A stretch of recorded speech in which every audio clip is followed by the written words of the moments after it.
blink, blink, blink, blink, blink, blink, blink, blink,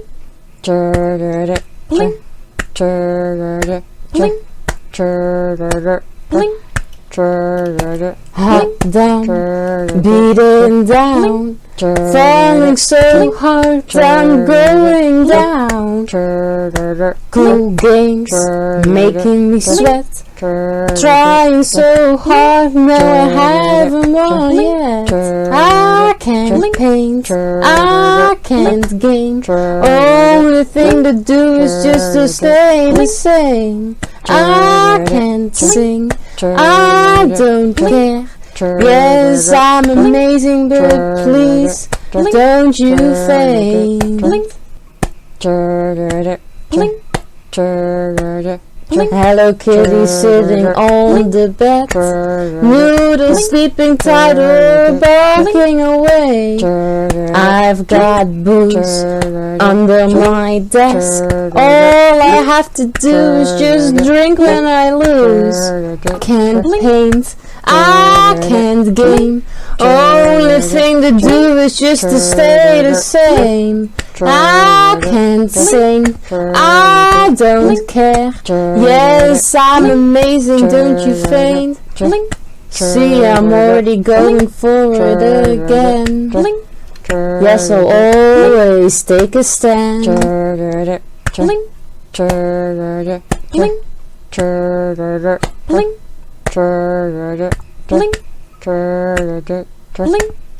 The stream goes on, the level goes down. But baby, don't you worry because I don't frown. I laugh so hard, it makes me snort. I never thought this stupid joke would crack me up. I can't paint, I can't game, only thing to do is just to stay the same. I can't sing, I don't care. Yes, I'm amazing, don't you faint? All those little jokes all the time, nothing truly bad, no it's alright. Having a blast with some friends.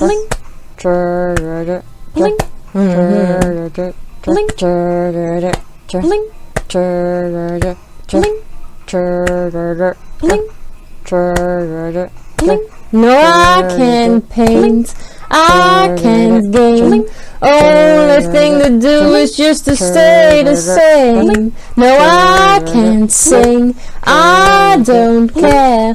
Yes, I'm amazing, but please don't you faint.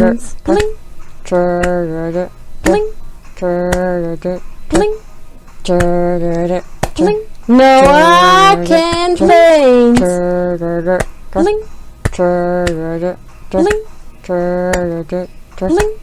No, I can't game. It's so much fun.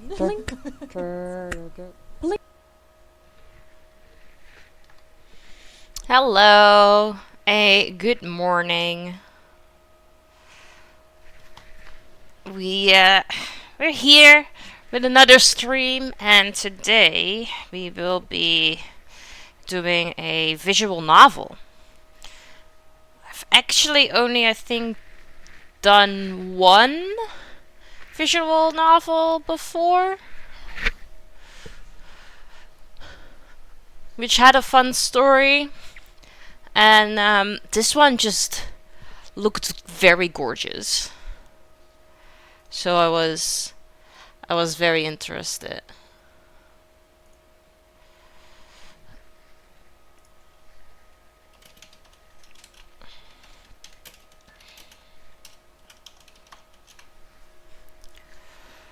Let me start the game.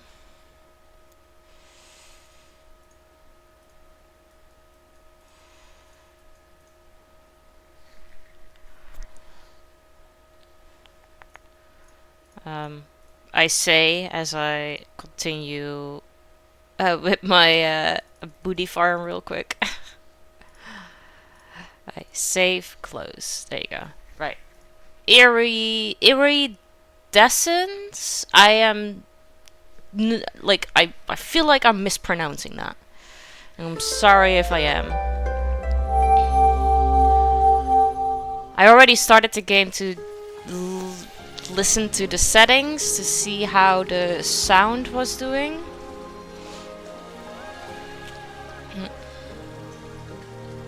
Hold on. I clicked out, now I have to click back in. Yeah. So...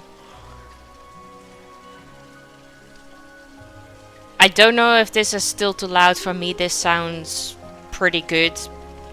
Might look a little loud still. Let's just put it a little lower. This might be a bit better. And if it's still too loud, I hope and or like assume that you guys will tell me.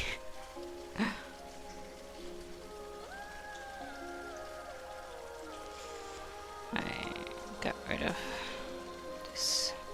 Getting rid of my notifications.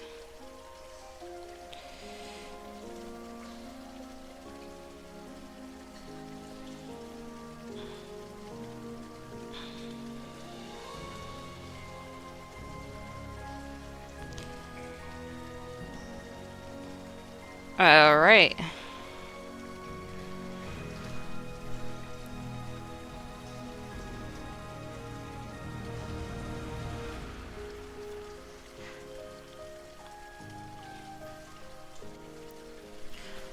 I'm already thirsty. I wonder if this visual novel actually has voices that we can listen to, or if I'm gonna have to talk a lot.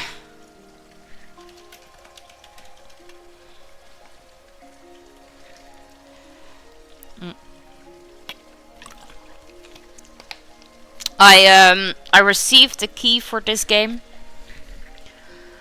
and I am very excited. Ah, itchy nose. All right. Okay. Oh, this looks gorgeous. Oh wow. Okay. Hey there. Great to meet you. My name is... Actually, you know what? I want to make sure you get it right. So let me spell it out. One letter at a time. And press enter when finished, of course. I don't know if I have to put my name in or not. Oh, enter? Yeah. I am clicking enter. Oh. Well. One letter at a time. I.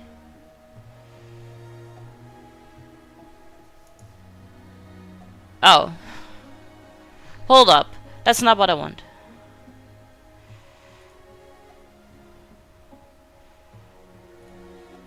Hold up. Return. I don't want the name to just be I.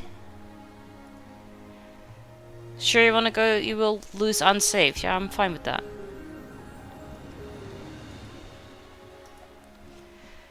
So you know what, I wanna get it right. Let me spell it out. One letter at a time. I don't wanna do one letter.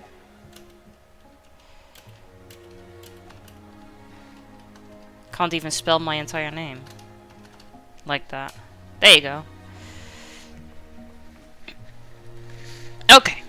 That works better. Maybe don't click that one, just click enter. Most people would consider me a girl. Now, let me tell you about a girl. Sure, I've had crushes before until recently. I'd even tell you that I was in love with some of them, but I'm wiser now. Meeting Kira changed everything, to the point where I don't recognize who I was before her. It's like I'm living in a different world entirely. Most of it seems brighter, some of it duller, but everything is much more saturated. Hey Legion, good morning. Good to see you. How you doing?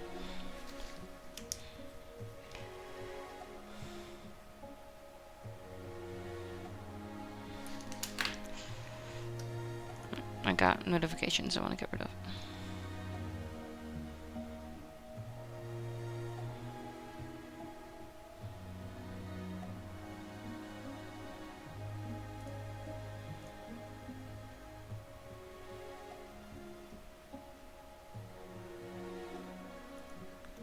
Not too bad? That's good. Glad to hear. I am fine, thank you. I'm already getting a dry mouth for reading this out.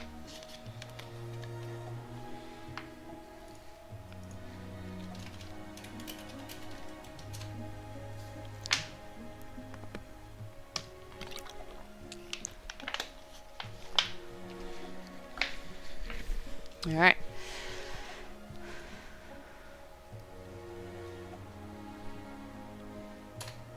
Looking back over our time together on this island, it's hard to distinguish just how much of it was genuine. I don't doubt that I was coerced as a means to an end, but the fact that my feelings still linger so forcefully, despite everything, must mean something, surely. Sorry, this is difficult for me. Let me explain. I felt an instant connection the very second we locked eyes. Cheesy, but it really did feel like love at first sight. And it went beyond the physical attraction, so often ended up passionately debating until the sun went down. Even when our views were opposite, I felt only warmth from her. It didn't matter what we did, whether we ended up laughing until we cried, or just sat quietly and watched the world go by. Every moment we had felt precious. We were the only people in the world when we were together, and it was addictive. I'm not proud to admit it, but I spent the majority of the time we weren't together just longing to see her. Even then, I think deep down, I knew I was too good to be true. Knowing the intensity of my feelings for Kira, you may not be surprised to hear that I passed out the first time we kissed. Sure, initially my heart raced to the point where I was worried I could be having a heart attack, but that wasn't why I lost consciousness. In fact, it was the opposite. I felt my heart rate rapidly slow as she kissed me. It got slower and slower, until eventually my consciousness began to ebb away. Hey Alpha, good to see you, how you doing? Welcome in. Oh, I think I forgot to do take down the command of Ollie to fish. Because we managed to get that achievement yesterday, so we can take the thing down.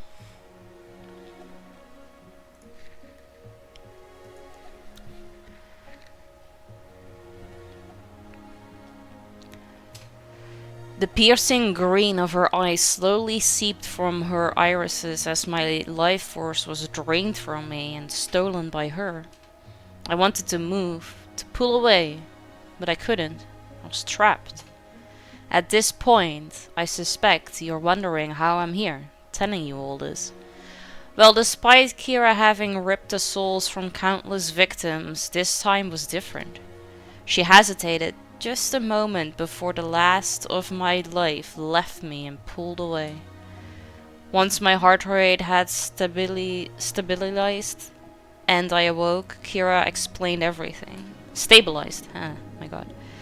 Kira was an embodiment of the sea, the daughter of deities?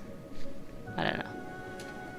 She had made a pact which allowed her to take human form, but to maintain it, she owed a payment, 1 human soul every lunar cycle. I know, it's a lot to wrap your head around. Don't worry, I don't expect you to believe me. There are times when I doubted myself. But both the warmth and darkness of her eyes are seared into my mind. Please don't misunderstand me. I may be a victim, but so was she. To understand this though, firstly you need to truly understand that Kira was never human, nor would she want to be. I say truly, because you need to detach from everything you know, all that you have experienced since first opening your eyes. She saw the world through an entirely different lens, one we could never fully understand. Kira had lived countless years in the depths of the ocean, a world we still know very little about, let alone how our actions impact it. As far as I'm concerned, Kira had good reason to despise our world, and she did. Well, at least, till she met me. I know. I cringed saying it, but in fairness, they are her words, not mine. Kira said that when she made the deal to walk on the land, she had never once contemplated not being able to fulfill her end of the contract, that she would ever have an issue killing a human. But because of me, Kira was unable to pay the debt of her pact, and so, silhouetted by the light of the full moon, her body was mercilessly ripped from her. And with that, my heart too shattered into 1,000 pieces.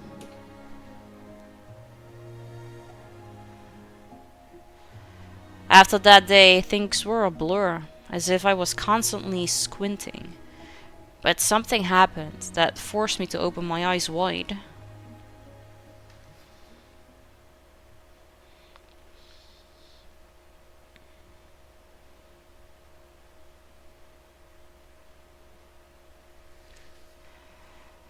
Little did I know that the time I'd spent with Kira on this mysterious island had been, in fact, just a prelude.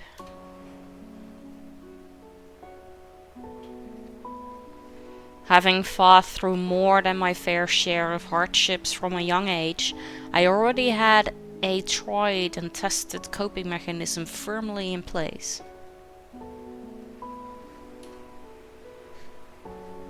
There's no grand secret behind it. It's quite simple, really. Numbness.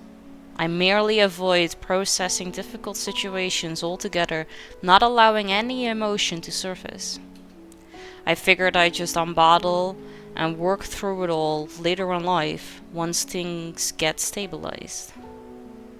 My time with Kira had heightened my emotions to a level I hadn't thought possible, which made my strategy harder to execute this time. Losing Kira was like the first time a baby experiences pain. It had a profound freshness. I was angry at myself for letting my guard slip. I knew better. I didn't break routine. I went to school to the very next day, confident that no one would notice anything out of the ordinary with me. What I wasn't prepared for is that even as the days passed, not one person asked about Kira. Her desk just sat empty, seemingly content with its fate. The main way I dealt with the pain was through distraction, and luckily Kira had left a lot to distract me with.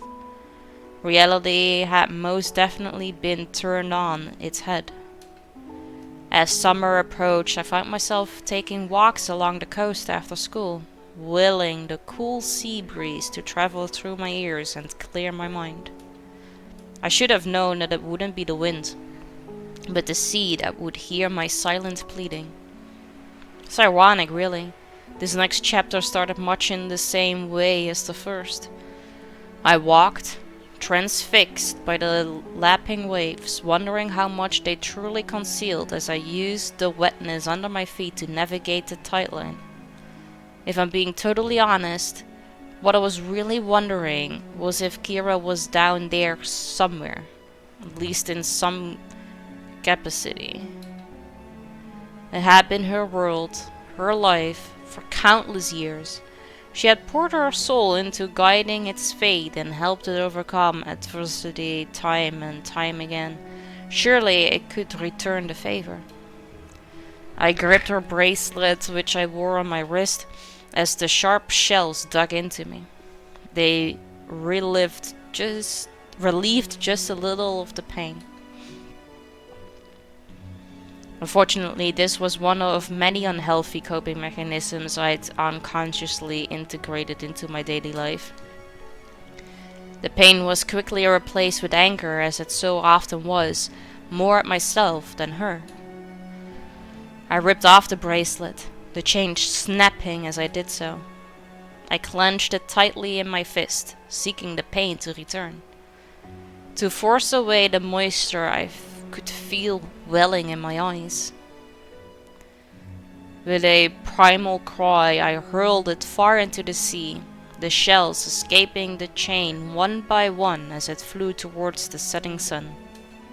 I was exhausted, and the water in my eyes blurred my vision, but it looked like fleeting clouds of vapor burst from the point where each shell hit the water. I quickly rubbed my eyes, but by the time my vision sharpened, any signs of the bracelet having ever existed were gone.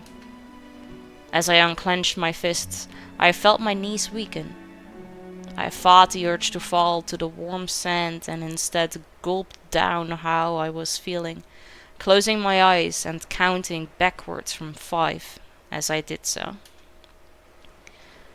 When I reopened them, I saw a girl standing contemplatively on the rolling tide, the water rippling around her feet. I gulped again as I rapidly tried to blink away the spectre, but with no luck. Despite her wavering opacity, her piercing pale green eyes glowed intensely in the low light. For a second, it was as if Kira had returned, until I recognized that they also held a childlike innocence. It wasn't her eyes alone that struck a chord with me. She was also wearing our school uniform. But how could that be possible? The school was small, I would have noticed her. She was striking. Her pale complexion and fiery red hair almost made it seem like she was in command of the setting sun. It was more than just her appearance though. She exuded a powerful aura, one I now recognize as beyond human. I had no time to dissect this though, as her tone held urgency. Iboya? I didn't need to respond, my reaction was answer enough. Our time is brief, so you have to excuse the lack of pleasantries. My name is Melody, and like Kira, I am also of the sea. Unconsciously, my eyes widened at the mention of her name. You, Iboya, are an anomaly, but I have a feeling you already know this. Her eyes narrowed. The choices you and Kira made have had a catastrophic effect. As it often did at moments like this, my sense of self dispersed. It was as if I was being told a fairy tale. As she spoke my name, I seemed unrecognizable. Still, I made sure I absorbed every word she said. I come on behalf of my sisters to tell you that it is imperative that you set things right before it's too late. Iboya, you have access to a world we don't, and so I implore you, hear our plea. Melody reached into her pocket and held something in the palm of her hand. She was too far away for me to make it out. Here, Melody said, blowing into her palm. I felt an icy breeze hit me as the spectral object was carried towards me, swaying ever so slightly.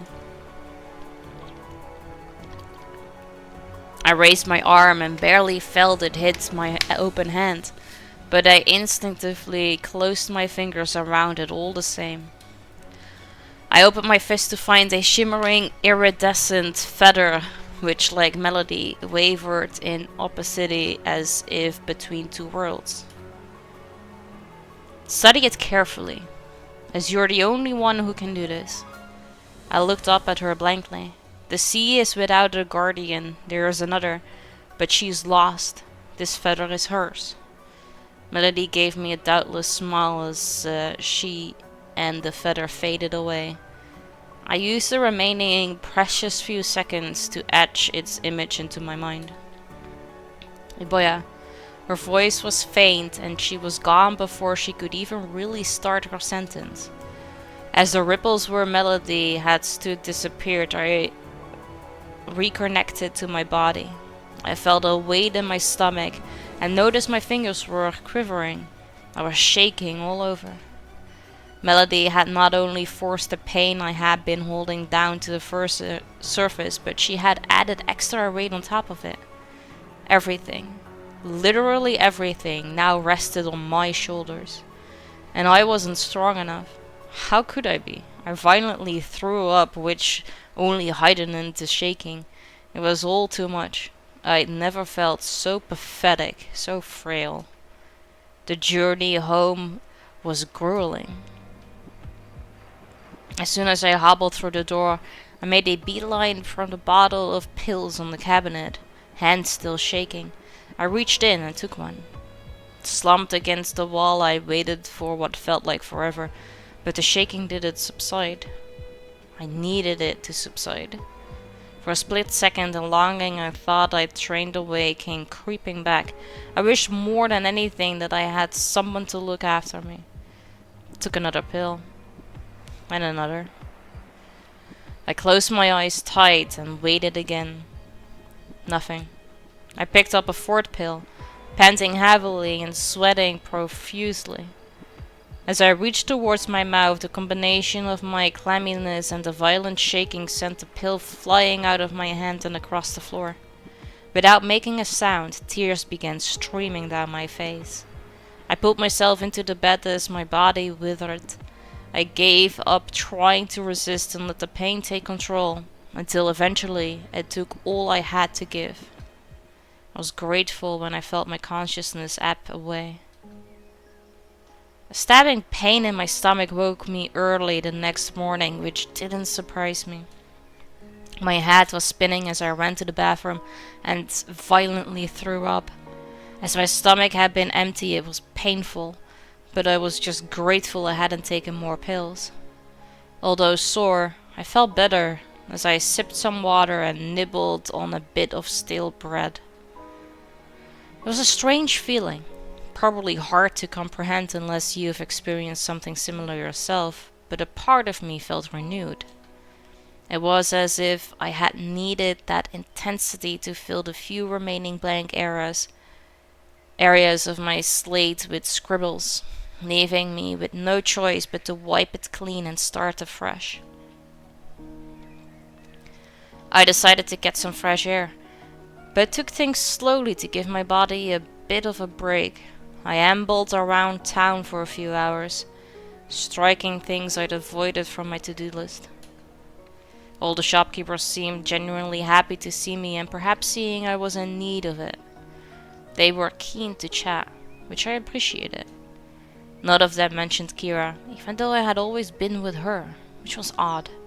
But at the same time, I was becoming more comfortable with being seen as an individual.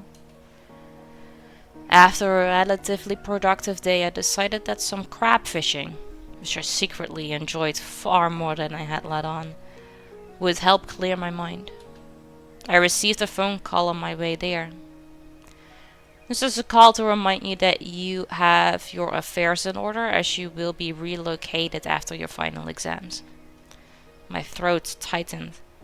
But transport has been arranged, with a taxi booked to take you to the airport. It was an automated voice. Be packed and ready to leave by 10 a.m., the day after your final history exam. Channeling my frustration into my foot, I unleashed it on the wall next to me. This wasn't wise. Hopping around, I wondered why I was so frustrated. I was effectively being given an escape.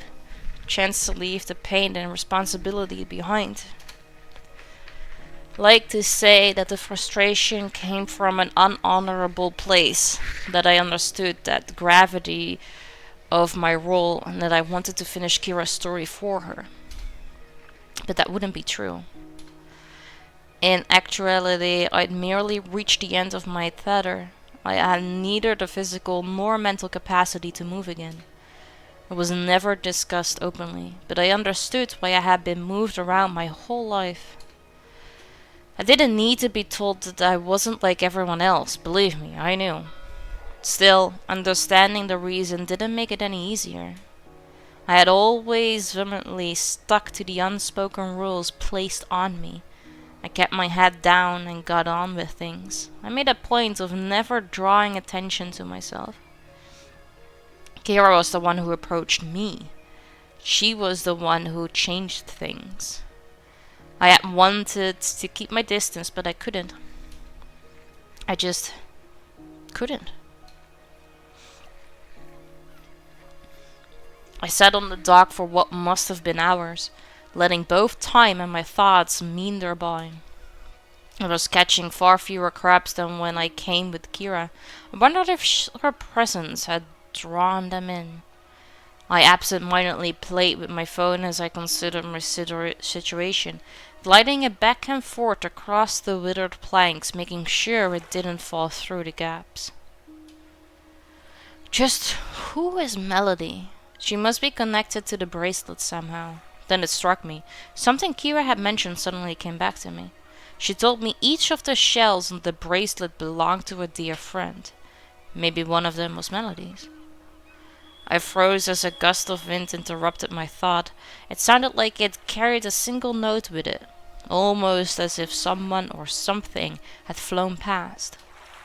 We all constantly experience things that are out of the ordinary.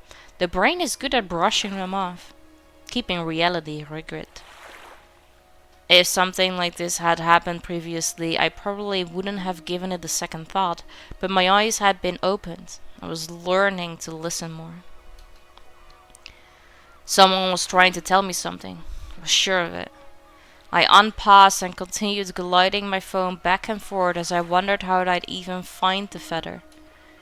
The rhythm of the bumpy planks with the pauses of the gaps helped me think. Would I even have time? The end of term was only a few weeks away, unless... I purposely tilted my wrist and felt a rush of satisfaction as my phone plopped into the water below. Out of sight, out of mind, I said, grinning triumphantly at the crabs. Oh, the smallest one, a hermit crab, 3 centimeters long at most, waved up at me, seemingly in response. Cute. I looked around to double check that I was alone before giving him a little wave back. He stopped waving immediately. I stood there motionless.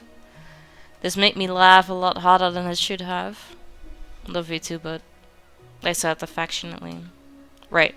On that note, we should probably all head home, eh? I rested the bucket on its sides over some rocks.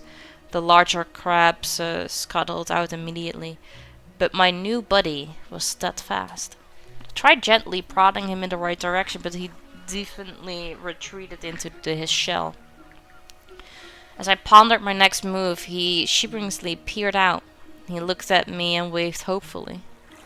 I waved back with a single finger, which he responded to by scuttling closer.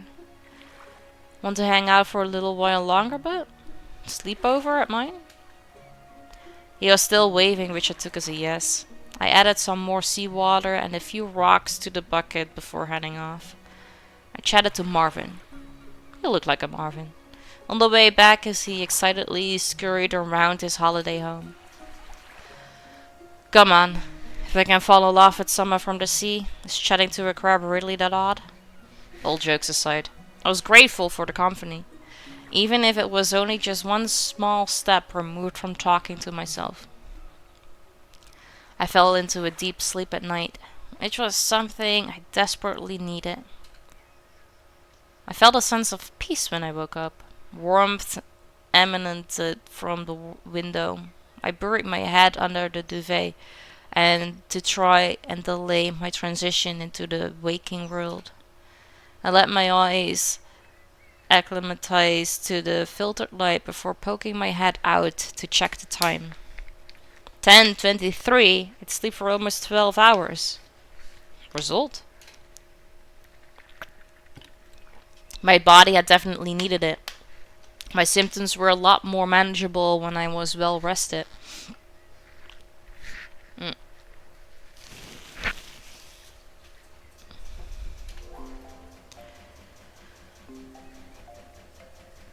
I looked over at the table to see how Marvin was faring. He wasn't alone. I quickly darted my head back under the covers and heard the giggling of a little girl. Was I still dreaming? I squeezed my eyes shut tight before poking my head back out. I opened them slowly. Nope, she was definitely still there. Hiya, I'm Ayasal. She chirped cheerfully. What's your name? Boya? I responded hesitantly. Well, it's nice to meet you, Boya. She chirped, still beaming. And this is Marvin, right? She pointed inside the bucket she was hovering over. I nodded, matter-of-factly. Wait, how did she know his name? He says he likes his name and the bucket, but that you're a bit of a downer. He also says he's hungry. Why? I was about to launch into 100 questions, but was promptly cut off. Let's go to the beach and catch him some brine shrimp. Ayasal sat with a forceful look. Okay. Give me a couple minutes to get ready. Hold on, I've got some questions. I mean, yeah, I've got questions. Her expression didn't change. We can talk on the way. I went to the bathroom, splashed some water on my face, and absent-mindedly threw on a t-shirt and pair of shorts.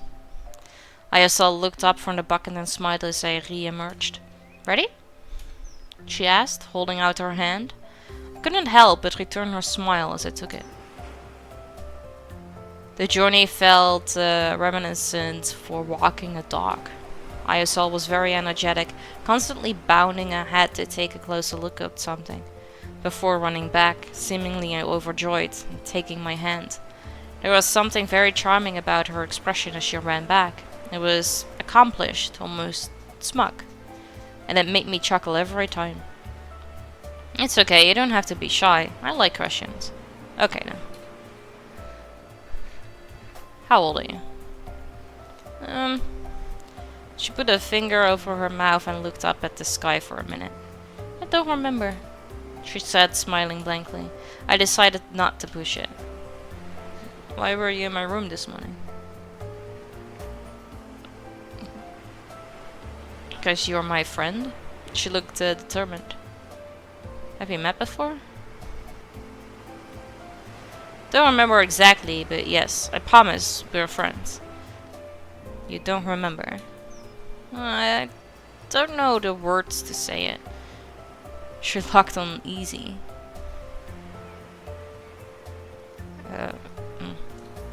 I said, did you come from the sea? I didn't need a response. I saw her cheeks flush as she looked away. Do you know why you've come on land? Without turning back, she shook her head. I paused for a minute, considering my words.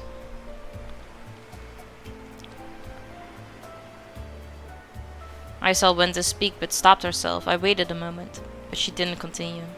It's okay, you don't have to say anything you don't want to. But please know that I'm here to help you. I said, offering a warm smile. She nodded once, but concern remained plastered over her face. I took the 2 strands of hair that framed her face and made a funny noise as I gently pulled on them. She giggled as I stuck out my tongue. So we know Marvin's hungry, but how about you?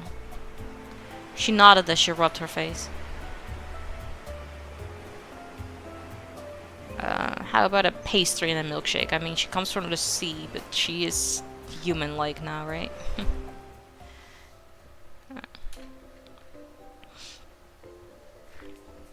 ISL was bouncing up and down excitedly by the counter. They have Rocky Road? I choked a little and surprised. Must be a sea thing. What are you going to get? Good question. This place always has some great limited flavors. I think I'll go with a s'more than enough butter biscuit bonanza. No, s'more. Definitely s'more. Sorry for the rape, but I started doing dishes and cleaning my apartment as soon as I sent my message, but I'm alright, just trying to keep myself occupied. You've got this. Don't worry, I've been reading. It's kind of like you're listening to an audiobook right now. While you're doing things. I'm fine, thank you. Pregnancy so far today is okay. I am not experiencing pain. I just have, like, my back is a little bit sore because I am not entirely sure how to sit. But other than that, so far today is good.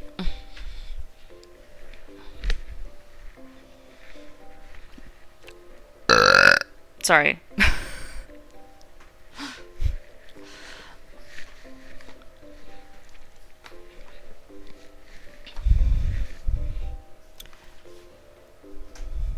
No. It's more than enough. That sounds delicious.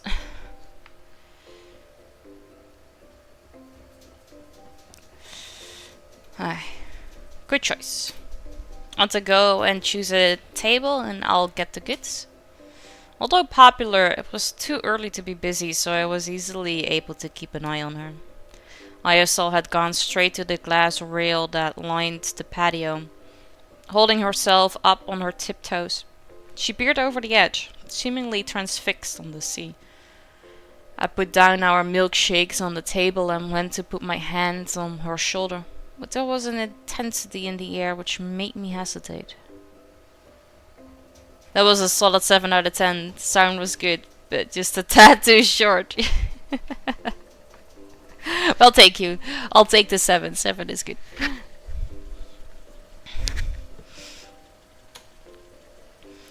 What happened to choosing a table, eh?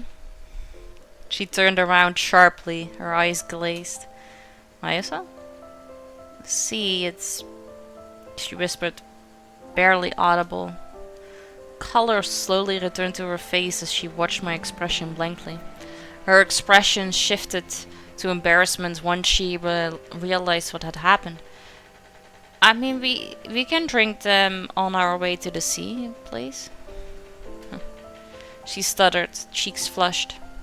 Aya saw. I started, but she cut me off. Please call me Aya. I had to start fresh. She didn't sound at all like a child in that moment. I was taken aback, but tried not to show it. Aya.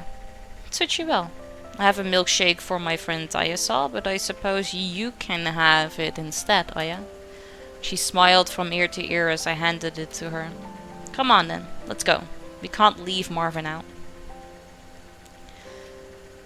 I surveyed my limited edition milkshake excitedly, wondering where to start. Don't know whether to scoop off the whipped cream and piece on top or to just dive right in. I want a milkshake. I was aware that I sounded like a child, but it's the effect sweet things had always had on me, and besides, I was too much effort to grow up completely. I looked over at Aya to see what her strategy was. Seriously? I was just in time to watch her slurp up the last few drops. She looked at the empty cup and beamed. It was really yummy. Thank you. Thirsty, were you? A little. She said unironically.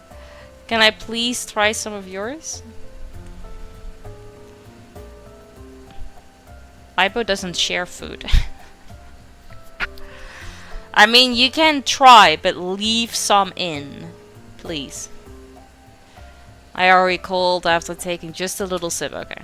Don't like it? I'm surprised. It's great. It's too salty. You sure you're from the sea? I asked, tongue in cheek. Her cheeks flushed as she nodded. I couldn't help but chuckle at her sincerity. That was the old me, though. I'm a land girl now. She said with determination. Her unwavering expression left me with only one response. Of course you are. I offered a reassuring smile. Whether it effectively masked my apprehension, maybe it was due to my own fragility, but I had an overwhelming urge to protect her, to keep her safe. Don't get me wrong, I understood how odd the situation was. I never lost awareness of that, but the warmth I felt for her didn't feel out of place. I suppose part of me instinctively knew how important she was. Not necessarily in terms of Kira or Melody, but to my own story. I held Aya's scale to somewhat dubious path down from the cliff top to the beach. As soon as we reached the bottom, she ran straight for the tidelight and jumped up and down in the wet sand, giggling. Happened to catching brine shrimp? I inquired, trying to shield myself from her frantic splashing. Can we play a bit first, please? I put my hands on my hips. Well, we haven't come to the beach for fun, young lady. Sure. Oh. You have a very serious task to complete, I teased. But... She couldn't think of a solid argument. Fine, but only for a bit. I said in a fake defeated tone. A bit ended up being the majority of the day. I taught Aya how to play chicken with the waves, and we hunted for shells in the sand. We also dug a hole in the beach and made a path to it from the sea so that it filled up with water as the tide came in. After sitting proudly in our makeshift pool for a while, we decided to go for a walk to dry off. There was a strong breeze, which was a great accompaniment to the beaming sun. After a short distance, dark rocks began to poke out of the sand, gradually driving away the golden grains until they dominated the shoreline. It was a stunned victory, though, as they looked easy enough to clamber over.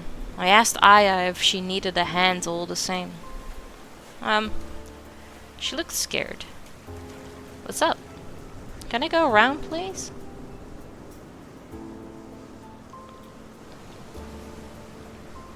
No. She cut me off. I don't mind. There would be rock pools up there, though. I said enticingly. I don't like rock pools. I was a little taken aback.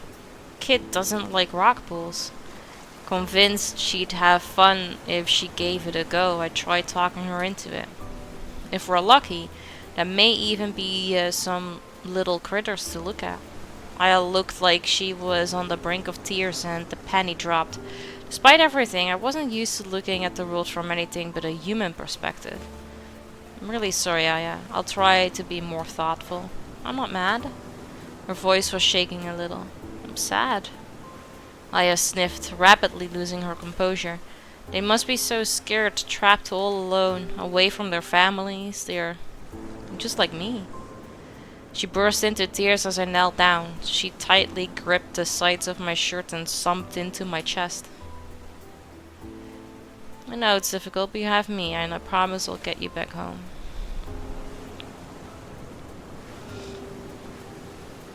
This is just a once-in-a-lifetime adventure. Special vacation. All you have to do is concentrate on having fun and you can leave the rest to me. Her grip loosened and I held her at arm's length in front of me. She was still sniffling as she wrapped her arm over her eyes. Thank you, Iboya. You have nothing to worry about. I whipped the water off her cheeks with my thumb. There's somewhere near here I'd like to take you. Somewhere magical I think will help. But it's got a very strict rule which you have to follow. The sniffling stopped as curiosity took over. What is it? It's very serious. We can only get there if we smile. I said, poking my tongue out. Aya giggled and sniffed one last time. Right. Hop on, sailor. I said, patting my shoulders. It's not much further. You can be our lookout. As I waded through the water and around the rocks, I tasked Aya to make a telescope with her hands and look out for pirates. Captain, I see seagulls ahead. Oh no, one's landing on us. And with that, Aya batted her hands around, pretending to ward off an aggressive seagull. I zigzagged erratically up and down the beach, trying to help shake him off. Almost there now. I sat panting a little as we reached the end of the beach. There were rocks we could use as a makeshift staircase to make our way up the cliff.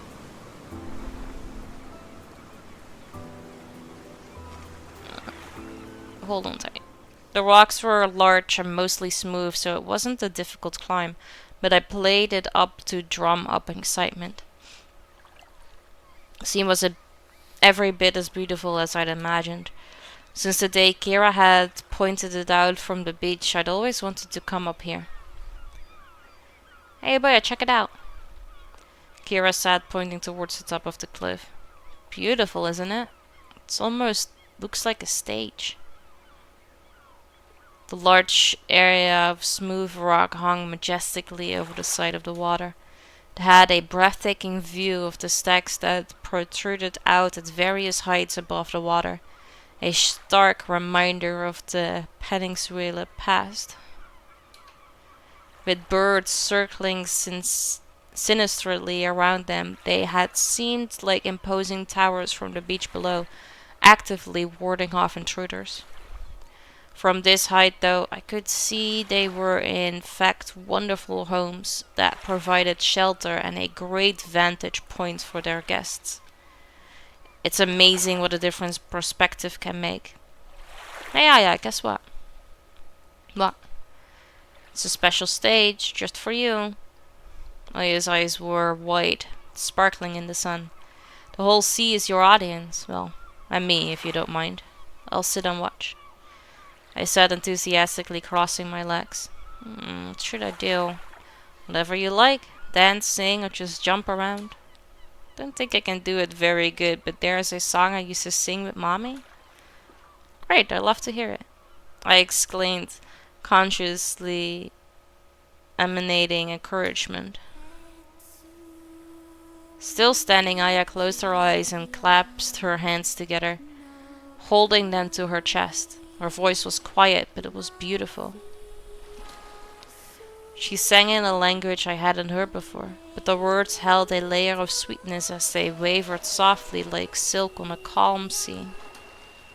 The ocean breeze cautiously accompanied Aya as it squeezed through nearby nooks and crannies, as if trying to get a closer look, but at the same time consciously avoiding disrupting her. The lapping of the waves on the rocks below helped keep the erratic beat. Somehow, Aya was in perfect synchronicity with the world around her. After a few minutes, the song gradually tailed off, though I longed for it to continue. Aya opened her eyes. What's wrong? I hadn't realized that my cheek was wet. I wiped the streak away. I was lost for words, but Aya still hurt me. Thank you, she said as she took a bow. Hey! An We arm did in front not of her agree to chest. this. Hey, Mozzie! Welcome in. Thank you so much for the resub. How are you doing? Good to see you.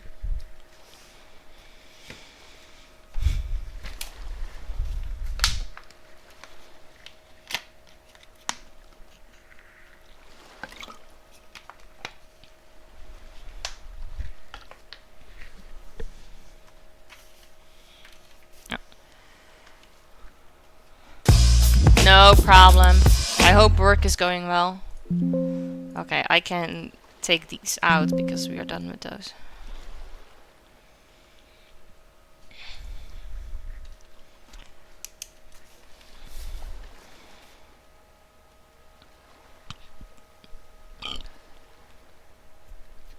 $11.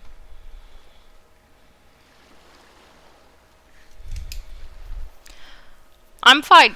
Thank you. How are you? Let's see if this one still works. Been talking a lot because we're playing a visual novel. So my throat hurts a little.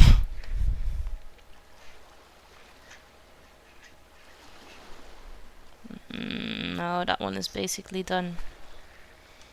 Okay.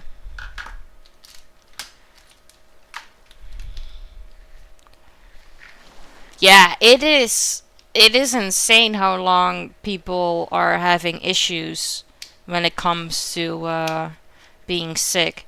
Keelan has been very snotty and like a fever and stuff for 2 weeks too now. Oh, great. Everyone I hear that is sick is just having a lot of issues.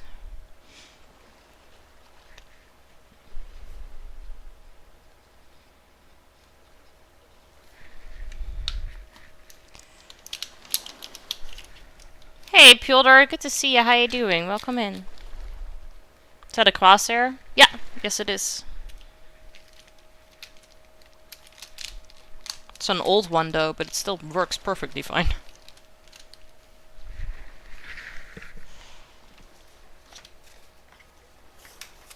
Mozzie, thank you so much for the resub.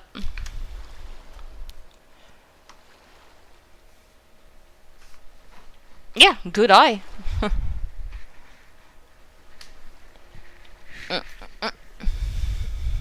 How are you doing, Pyotr? Good to see you. No problem. Good luck with work. Thank you for popping in. Thank you for the resub. I appreciate it.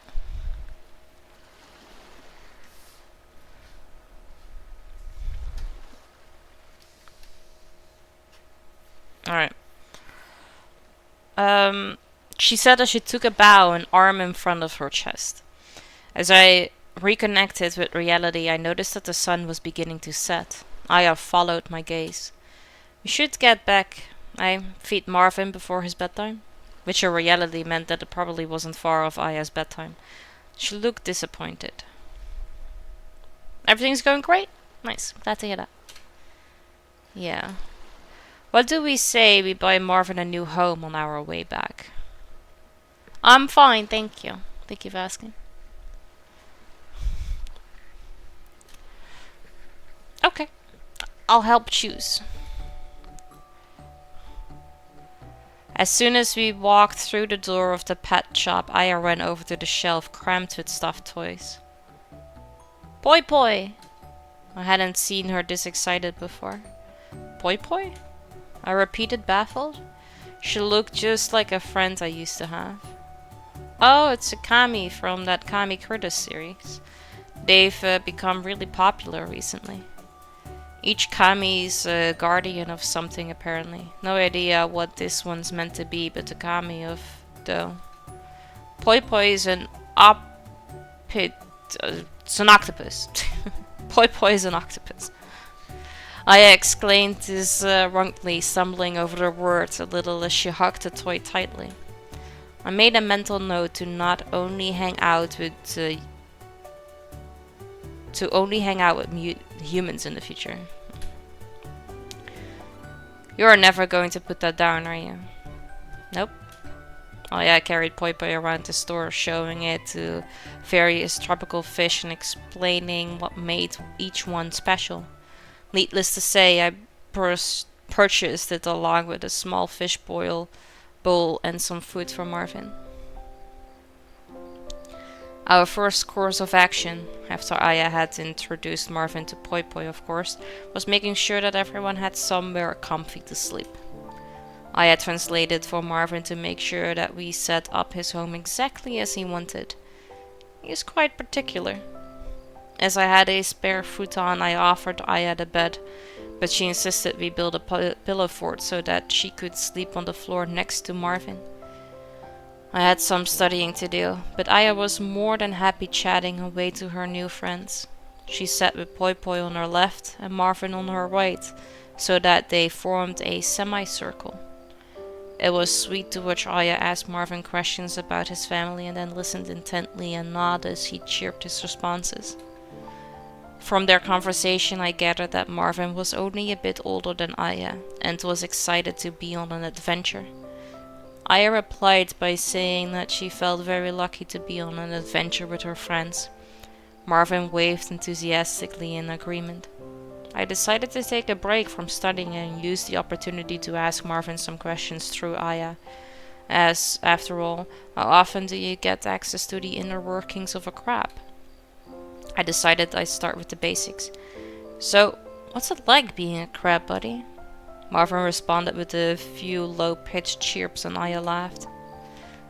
He says it's fine. Wait, why did you hesitate? Marvin chirped some more and again Aya laughed. I can't really translate it, it wouldn't make sense. I furrowed a brow. Hold on, let me think. Marvin chirped again. Ah yeah, something like, in the brine, everything is fine. So things are better in the sea than on land? It's more because I was cut off by enthused chirping. Marvin says that he was always told to avoid humans, to stay in this sea, but he he would still scuttle further on the beach, and he was allowed so that he could see for herself. One time he got captured by a girl and was really scared, but she ended up being very nice and they played together for the ages. After that, Marvin had always wanted to see more of her world. Marvin chirped again. He said to say thank you. I was a little choked up by his sincerity. I didn't know what to say, so I went over and lightly stroked his head with my little finger. He squirmed in response. Right, back to studying. Don't stay up too late. 3. I said, scooping Poi Poi up. I think Poi Poi's already asleep. I held Poi Poi in front of her, studying her eyes. Oh yeah. It wasn't long before the room was quiet again. Aya had fallen asleep with a big smile on her face, and seeing the motley crew snuggled together on my floor filled me up with warmth. I slept well that night. When I sleepingly looked over at my alarm clock, I noticed that the date was flashing. That only happened when I had something in my calendar. Wednesday.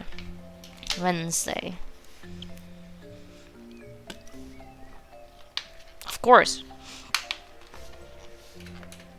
I had signed up to go on a school trip.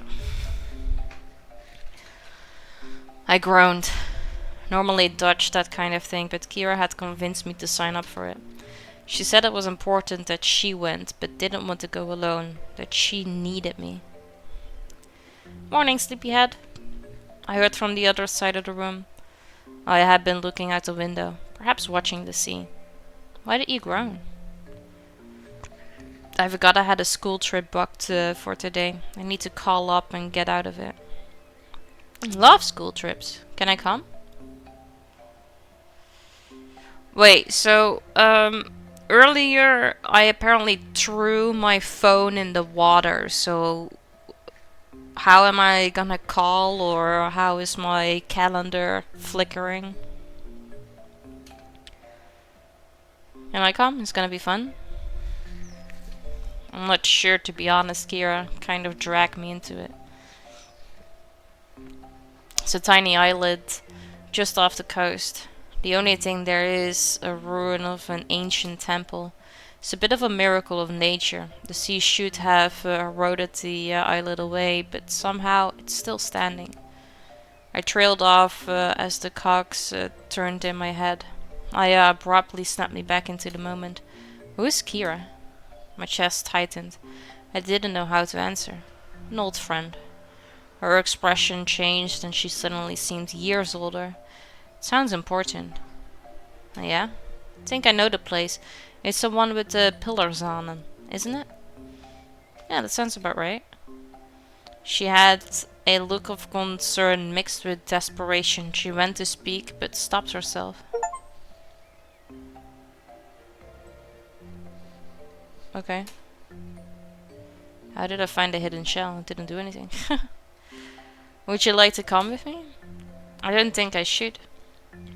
It's not a problem. I can just tell my teacher that you are my younger sister and that I promised our parents to look after you while they are away. Besides, if I just show up with you, there's nothing she can do. I folded my arms differently and puffed out my chest, which made her chuckle. Thanks, Ibaya. It is not that. Daddy always told me to stay away from there. Aya hesitated for a second, but decided to continue. He said it's a very sad place and that I'd understand when I was older. I see. I said not really understanding it all. You're older though, so it's okay for you to go. I think it could help us. I can go, but I'd be worried about you being here by yourself. I'm not alone. We'll all look after each other. I looked lovingly at Poi Poi and pointed in the direction of Marvin, who waved in response. We'll be good, I promise. Okay, but only if you are 110% sure though. I got my satchel from the side and handed it to me. I'm sure. Okay then. Standard rules apply, please. Best behavior and no leaving the house, I said, shooting both Aya and Marvin a serious look. There's sandwiches, cake, strawberry milk in the fridge when you get hungry. I'll be back for dinner, but if you need help with anything, knock on Mrs. Lambro's door just opposite. She's very nice. If you want me to come back early, you can let me know. How? How is she gonna let you know? Because I shouldn't have a phone.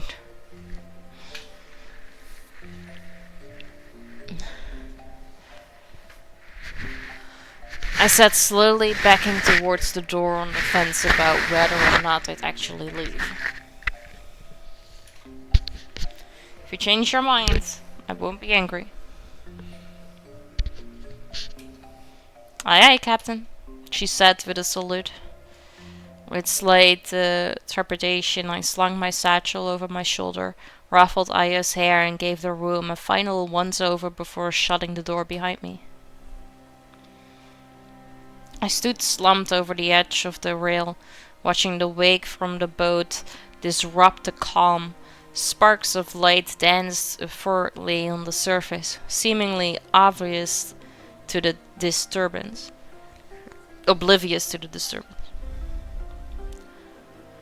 Despite it being an uncomfortably hot day, the cool water didn't look as inviting as it once had. Instead, I felt a knot form in the pit of my stomach.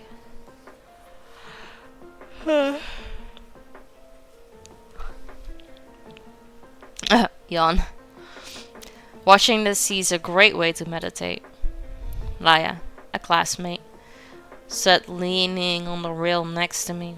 She had never spoken to me before, so I was surprised but grateful for a distraction from my thoughts.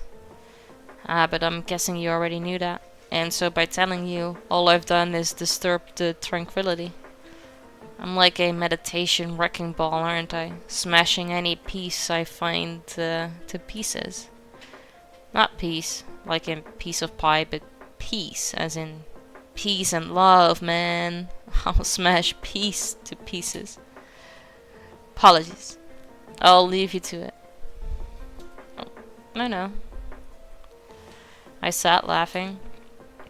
You're good. In fact, you're more of a meditation superhero. You didn't smash away tranquility. You smashed away a bit of overthinking. I was starting to get stuck in a loop. You're honest. I like that. We haven't really chatted before, so I thought I'd come and say hi. See what makes you tick. Glad you did. There's something mysterious about it, isn't there?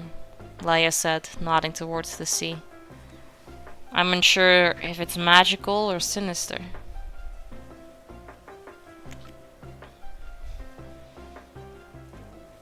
I'd like to say magical, but I think I may have lost my naive view of the world. I'm afraid I'm more of a bitter old man these days.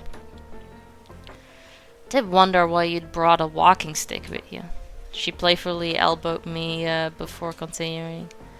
I'm on the fence myself. Who knows what's down there? The unknown does make me a little uneasy down. I've never been a fan of surprises.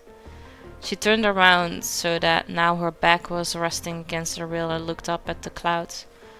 I have to say that I prefer the sky. It's less secretive. Even on dairy days, you know exactly what you're getting.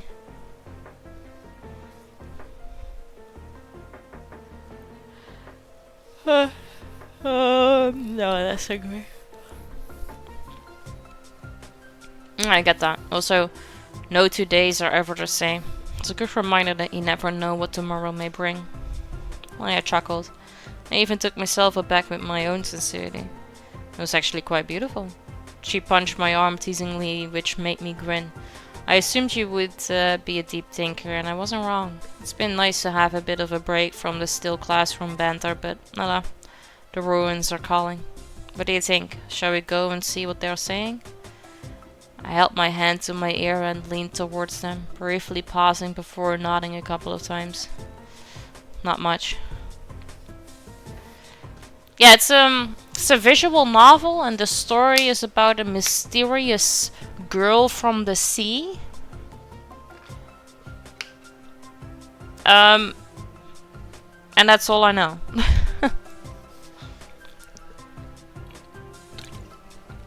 So you're basically just reading a book. And you make a choice every once in a while.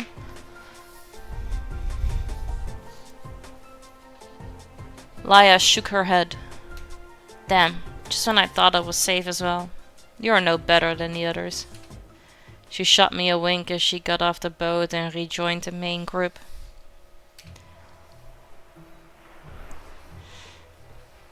I knew the islet would be small, but it really was tiny.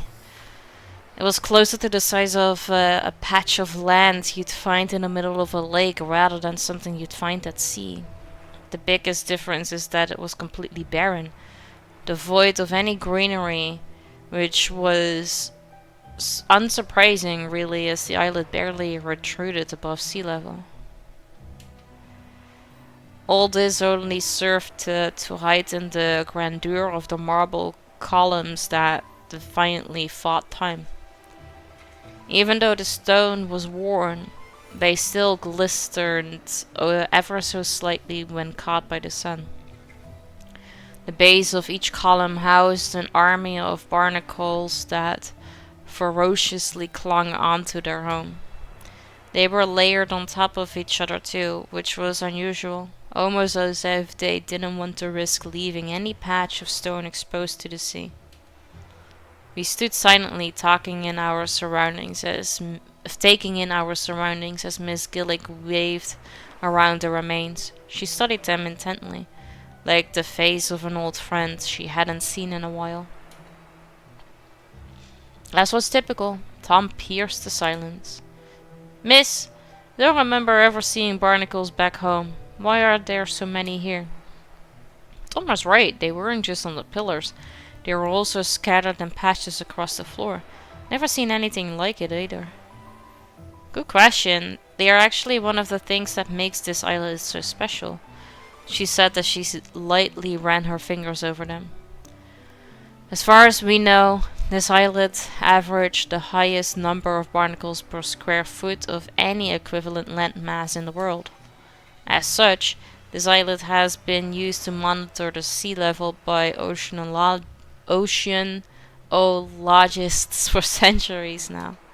When there was doubt, these little critters actually helped prove that the sea level was in fact rising, thanks to how long ago the first measurements were taken. She moved her hand to the barnacles at the top, which were lighter in color. I'm sure even these little guys weren't here the last time I visited. She went on to explain that despite the barnacles drastically slowing down their erosion, geologists have spent decades trying to work out how the pillars were still standing. In her typical fashion, she linked the unique phenomenon to the mythology of the site. She didn't try to hide her growing excitement. Although Miss Gillick could be stern, and fairly so at times, it hadn't taken me long to warm to her. Her passion and enthusiasm were contagious, and she had an innate ability to make even mundane topics seem exciting. I also appreciated how she never seemed concerned with deviating from the curriculum, often wandering off on tangents that encouraged us to think outside the box. There's no written source we know that gives an indication of when or how this myth began. Instead, it's a story that's been passed down simply through word of mouth, from generation to generation, by the inhabitants of the surrounding islands. We can see from the placement of the pillars that this used to be the site of a fairly typical temple, well, apart from one big anomaly. Come, take a closer look. She ushered us to join her around the small pool of water that sat in the middle of the islet. Research shown us that this little pool of water used to be a lot larger, perhaps even spanning the entire floor. More interesting still is the center. Does anyone know why it's dark blue when the water is significantly lighter at the edges? She looked around, but no one spoke. I'm disappointed. You all see the sea every day. Why does the water appear darker the further it is from the shore? Lila answered. Because it gets deeper. Miss Gillick waited, holding Lila's gaze, which means that more of the sun's rays are absorbed and less light is reflected back.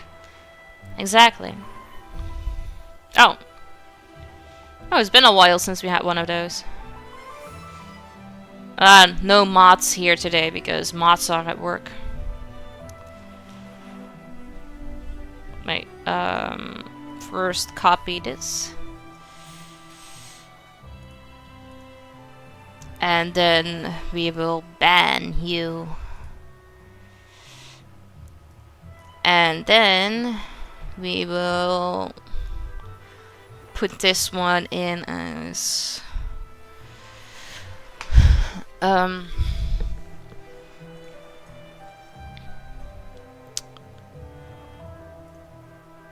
let's see how to, oh yeah, blocked terms and phrases. There you go. So we're adding this.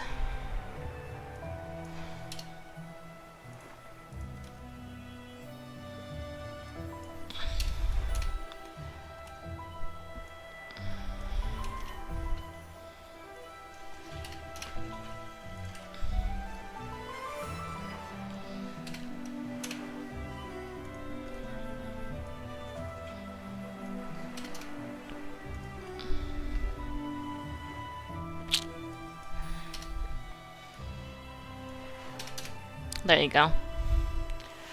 Right. Put all of those things in as blocked, so it shouldn't come through with any of those. Unless they come with a new website and stuff, which they probably will. I guess it makes sense that they came to the stream right now, because it doesn't have a lot of views, which I feel like they might actually just do it with channels that are currently having very little views.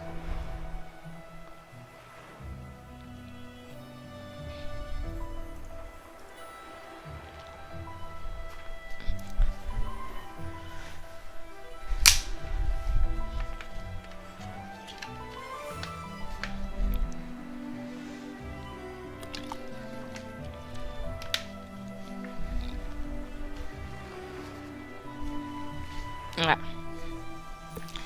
Exactly, so this shows us that the pool would have been sloped, leading to a hole in the very middle. Oh wait. Click back into the game, otherwise it doesn't do anything.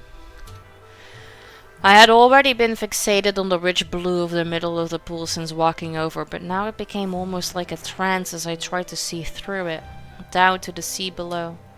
So you have a temple, a place of spiritual significance that primarily hosts a pool with a hole to the depths of the ocean in the middle.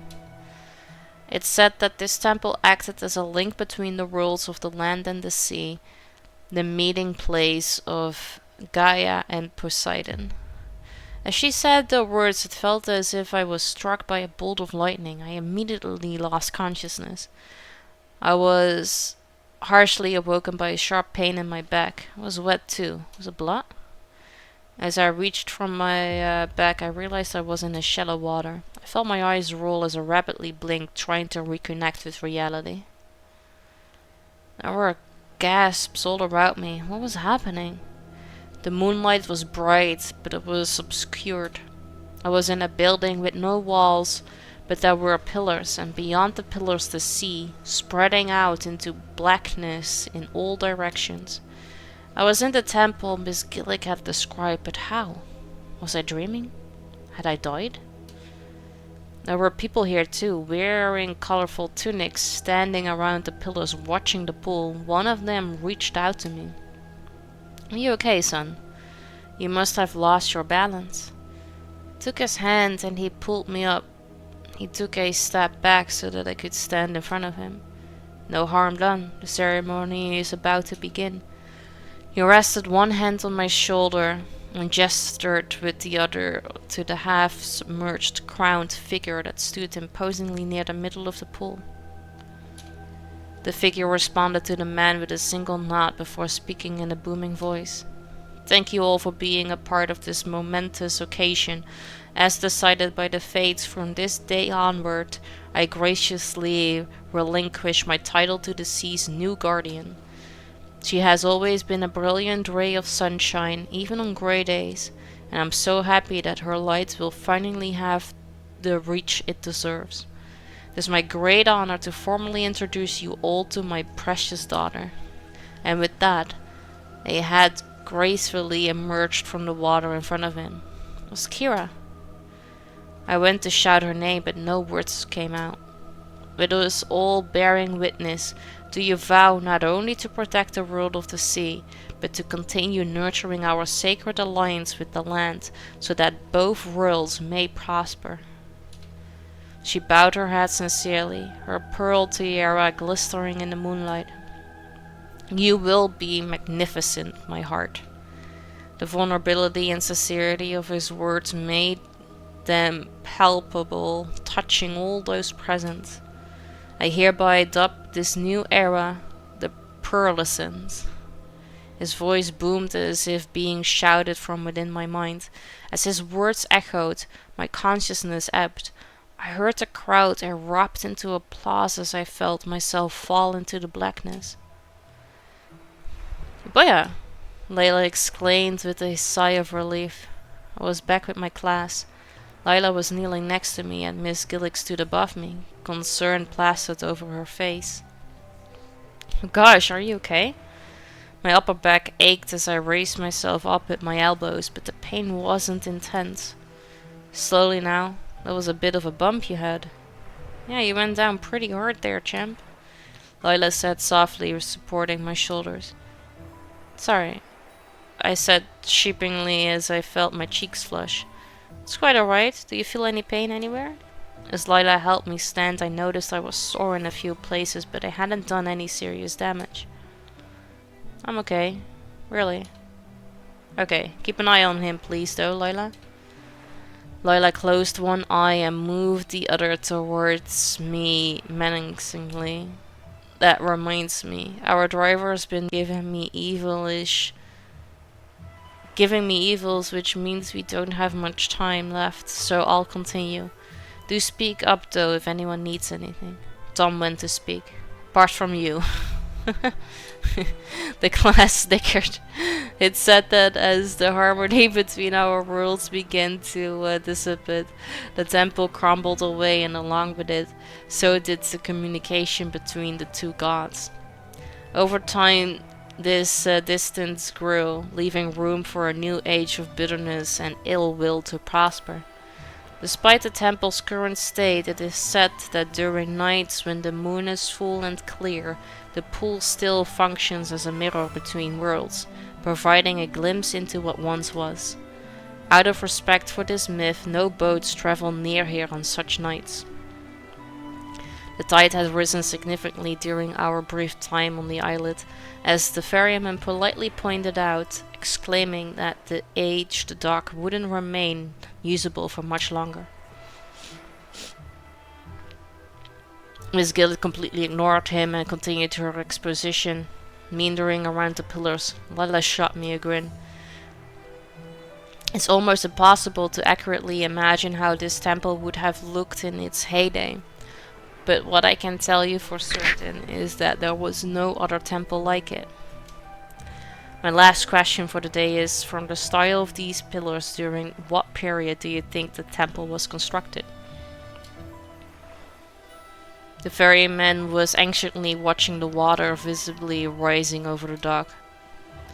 I will give you a minute to take a mental picture as you can each give me your answers on the boat. Tom had begun to pull his phone out of his pocket. So nice of you to give me a present, Mr. Potet, she said, holding her out her hand. I was only going to take a picture like you said. You know I chose my words carefully, young man. You'll get it back at the end of the day if you don't draw any more unsolicited attention to yourself before then. After Tom reluctantly relinquished his phone, we hastily boarded the boat, much to the relief of its owner.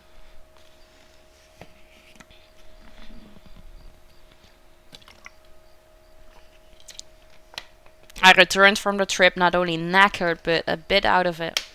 The vision I'd seen after passing out, coupled with the stress of leaving Aya alone, had worn me down. I sighed as in haste, I had inserted the wrong key into the keyhole.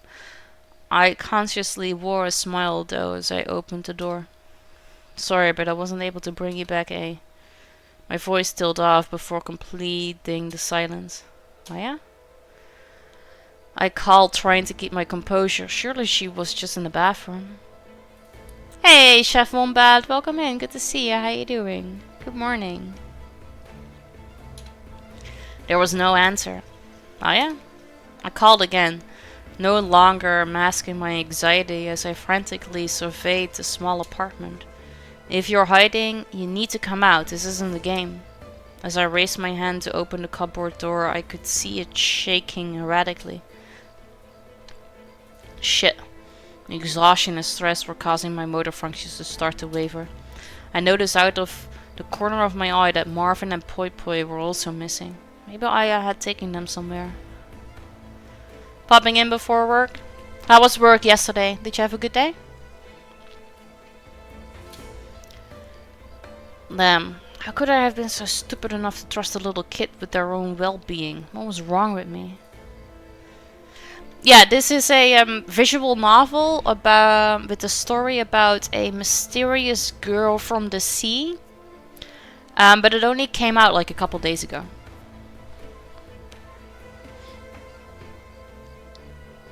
And I received the key for it, and I was pretty excited because I looked at like the pictures they shown, and it looks gorgeous. Just having to read so much is not, like, my throat is not happy with me right now. I gritted my teeth as I resisted the urge to hurt myself. I needed to be stronger. I rushed to the bathroom and took a couple of pills before grabbing a jacket. The cold had started to become bitter in the evenings, and I didn't know how long I'd be out. Beach. I chased the setting sun down to the shore, but it beat me. As if strategically deployed, a low-lying fog had settled on the waterfront, which further thickened the darkness. Even the moon seemed unwilling to assist, barely penetrating the fog. All this meant that I was only able to see a few feet away at best. Fuck.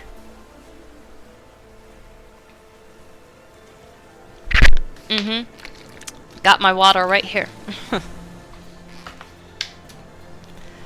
With sight ruled out, I instinctively switched to another scene. I'm not gonna show. I screamed with every bone in my body. I tried to dampen the sound of my sharp breathing as I listened to a distant cry for help, but there was only the sound of lapping waves. I clenched my fists tight, trying to prevent my gasps for air from lapsing into sobbing. Someone, anyone, I need help. I felt my knees quiver and tears start to run down my face, till a sudden high-pitched whistling came from the rocks behind me, prompting me to quickly rub the tears away. A shadowy figure, barely visible, ran through the fog and towards the cliffs. As she passed me, she looked over her shoulder and gestured for me to follow her. I couldn't quite make out her face, but I could see it was full of pain. Melody? I could no longer see the figure, but I knew where she was going. She was running towards the cliff top I'd taken Aya to a few days earlier. I batted my way as quickly as I could through the fog, tripping over hidden rocks on the way. Off, I thank you for making me and everybody else drink.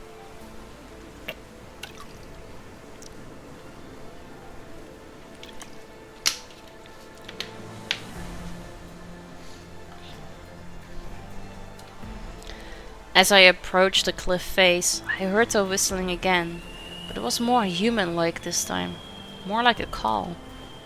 Aya! I called breathlessly. I was battered and bruised, but fought my way up the cliff. As I approached the top, the whistling became more melodic until it evolved into a voice. Aya's voice.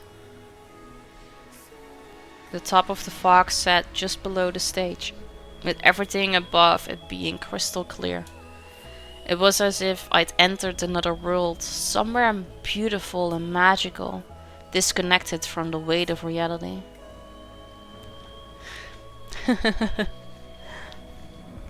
The game did. Aya stood at the edge of the stage just as she had before, hands clasped. Only this time she was illuminated by the spotlight of the moon. She was singing the same song as before, only this time there was no hesitation. She was singing with every fiber of her being. The song still had an intimate softness, but the power of her words boomed through, almost as if it had become a lighthouse. A faint light pulsed from the top of the tallest peak. Something about the song began to shift. At the end of every other line, a distant voice harmonized with the last few words. As the harmonies became clearer, so too did their origin. A ghostly figure hovered behind Aya, her hands resting on Aya's shoulder. Was it the girl from the beach who had led me here? Melody? More lights appeared with the second voice, and as the intensity of them grew, so did their reflection on the surface of the fog below. It made the thick cloud look almost solid, like a rainbow walkway to the center of the sea. The song evolved into a duet as it reached the crescendo. I agree. Also the fact that it's like cracked here. I would not dare to stand on that. I would be utterly scared that my weight was just gonna make the entire thing drop.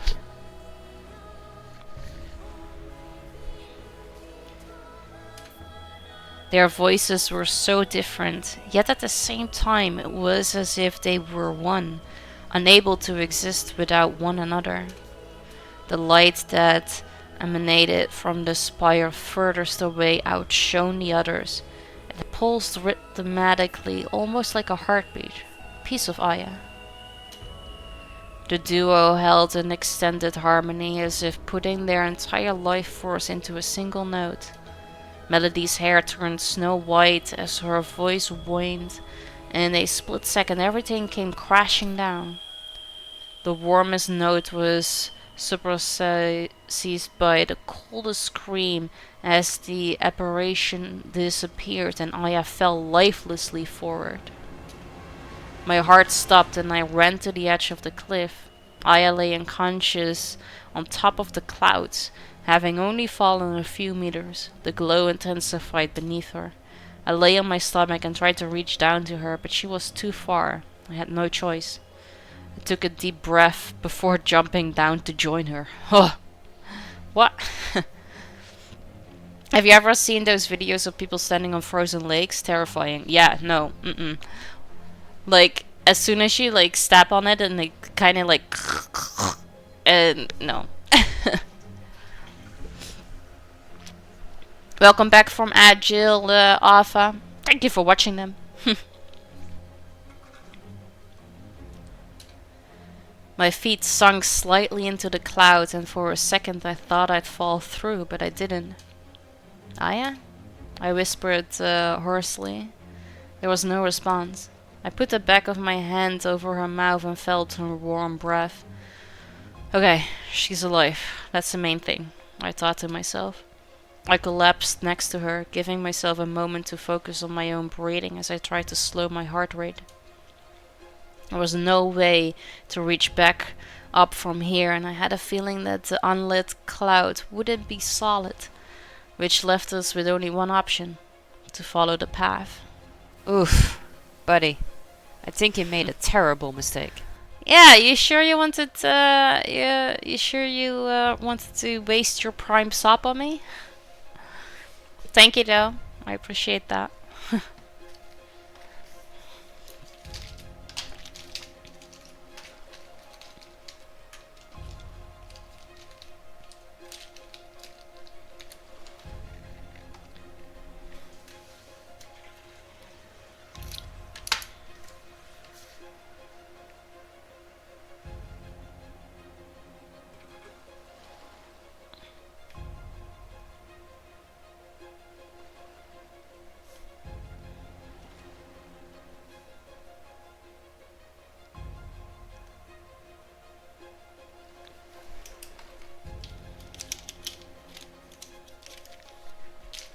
Thank you so much for your sub. I appreciate it.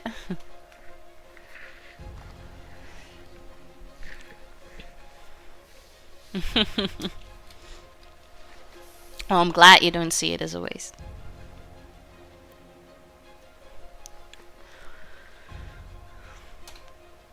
I cautiously tested my theory by walking away from Aya, leaning back and gently applying pressure to each footstep before committing. The illuminated areas weren't firm, but they still offered support. It felt a little like walking through deep snow. As expected, the further I got from the light, the further my feet sunk into the clouds. The bright light on top of the furthest spire still beat rhythmically as if it was calling out to us. I held 2 fingers firmly on the side of Aya's neck, and the pulsing of the light was indeed perfectly synchronized to her heartbeat. With our destination decided, I gently hoisted Aya over my shoulder and began our otherworldly trek. The journey was longer than expected and was a strange mix of arduous and exhilarating. The fear of falling quickly dissipated, but the malleability of the clouds along with the weight of Aya made my footsteps heavy. On the other hand, though, how often do you get to walk through the sky? The air felt fresher, more alive, and the warm glow of the colorful lights offered a soothing support. Each footstep left a glowing imprint that faded after a few seconds, and I wondered if they could be seen from below. The towering shards that jutted out aggressively from the depths of sea offered brief respite. I never thought I'd see them up close. Each seemed to have a distinct identity that I held with pride. It was almost as if I was meeting eccentric dignitaries one by one on the way to meet the Queen. As I approached Her Majesty, I was taken aback by how much taller she was than her subjects, almost defiantly so. She had stayed tall to keep watch over them. Even more curious is that the rock had eroded in such a way that it left a crude set of stairs that seemed to start from the top of the clouds. Maybe she had known this day would come, and had patiently prepared for it over the course of hundreds of years. The steps were narrow, and the climb would be steep. I contemplated taking Aya with me, but it would have been impossible. I would need to use both hands to reach the top, and so I had no choice but to leave her at the base. I rested her gently against the rock and promised I wouldn't be long. Despite the icy breeze, my brow quickly moistened. The climb was not only nerve-wracking but physically taxing. I clamped into the rock as tightly as it could, but it was wet, which made it very difficult to keep grip. My hands were bleeding, but my feet slipped more than once, and so I needed to stay vigilant. I had promised Aya I'd get her home. The light became painfully bright, and so I avoided looking up as much as I could. This wasn't an issue though, as I needed to focus on my feet anyway, and the light illuminated every nook and cranny. Its source was a small alcove near the top of the spire, and was at an awkward angle, and so I had to swing around the rock to get a clear look, squinting as I did so. What I saw was breathtaking. The alcove was lined with frantically sparkling crystal, and in the center stood a single stunned stalagmite which formed the pedestal. On the pedestal sat a feather that Melody had asked me to retrieve. I held my breath and my heart burned as I cautiously reached out towards it, my other arm wrapped around the rock. I stretched just far enough to pincer it between the ends of my index and middle finger. As I swung back around, the feather darted away as if caught by a gust of wind. I went to grab it, almost falling in the process, but it was too late. It swayed back and forth as it fell towards Aya, landing softly on her chest. Aya gasped with eyes opened wide as the feather sunk into her chest. bright blue light spilling from her as it forced its way in. I screamed frantically, trying to decide whether or not I'd survive jumping down through her.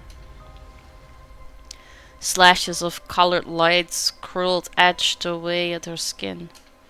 Her face held an expression of terror as she reached up towards me, but her eyes were lifeless. A blank canvas reflecting the blue glow that began to engulf her.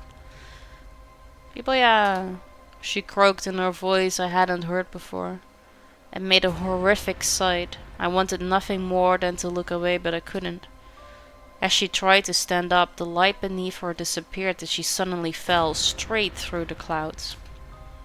She let out a piercing scream, which was abruptly silenced as she collided hard with the rock.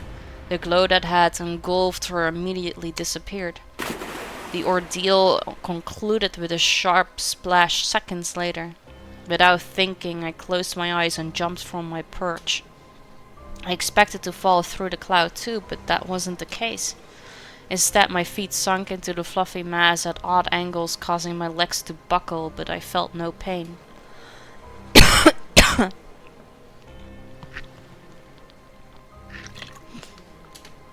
I shouted, repeatedly punching the floor, trying to break through. Fuck. Depending on the angle she fell, there's a chance she could still be alive. I needed to get down to her. I looked around and saw that, although the clouds still held their glow, it was rapidly dulling. I needed to get away from the rocks while I still could. I picked a direction, closed my eyes and ran, knowing that eventually I'd fall through. It became harder and harder to feel any resistance until it wasn't sure if I was still running at all. The dampness of the clouds whooshing past my head caused me to instinctively open my eyes, and I was greeted with the vastness of the night and the inky sea below. Despite being beautiful, it was terrifying and seemed to last forever. I kept my legs together and pointed my toes downwards, trying to create as little resistance as possible. The water felt almost solid. The force of the impact traveled up my body like creeping ice. The shock caused me to gasp, leaving me with a lung full of salt water. I spluttered as I frantically tried to clamber my way to the surface, but it was hopeless. No matter how hard I tried, it wasn't getting any closer, and I had no energy left to draw from it. I painfully grasped for air until blackness prevailed and I was gone. The next thing I remember is looking over to see Kira maneuvering herself closer to me so that we were lying side by side. The dense water acted as a mirror for the bright blue sky that beamed down on us, casting dancing reflections over the misshapen walls. We were back in the hidden grotto together? But how? We should just stay here forever, Kira uttered, her voice faint, as if speaking directly from her subconscious. Those words, this place, it was the happiest moment of my life. I had longed to get this moment back, to get Kira back, after it had all come crashing down. Had I been given a second chance? Kira. I felt tears stream down my face as I tried to find the words. It's okay. I know. She said as she reached over and took my hand in hers. I felt a surge of warmth course through my body at her touch. It was as if I had been brought back to life. Or so I thought. The warmth quickly evolved into an uncomfortable heat until the water around us bubbled. I looked over in shock at Kira, who just smiled magnanimously in return. Her skin and mine were rapidly growing pink as we lay there, being boiled alive. I went to speak, but no words came out. Kira suddenly leaped up and punched down on my chest forcefully, pushing me underwater. I woke up spluttering, the stabbing pain in my chest searing as I grasped for air. The scene had been in my head, but the pain was very real. My skin felt as if it was on fire from the heat of the sun that the white sand around me greedily gobbled up. I ached from the inside out, but somehow I was alive, and even through the pain I was happy to have woken up at all. The shock had triggered a fight or flight response, and I felt an overwhelming sense of urgency. Every inch of me hurt, but I was able to override the pain and talk myself to safety. Yep, absolutely. I was taking fast, sharp breaths, and even though my lungs felt like they were on fire, I started by slowing my breathing before gently making my way out of the sun. I propped myself up against a nearby tree and took a moment to get my bearings. I had washed up on the neighboring cove. It was a little tedious to get to, but I was still surprised there wasn't another soul inside. For a moment I wondered if I was perhaps in another dream, but despite its intensity the sun was still fairly low in the sky. It was still early. Oh, absolutely. So Kira is the mysterious girl from the sea that my character was like friends with or had like a crush on, but at just suddenly at a day they kissed, and she, as she was kissing him, was sucking the life force out of me, but then hesitated and stopped and explained what she was doing and why she was doing it. Because apparently she made like some sort of deal that she could take human form, but had to sacrifice a human every lunar eclipse or whatever. And she didn't, so she disappeared. And my character basically a siren. And then my character was, very shaken up about it and everything, and now met Melody, which was another sea creature that told him that he was special and needed to do something. And then my character went crab fishing. And then Aya came along, which is also a sea creature. And then this happened.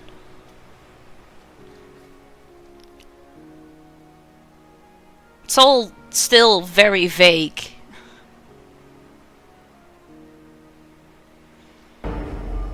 Hello there.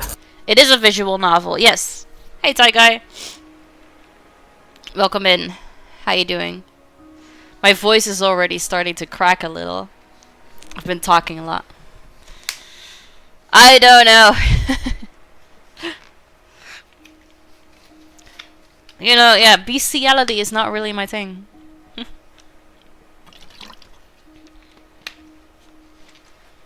You doing great? Nice, I'm glad to hear that. I'm fine, thank you. Except for my voice giving out. Which makes sense because I've been like reading non-stop for almost 2 hours now.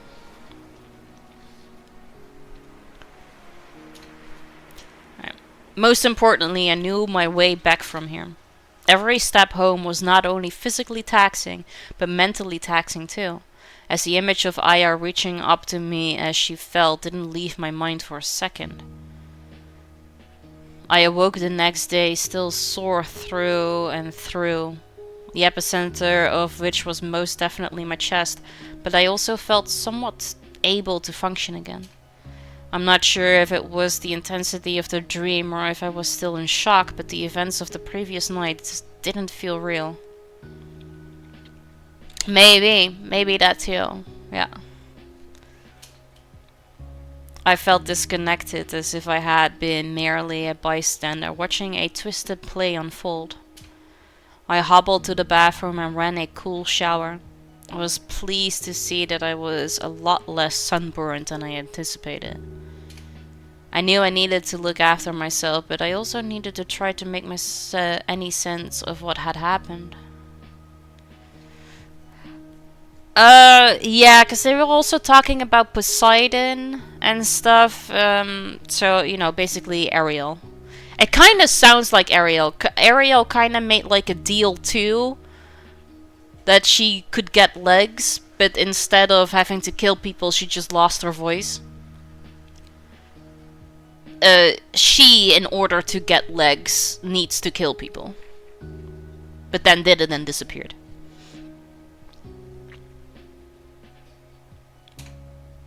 I promised I looked after her and I couldn't fail. It wasn't an option. Aya had barely seen herself when she fell, as if the power of the feather had consumed her. It was a chilling sight, but maybe, just maybe, that power was able to save her. The feather may have been what Aya was searching for all along, the reason she came to our world. It was a part of her, her missing piece.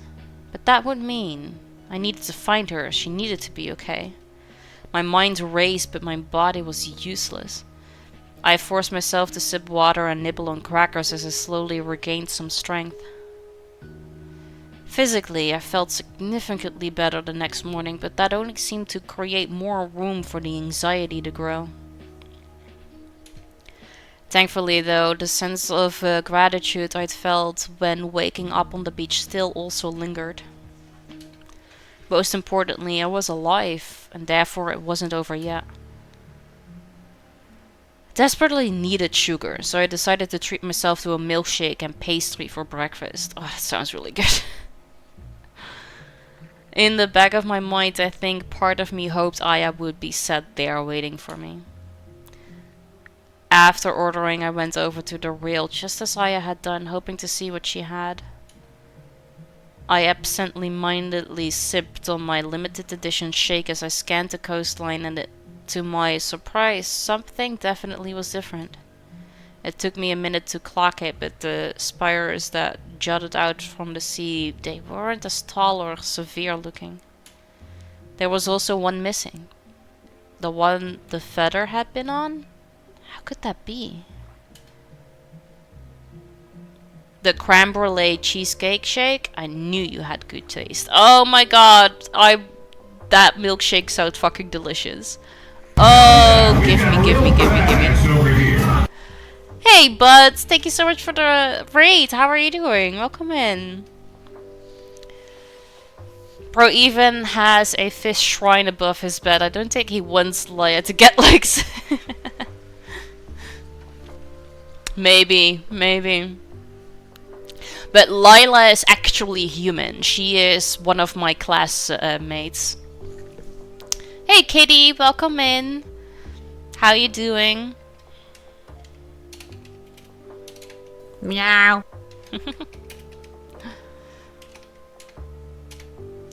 Let me give you a shout out. How was your stream? I am fine, thank you. How are you doing? How are you, kitty? Welcome in.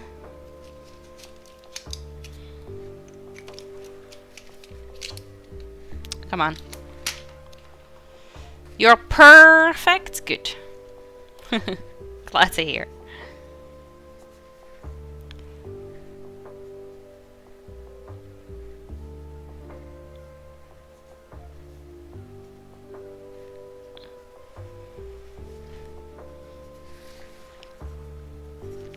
Raid with 4 awesome people. Thank you.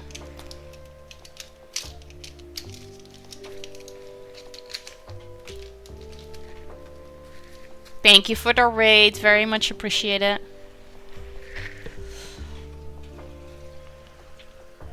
Hi everybody from But's stream. I am Iboya, but you can call me Ibo. I'm a variety streamer where we play lots and lots of different types of indie games. And today we are playing a visual novel about a mysterious girl from the sea. But I also stream art. I paint on puzzles like these or tiny canvases which you can redeem with your Twitch channel points. You can stick around or don't, it's totally up to you. I appreciate it nonetheless. It was a good W stream. Streamed at a different time because I couldn't sleep and haven't streamed much. Felt good. I bet. I'm also... normally I stream in the evenings, but I don't have to go to work for X amount of time. So I can also stream in the morning/afternoon, which is also not typical for me.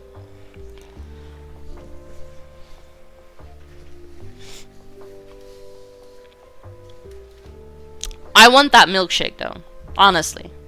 Give me a creme brulee cheesecake shake.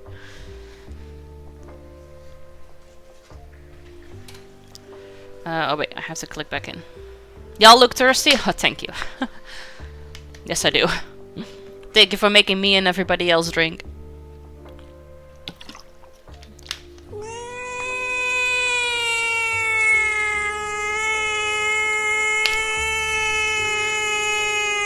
I was like, what?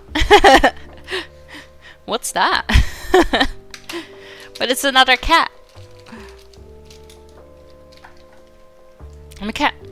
I'm a kitty cat. And a dance, dance, dance, and a dance, dance, dance.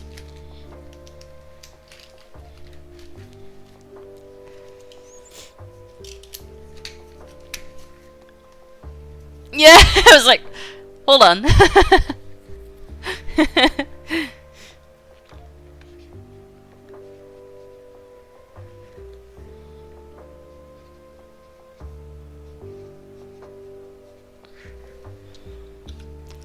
Tried to find that blurb, couldn't find it. Ah.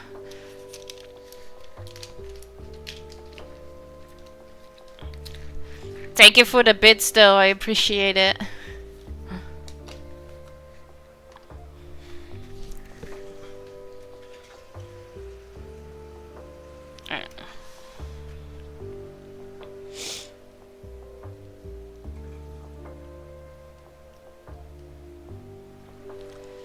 Alright, let's continue the story. Lila tapped the top of my cup with hers. What are you doing here? I asked, surprised to see her. She ignored my question and continued. It's actually thanks to me that you're drinking it, you know. I raised a single brow. Suggested a collaboration to my dad. The cheesecakes are special in the cafe just down the road. You may just be my new favorite person. Not the first time I've heard that today. Wait, hold up. Your family owns Moo Moo Shake? You're speaking to Princess Moo Moo in the flesh. I shot her a confused look as I tried to hold back laughter. I used to love the nickname as a kid. My parents said I went around mooing at everyone I met. These days it just gives me a complex. But my parents still basically always call me that instead of my actual name. Great fun in public. She rolled her eyes, but her fondness of her parents shone through all the same. Why does it give you a complex? I think it's very cute. I'm mood teasingly. Oh. So you think I'm cute? I blushed, having suddenly forgotten every word in the dictionary. Yeah, I mean, you're pretty. Sorry, but you're way too fun to tease. Don't worry, I already knew the answer before asking. This only exacerbated the redness in my cheeks, so I turned away from her, trying to distract myself. I looked back out to sea, curious to see if my eyes had played a trick on me before. Nope, the landscape was absolutely different to how it was that night. Could it be? No, surely not. It had never happened like this before. Say, Lila, I know this is a silly question, but you know those stacks, I think they're called, that lead out to sea from the shore over there? I gestured to the opposite end of the cove. Lila nodded, but looked confused. I hesitated. Do they look any different to you? Lila studied them for a moment. Not sure. I've ever properly looked at them before, but I don't think so. My shoulder slumped. Is everything okay? I paused, contemplating whether or not to tell her the truth. Lila, he's not into you. He only went to the milkshake stand because he likes the cowfish mascot. Ah, this dude has issues.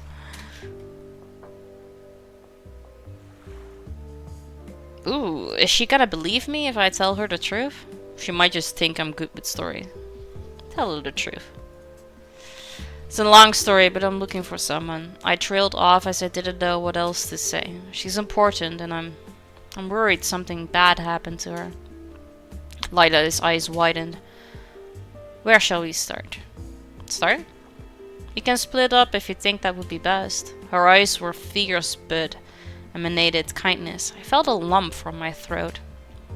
Thank you, I really do appreciate it, but I'm sure you have plans today. I'll be fine. I wanted nothing more than to not feel alone in this, but I also knew she wouldn't understand. How could anyone? It's non-negotiable, I'm afraid. So, are you splitting up or sticking together? Let's stick together. Two heads are better than one. The problem is that I don't know where to start. It's annoying because I feel like the answer's there somewhere. I just can't pinpoint it. How about retreating your footsteps? Where was the last place you saw her? My chest tightened, which stung. The beach. Well then, shall we? I described Aya as we made our way to the shore. I made a conscious effort to be as truthful as I could be, but at the same time I had to keep the story within the confines of believability. Lila also is into fish. I told her that I thought she could have swum out to sea, that she might have drowned. Lila stopped and put a hand on my shoulder. Didn't turn to face her. We'll find her. She left a few seconds for the words to sink in before patting my shoulder once more, and we continued walking. If something like that had happened, she would have washed up on the shore. It's a cove, so the currents always bring everything back to the beach. Lila was right, of course. I had experienced it firsthand. We searched up and down the coast for hours until we were sure we'd explored every small cave and alcove. After that we asked around at the places that overlooked the beach, but no one had seen anyone matching Aya's description.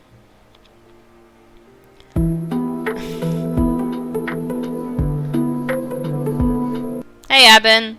Okay, good luck. I think everybody in this bloody town likes fish. They might... I mean, they live on a small island. I feel like they live off of fish, too.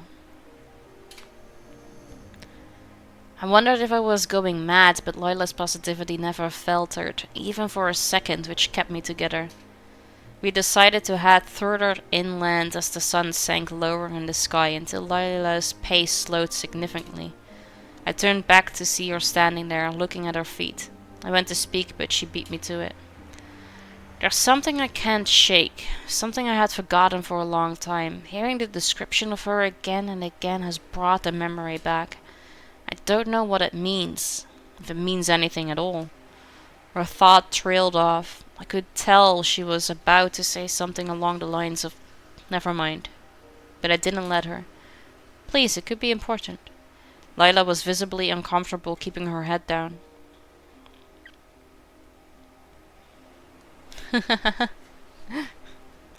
Must just be this town then. I was really young. It's one of my earliest memories.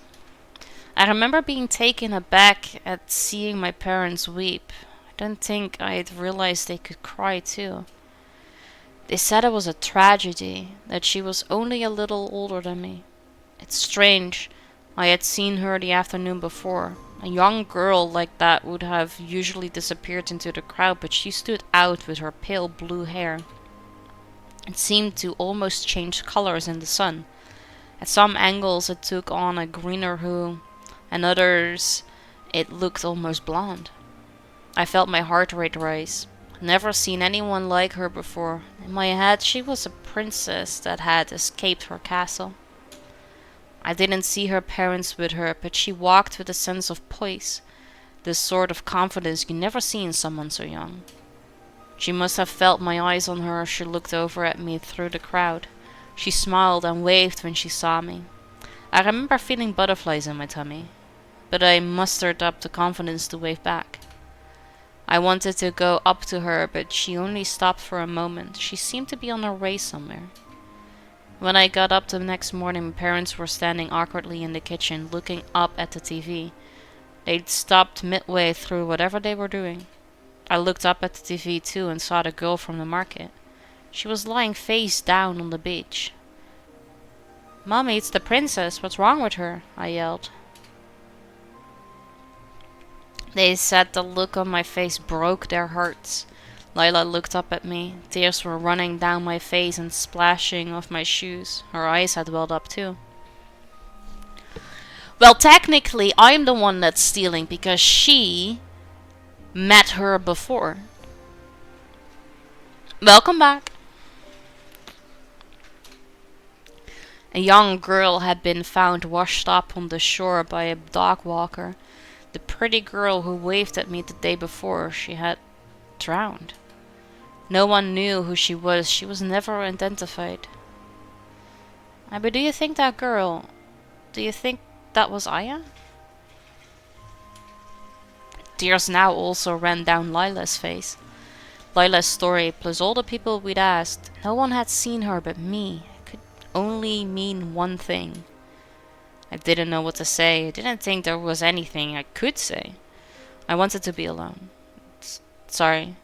I mustered up without looking her in the eye. I turned away and started to run. "No!" Lila shouted defeatedly, wiping her face with her palms. "This isn't over yet. We're in this together, remember? I need to know. For me." She was right. I shouldn't have involved her, but I had. She had unquestioningly trusted me. I owed her my trust too. I wiped my eyes before turning back to face her, but the tears still came. "I'm sorry, you're right. I didn't know she was dead." I could barely get the sentence out. "I know," she said sincerely. "How long ago did it happen?" It was 11 years ago. I was just 6 at the time. Look, this is going to sound crazy. And maybe... She cut me off. "You can tell me." She walked over and took my hand in hers. When Aya suddenly burst into my life a few weeks ago, I had no idea who she was. And she didn't seem to know either. Wait, this is already weeks? For me, this feels like 3 days. I promised her we'd figure it out together and that I'd get her home. It was strange, but it makes sense now why no one had filed a missing persons report for her. And today no one in town remembered seeing her, despite Aya being with me the whole time. It was just like Kira all over again. Kira? She was in our class until recently. Lila looked puzzled. I swallowed to clear the hard lump in my throat. Apparently, so what I thought, like, let's say Monday. He meets Aya on Monday. They spend Tuesday together, being on the beach. Wednesday he had to go to a school trip. Came back and she was lost. So in the same night he went looking for her. And this is Thursday. For me this is 4 days. I don't know why he's calling it weeks.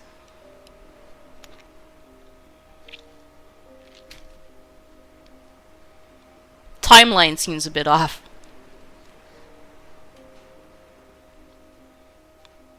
But sure. But when she died, everyone forgot about her as if she had never existed at all.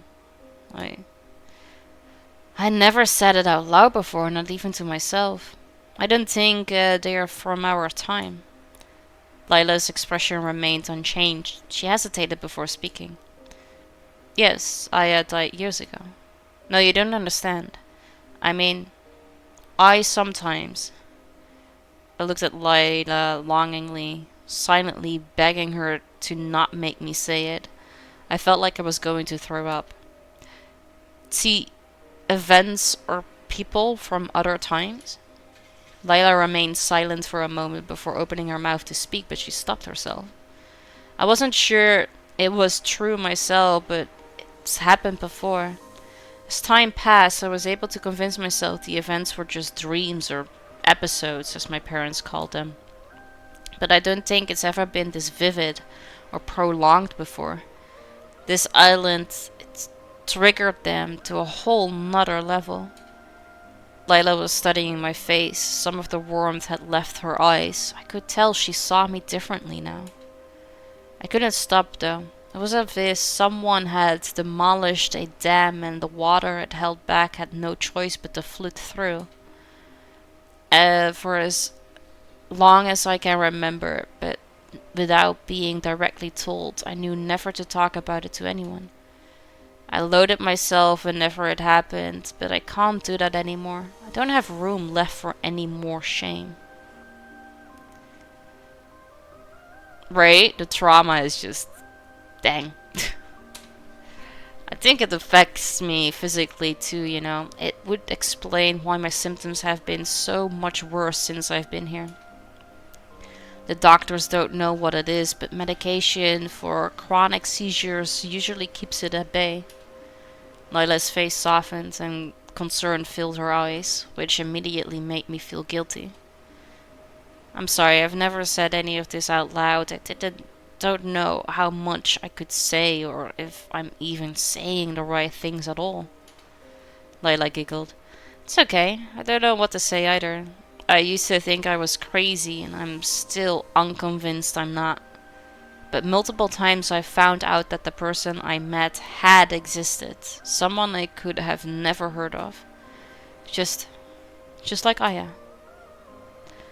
There have been a couple of times where I've seen something happen years beforehand, like when I thought my brother had died. When he came bounding into my room the next day, I screamed as I genuinely thought he was a ghost. He didn't die for real until years later. Exactly as I'd seen it. It's terrible. Because I'd ask him how he was alive after a crash like that the morning after. I think my parents think I somehow willed it into existence, decided his fate for him. Hey V! Yeah, right here. Did you miss me?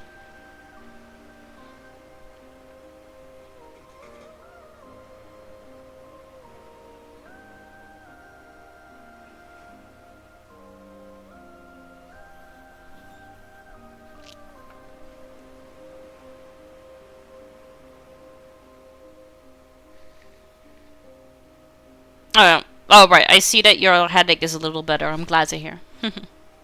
Too busy? Pfft, liar. You're just distracting yourself. Maybe they don't. I honestly don't know. I know I have to relocate for my own good, that I can't be found out. But they've never wanted me around. I genuinely don't think they like me. I mean, I think they love me, but yeah. I don't think they like me. Lila walked over to me and pulled me close to her, wholeheartedly embracing me. I hadn't realized until that moment that the emotion I'd felt for Aya, for Kira, had left me. I felt nothing in that moment but guilt for making Lila upset. I'm sorry, I whispered.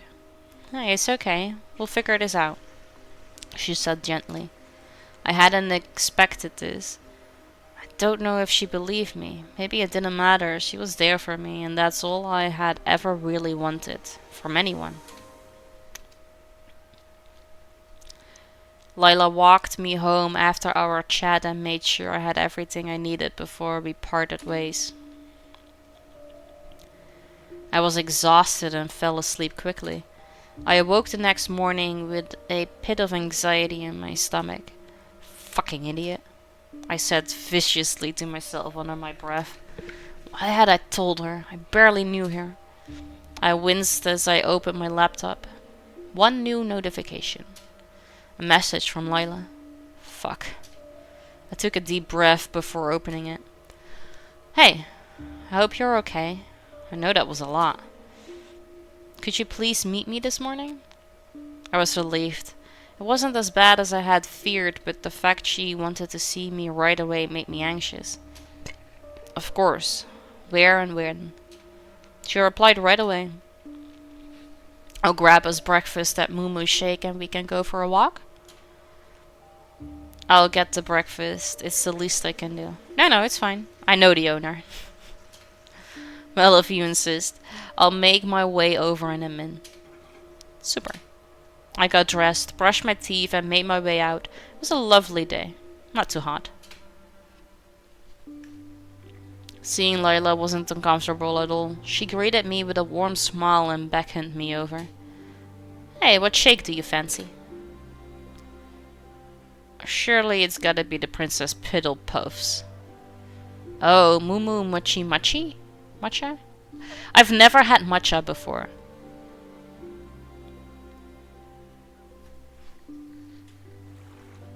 I don't know, neither of these sounds quite pleasing to me. The laundry is done.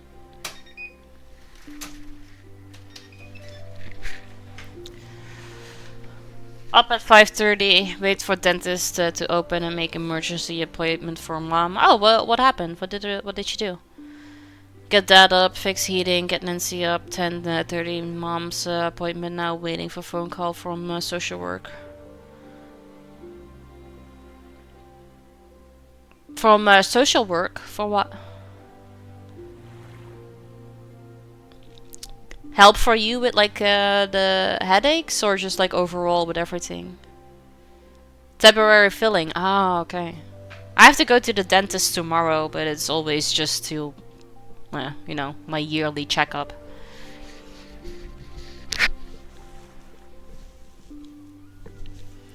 We're gonna go for the princess one. Another one made famous by yours truly. My mom often put her hair into little puffy buns when it first started growing. Because I struggled to potty train, my dad took to calling me Piddle Puffs. And I'm not entirely happy with my choice now, because Piddle Puffs apparently has something to do with pee or poo. Or both.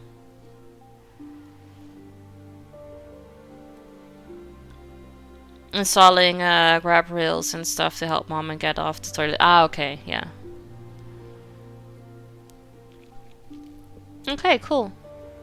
Hope everything will work out.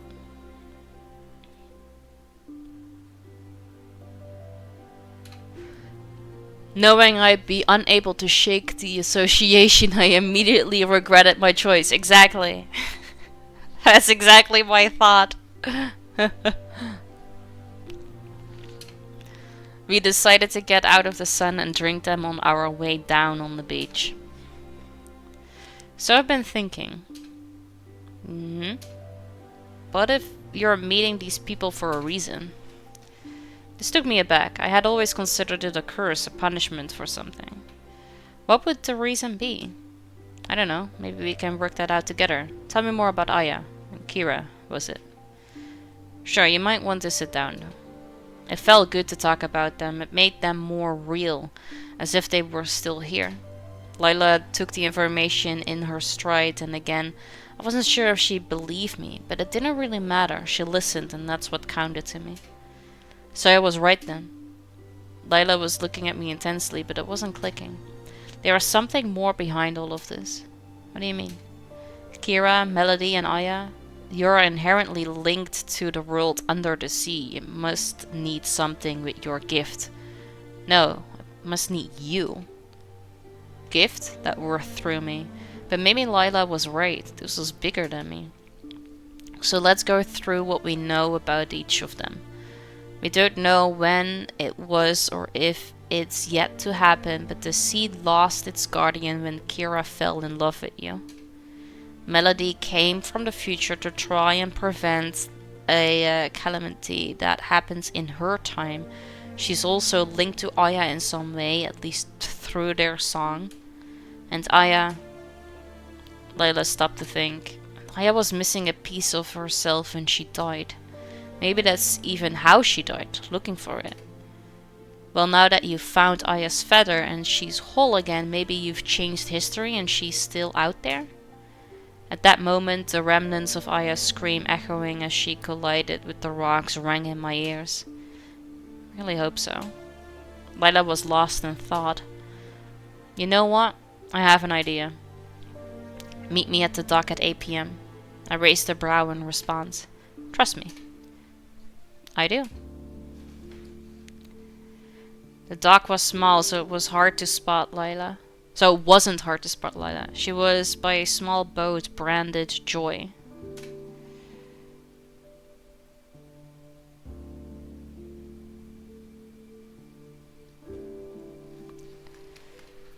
Evening, Captain. You ready, sailor? Are you sure about this? No, but it's worth a shot. The sea was almost deadly still as the large bright full moon rapidly replaced the deep orange sun, and with that simple switch our destination was clear. I'd had a feeling this would be her move, and it was a smart one. The stillness of the night inherently felt somber, which spurred me to try and lift the mood a little. How's old Joy holding up? Despite her age, she's still chugging along nicely. Bless her. Lila patted the control panel lovingly.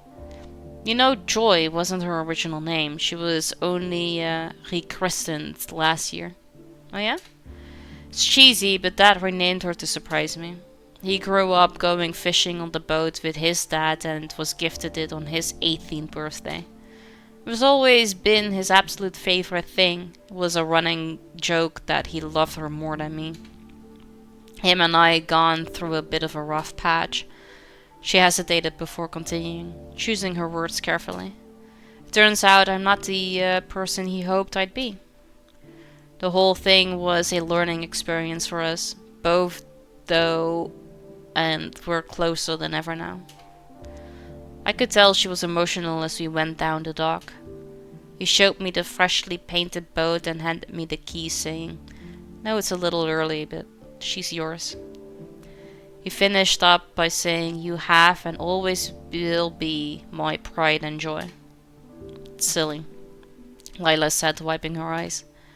But it's also the nicest thing anyone's ever done for me, you know? The islets had come into view and looked just like it had in the past from this distance. A pit of trepidation formed in my stomach. I think I'm gonna need your help mooring up if that's okay. Of course, I'll follow your lead. It was my first time seeing the islet so empty and quiet. Maybe it's just because I hadn't seen it like that before, but it felt cold and imposing, as if we were trespassing somewhere we shouldn't. Lila walked with purpose to the small pool in the center and placed the candles she'd brought around it. As she lit them, her gentle voice broke the islet spell. I used to love listening to my grandfather's magical stories about the island as a child. He seemed to have an endless supply, and as I got older and looked back, I came to really admire his creativity. I had a thought earlier, though, which prompted me to pay him a visit. What if there was some truth in his stories? His eyes lit up and I asked him where he'd heard them. He said that I told him I was too old for stories now and asked fondly if I remembered the song he used to sing to me. I had completely forgotten it, but in that moment it came rushing back, and I have a feeling you might know it. Lila knelt down, closed her eyes, and clasped her hands together, just as Aya had done.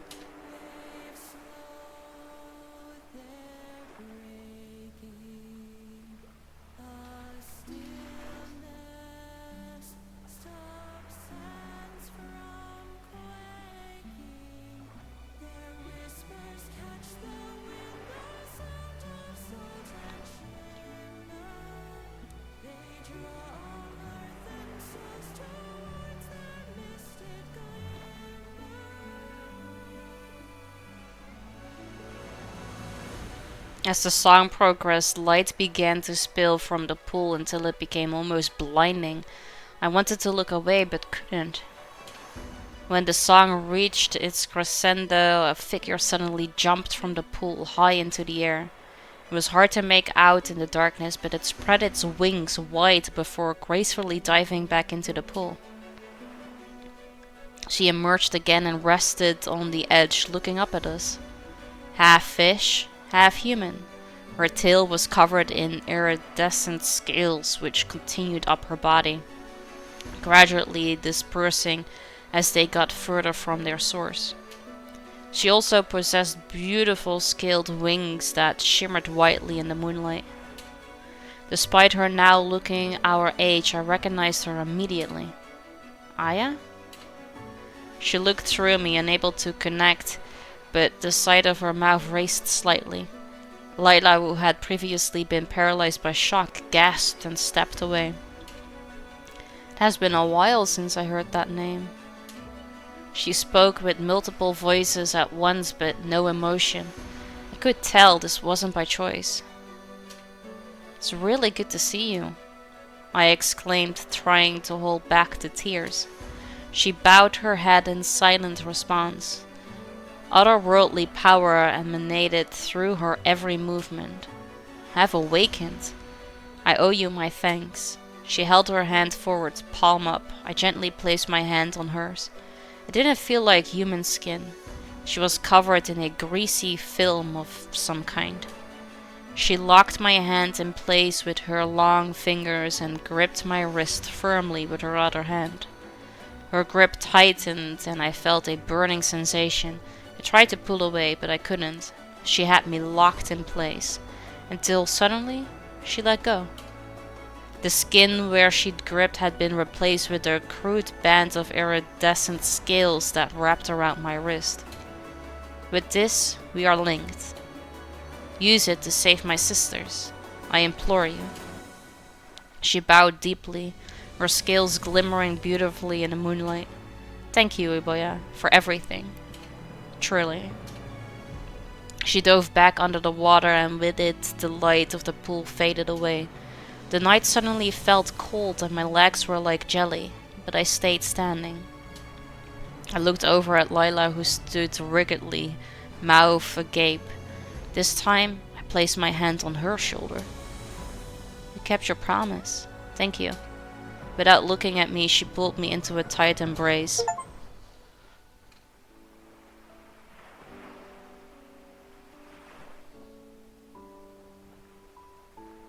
Okay, I think that achievement said fail to bond with Layla. But I felt like that wasn't failing. But okay. My time on the island had been grueling, subjecting me to levels of pain I hadn't thought possible, but I had gotten through it. It had also been beautiful. There's so much magic in the world, and I'm grateful to have been allowed to see just some of it. Most importantly, my time with Aya, with Kira, had been pivotal. In helping Aya become whole again, I had also found myself, and with that, I was no longer hidden. I finally knew who I was, and for the first time in my life, I could say that I liked myself and was proud of the life I've built. And with that, my decision was easy. I stayed on the island after my exams. It meant cutting all ties to my family, but that wasn't as painful as I anticipated. In fact, it was freeing. As the months passed, by opening myself up, I truly became a part of the community. The people of the island genuinely cared and looked after one another. I felt safe and protected. Got a lot out of helping to make daily life a little easier for the older generation. They had taken a shine to me as I was outspoken about preserving the island. Bonded for life, for of course Lila and I became closer. And as the months passed, I naturally made other great friends who were there for me in the same way. I knew there was more work to do, that the puzzle wasn't yet complete, but searching for those pieces no longer took away from the beauty that had previously eluded me. The beauty of the everyday. Oh, bond with Lila, but not Aya.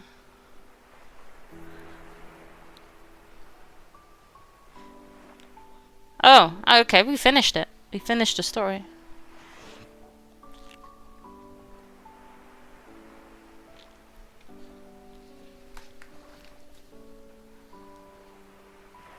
Okay, but how do I bond with Aya and not Lila then? Maybe I need to talk to her to not come with me on the tour, so to speak. Like not let her help me.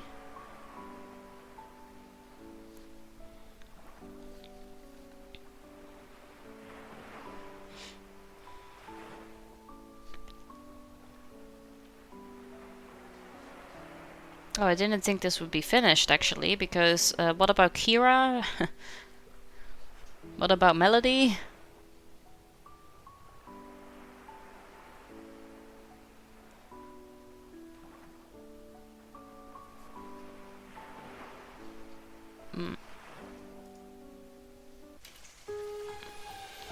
Okay. Gallery. I opened up only one thing. Okay. Why are the others closed then?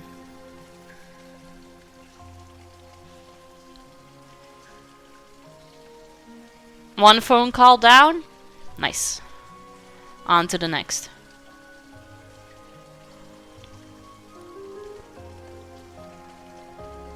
Try every type of milkshake there is. That just means that we have to replay it. Find half of the hidden shells? I don't know what that means.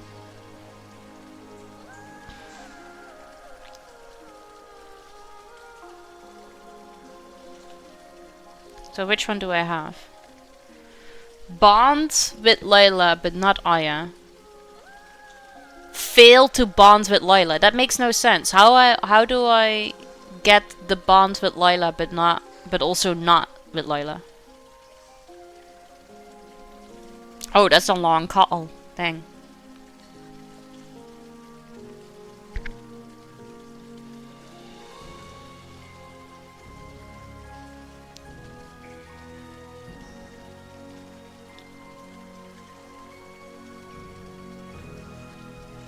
Because if I get the achievement of bond with Layla but not Aya, why do I not have the fail to bond with Aya one then? And why do I not have the truly bond with Layla one then?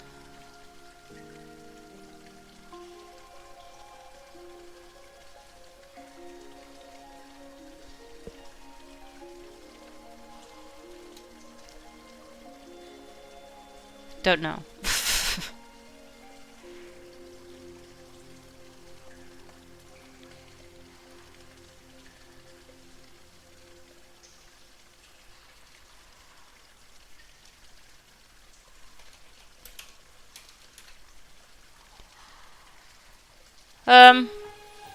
I need to pee.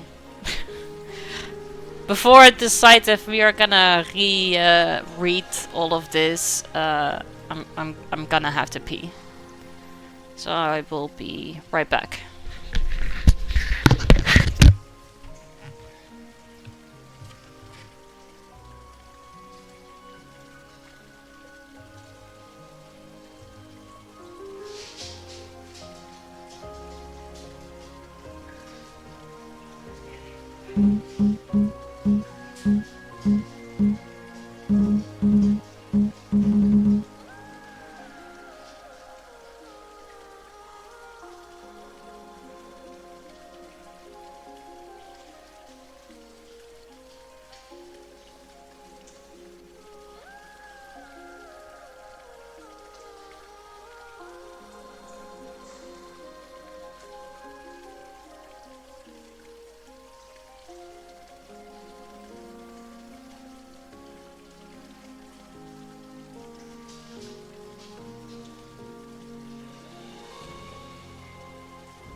Alright, I am back.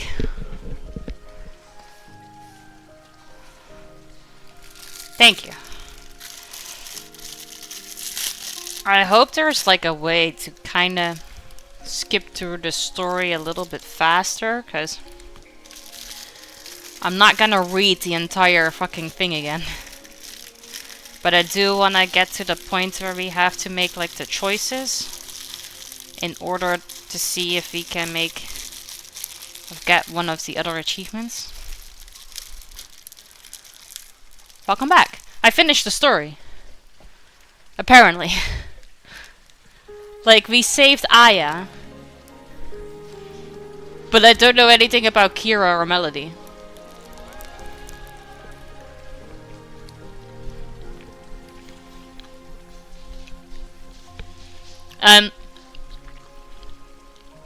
I'm not entirely sure how these achievements work, because I've got the achievement saying fail to bond with Lila, but I also got bond with Lila but not Aya. So how did I manage to fail to bond but also bond? And then if I like failed to bond with Lila, why did I not get this one then? I don't know.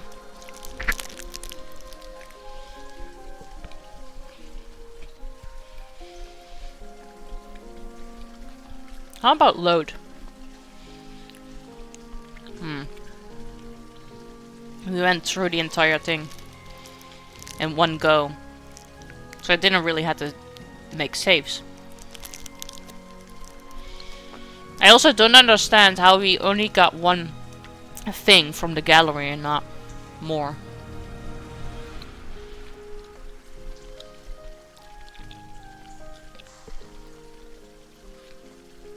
Plus, I want to know what the hidden shell is and how to get more.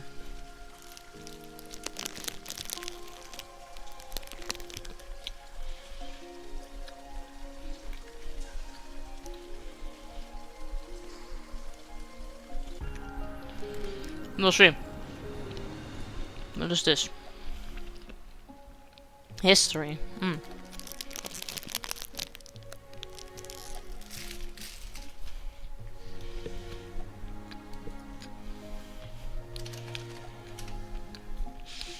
So, I put in that I was a girl, but my character stayed being a guy.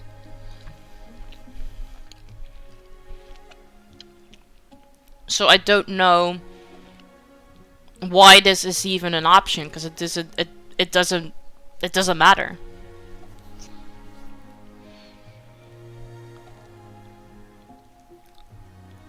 Maybe that's also one of like the choices.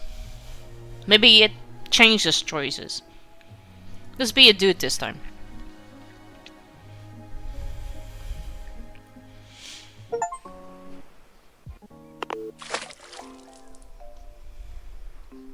I got an achievement.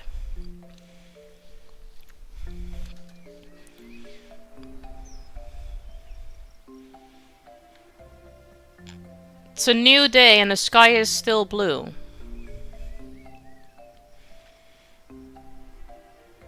Is that because I now became a dude? Because that's the only thing I did differently. Okay, so it does matter. Okay. Alright. So, last time I said, hold on, I've got questions for you. Let's just go with it.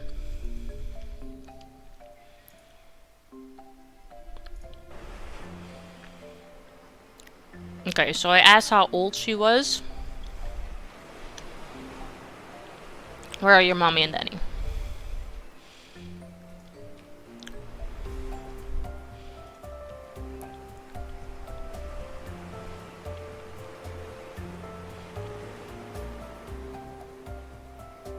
This guy be sexist as fuck. You might be right, because the sky is very fucking grey for me now.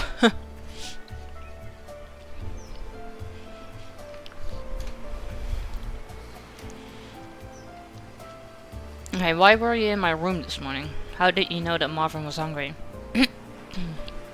um, I did this one last time, so now we're doing this one. He told me. Did she come from the sea? I have to find out together.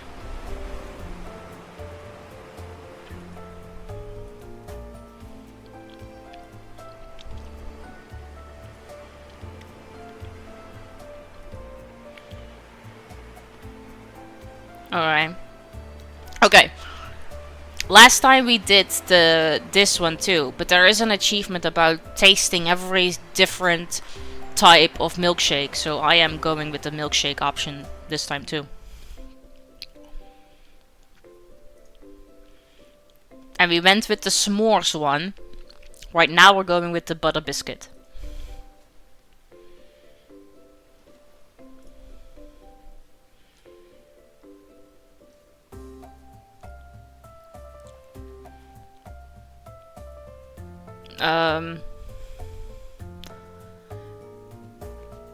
I'm just doing every single other option that there is. See what we can get. Because there's also one that we truly need to bond with her. And then I have to probably take this choice, but let's do this one first.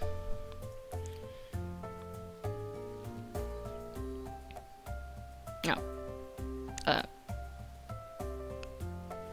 Fine.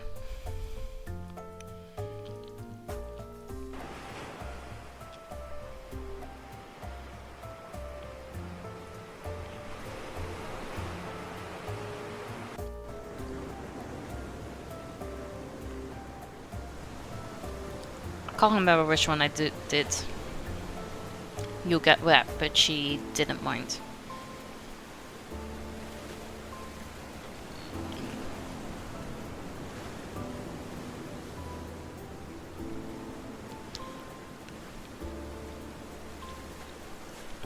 Maybe.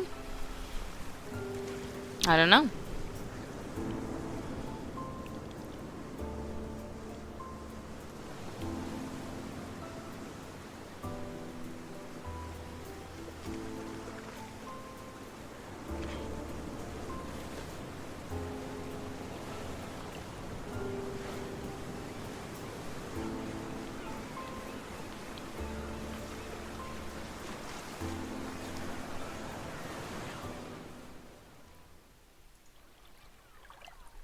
She was a bit as beautiful as I'd imagined. Lots of stories. Okay, different answers. So we're going with bye-bye. Couldn't resist. Now, have you ever heard the idiom, don't kick a dog when it's down? Thinking about it. Doesn't that suggest that it's okay to kick dogs when they are standing? What's wrong with people? And there we go again. Okay, your reaction was justified. The original reason I came over is because we haven't really chatted before.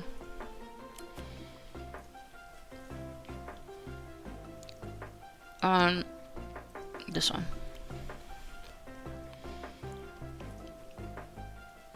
Let's disagree. Oh, yeah. Wrong click. This may or may not be intentional, but I reckon the sea has more depth. Lila rolled her eyes, but her smile made it less effective. Despite all the technology we have, they are still making new discovery every day. That's pretty awesome. And I realized I felt like that, but I also knew that my answer would have been the same even before meeting Kira. Yeah, but this answer is also true for the sky.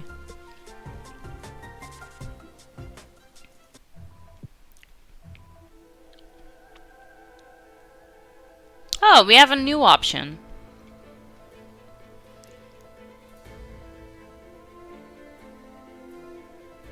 Because last time I only had go to the beach and go to the milkshake stand.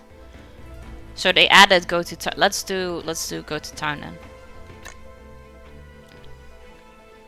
then. Just stay in bed. Fuck yeah. I ran towards the town, trying my best to manage my pace so that I didn't run out of puff. On my way there, I questioned my decision. I didn't know the town. I hadn't even passed through it on my way to Mumushe. Did she even know how to get there? Something inside was screaming for me to change course to the beach, almost as if Aya was crying out to me from the waves. She was at the beach, not the town. Continue to town, even though you know Aya won't be there. Against my better judgment, I chose to abandon Aya and ran as fast as I could towards the town. It wasn't long before I tripped and hit my head hard on the uneven cobblestones. The first thing I noticed as I awoke was a tightness around my wrists and ankles.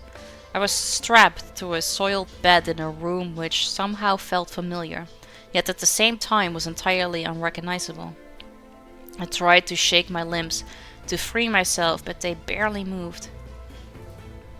My body was weak and unresponsive. Panic quickly overwhelmed me. I wanted to scream, but only a rasped groan came out. "Nurse! Nurse!" shouted a deep voice with a thick accent, smothered in panic from behind me. The doses watched too low. They are becoming lucid again. "I'll be right there." Calling is also, see, so I said that I was a dude this time, but they still called me a they. Instead of just he. So I really don't feel like making that decision helps in any way.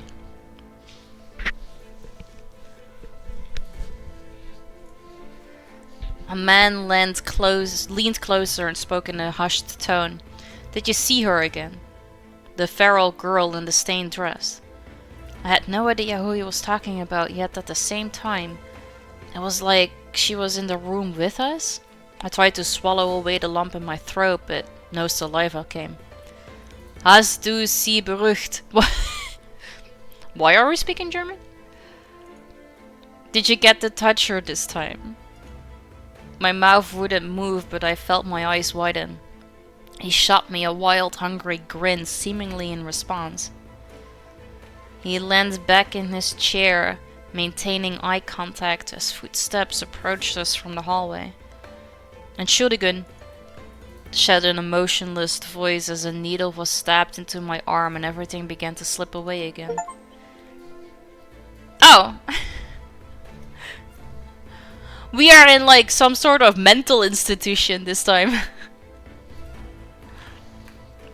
It gave me an achievement, so good choices.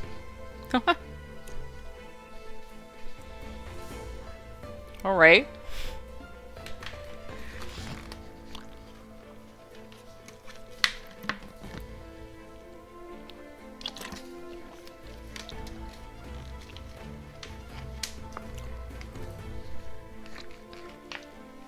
Yeah, definitely cray-cray.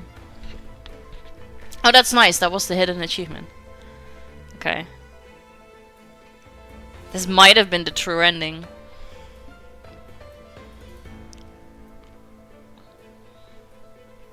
Like dreaming about people not existing, rising from the sea. You must be cuckoo. Alright. I'm gonna be a guy. Shall I be a guy again, or shall we just be the non-binary? Because then I've had everything. Because I feel like I've gotten the achievement for being a dude for the sky. Okay.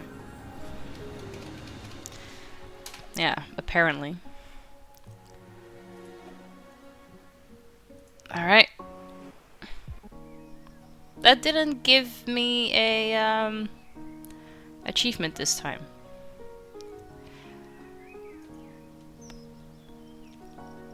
Would have improved if I kept hiding. After a relatively productive day, I decided that some crab fishing, which I secretly enjoy far more than I had planned on, would help clear my mind. I received a phone call on my way there. This is a call to remind. Why did I became here? There was no option for me to choose. Huh. Okay. Let's do the same options I've just did, but then instead of going to town, we're gonna go to the Moo shop.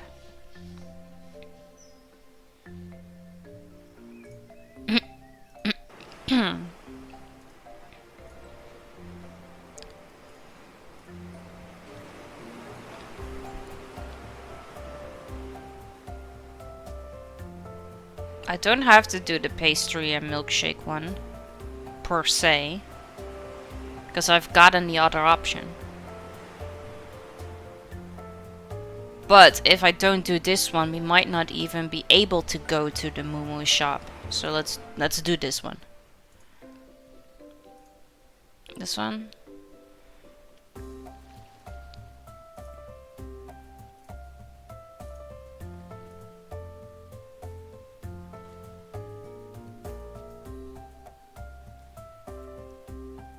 Wow, these choices really make me an ass. Dang.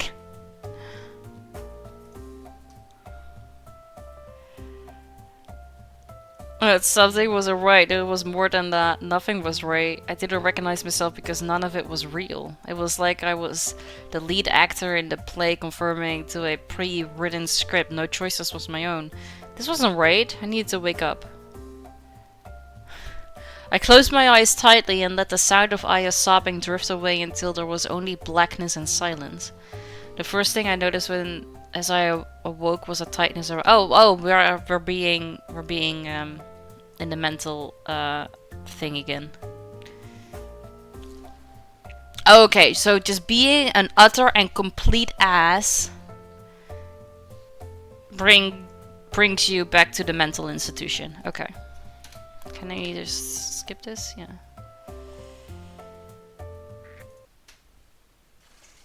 Alright, we're gonna start.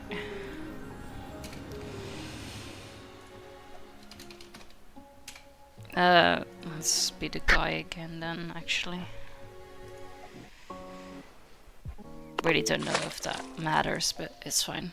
Okay, give me a couple minutes to get ready. Where is your parents? Guess we have to find out together. Milkshake.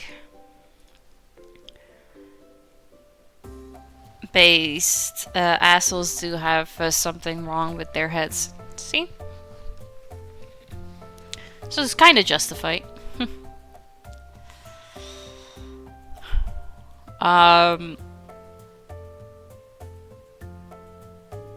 Yeah, I don't think that matters.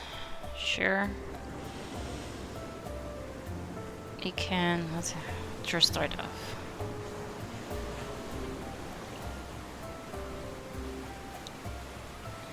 I'm not entirely sure if I'm trying to be truly bonding with her or not.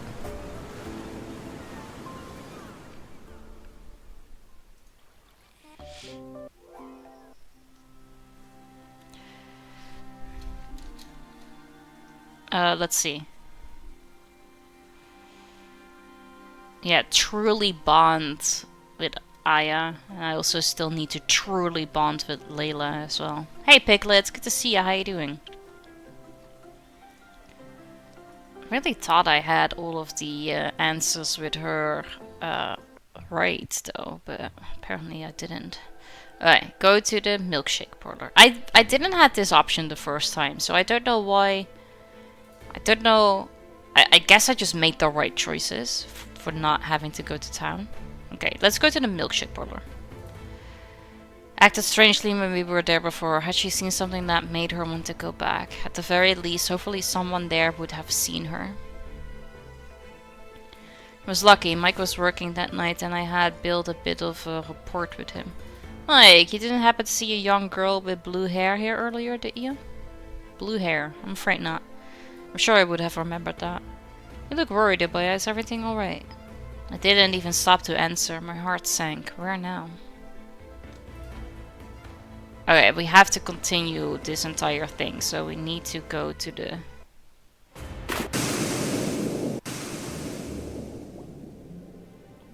Okay. Right, so... we're getting closer to... being able to choose another milkshake flavor.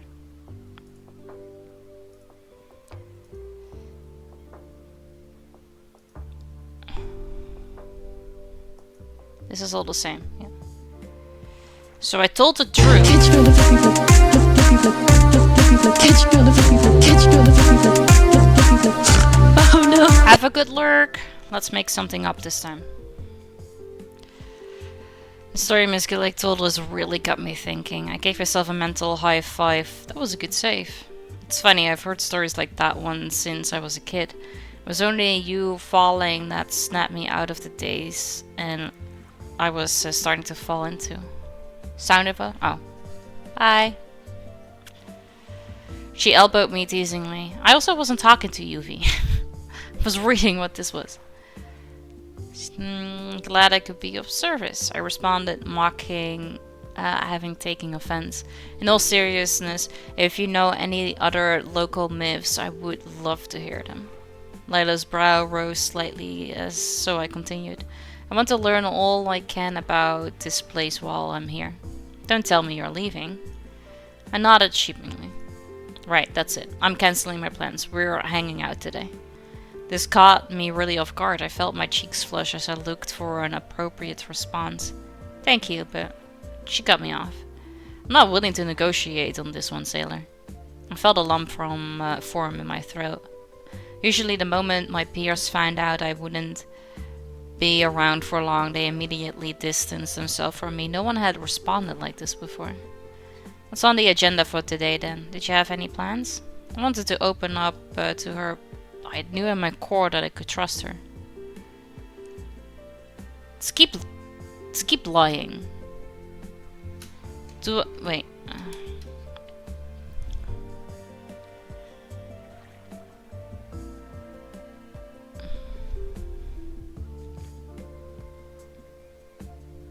I mean, I had to fail to bond with her, but I wanna see. I couldn't open up just a little. On top of this, I couldn't set aside my own skepticism for the sake of someone else, not even for Aya. I suddenly felt disconnected from myself and wholly uncomfortable with every aspect of the situation. My body entered fight or flight mode, and without saying a word, I turned and ran. It wasn't long before I tripped and hit my head hard on an uneven cobblestone. Oh. We're back in the mental institution. Hey, Sapfang, good to see you. How you doing? Welcome in. Thank you so much for the raid. Hey, Necromancer. Hey, Swift2. How you guys doing? Good to see you. Hey, Satfan. Hey, Snackies. How was your stream? Good to see you.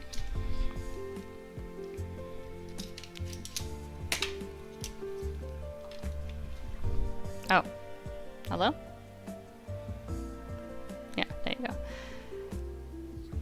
A very good stream. Nice, I'm glad to hear that. I'm fine, thank you. You're welcome. Thank you for the raid.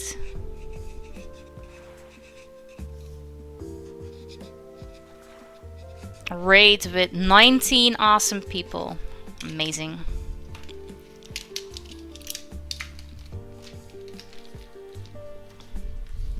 Thank you.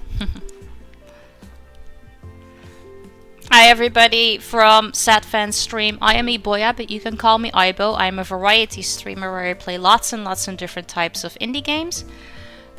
And today we are playing a visual novel called Iridescence. I don't know if I say that right.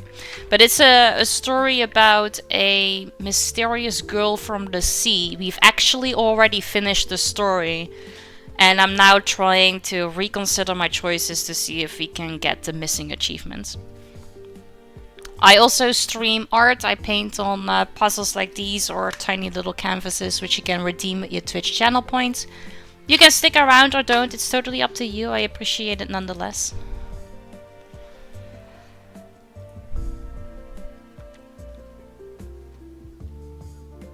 Oh. I keep making the wrong choices and I keep ending up in the mental institution. No problem. You do you. I appreciate you dropping your people off. Good luck with the heat. I don't know if because I didn't really let the entire thing run, the previous one, if I missed any of the achievements. So let's just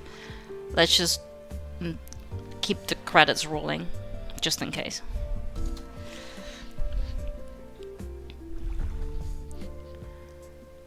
Okay. I need to somehow...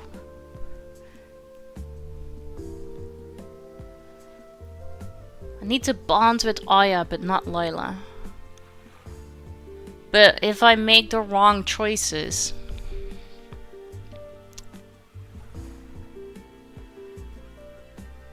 I end up in the mental institution, so if I am mean to Lila, I cannot continue.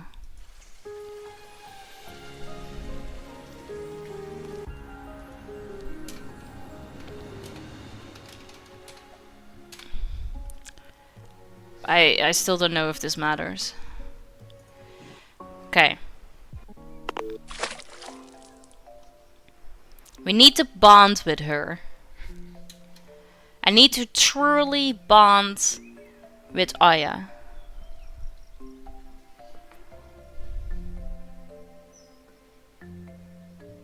Truly bond with you. So I feel like me just giving in would be good. So how old are you? And get to know her.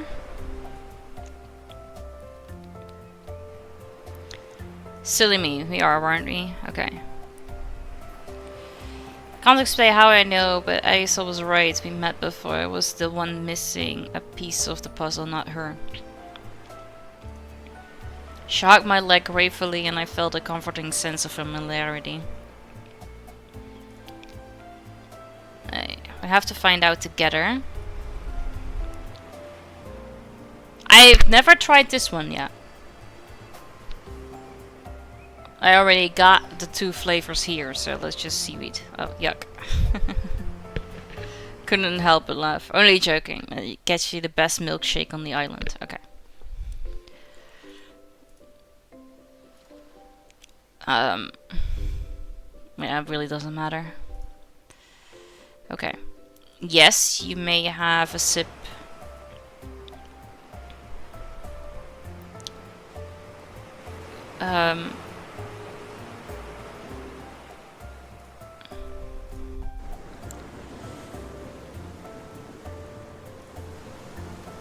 I'll have to carry you since you just right. Yes. So hold on tight. I feel like that's better. Then I also need to truly bond with Lila. I don't know if I can do both in the same thing, but answer sincerely. I agree with her.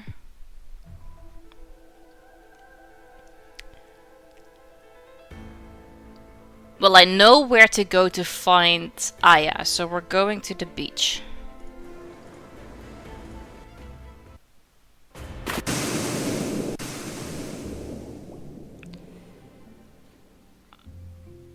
Yes. Tell her the truth. Now we're tasting this milkshake because we haven't done that one yet. At least we've gotten all the milkshake flavor, so yes.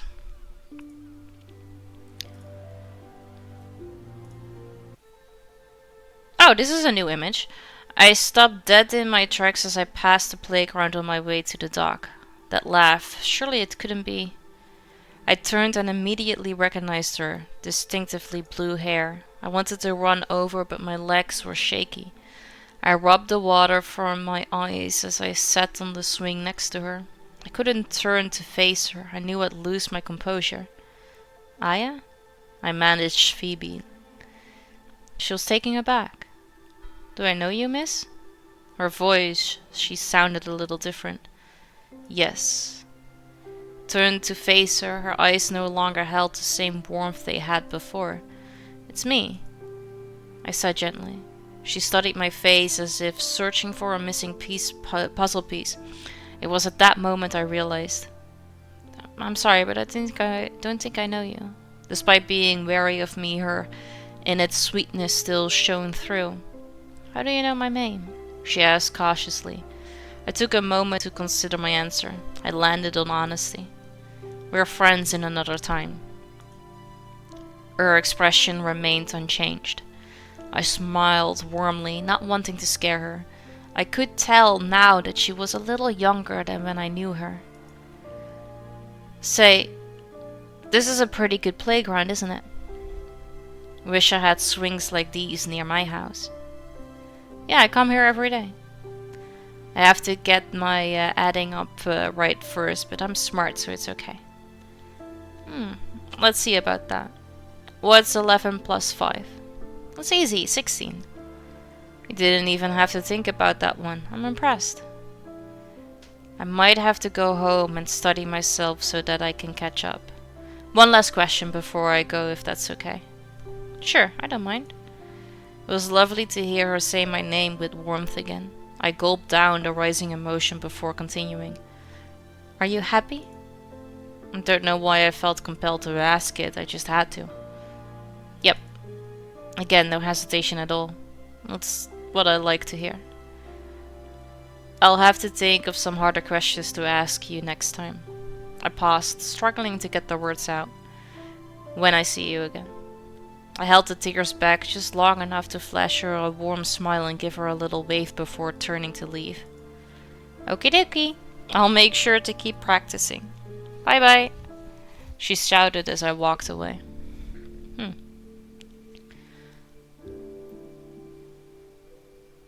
Okay. Right, so we're back here. Just saw her, you know. Who? Layla asked earnestly. Aya. What? I suppose I was processing it as I told her.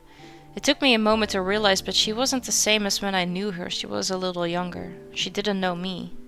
Oh gosh. She was still the same sweet girl, though. It was really nice seeing her smile again. I felt my eyes well up. She didn't deserve to. I couldn't say it. I didn't need to. I know. Lila removed her hand from the wheel and took mine. This isn't the end yet, but we'll get there. Together. She squeezed my hand tightly. I remembered something important that I think could be a key. The eyelids had come into view and looked just like it had in the past from the distance. Alright. That is all the same. Now she's gonna sing.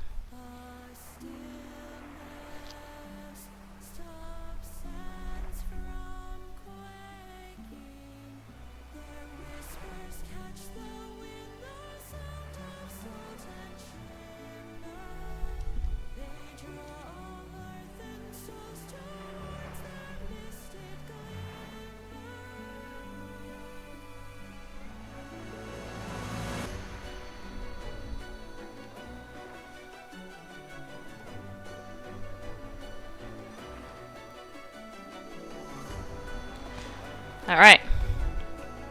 There she is.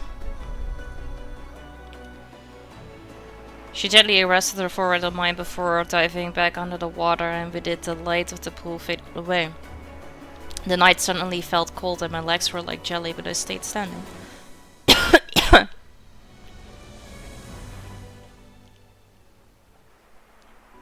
No good? Aw, that's not great. How come? I didn't get anything new, so how come I didn't bond? Like I didn't truly bond with Layla either. I felt like I said all the right things she wanted to hear.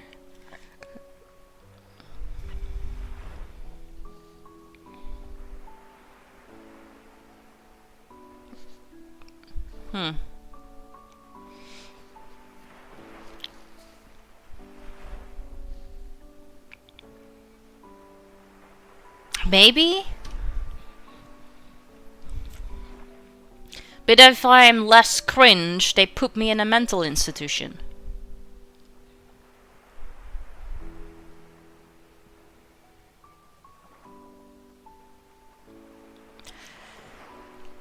I mean, I'm like that too. If you tell me you're gonna like call at 11 and it's like 5 past 11 and you haven't called me yet, I'm no good.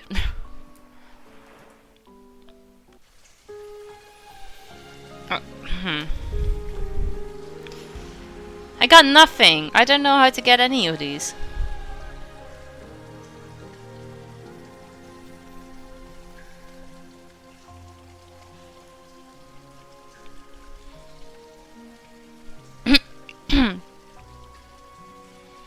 Yeah, but it's also like you made like some sort of promise. Stick to it. It's not that difficult.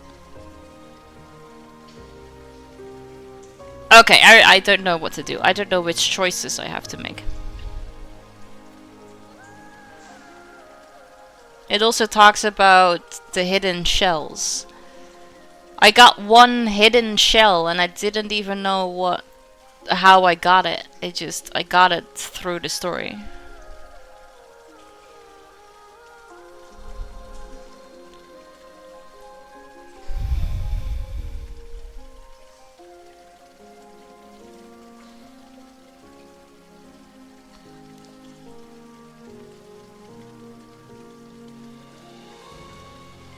How am I supposed to bond with Aya but not with Layla? Because...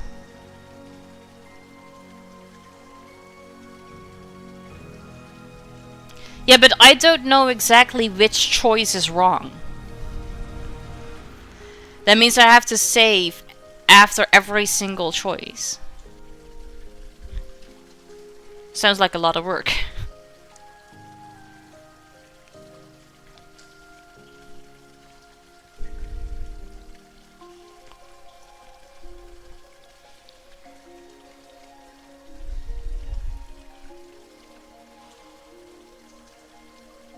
Sounds like a lot of work I don't want to do right now. I have to think about it.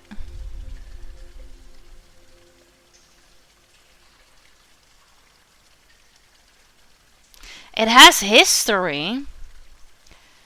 Actually, you know what? That's a good point. It has like a history option, but I don't know if you go back into like the history. Okay, so here we are with the first choice. If I just make one choice, scroll through, well, make another, click on the history. I think history is just reading. It's just the entire book again, but you cannot go back to the choice that you just made.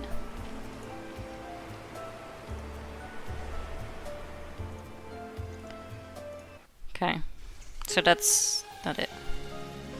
Oh, yeah, you have settings here. And the settings in-game were, I think, the same settings here as there. Yeah, exact same settings.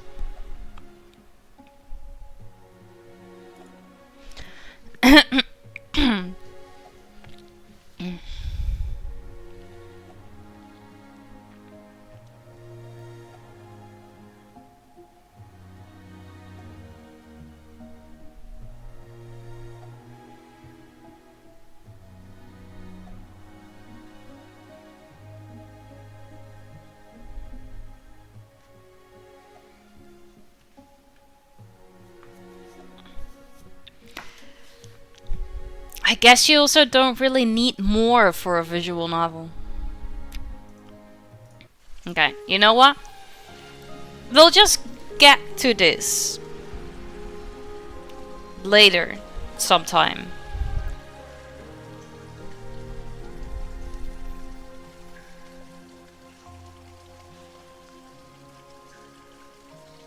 That makes sense. It's very dreamy.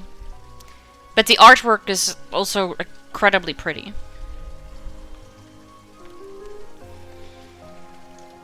Yeah, there has to be a way.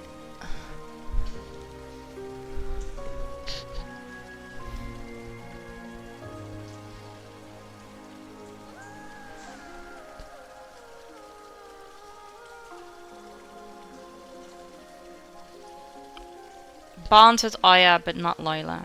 Find half of the hidden shells. Congrats, you unlocked every achievement. Fail to bond with Aya. I feel like I've done that pretty much every single playthrough now. Truly bond with Aya. I mean, she hugged me. That's not what she did to the other one. Truly bond with Layla. Find all of the hidden shells. Maybe I've actually done some of these, but they are just not triggering yet. Because let's not forget that this game is incredibly new.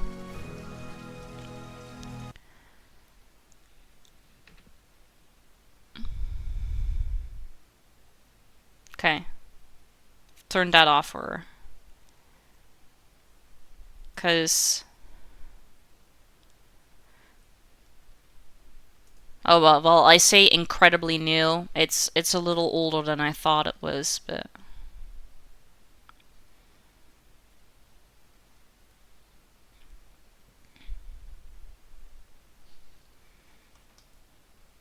Hey, hero! Good to see you. How you doing? Welcome in. Alright, we're gonna do something else.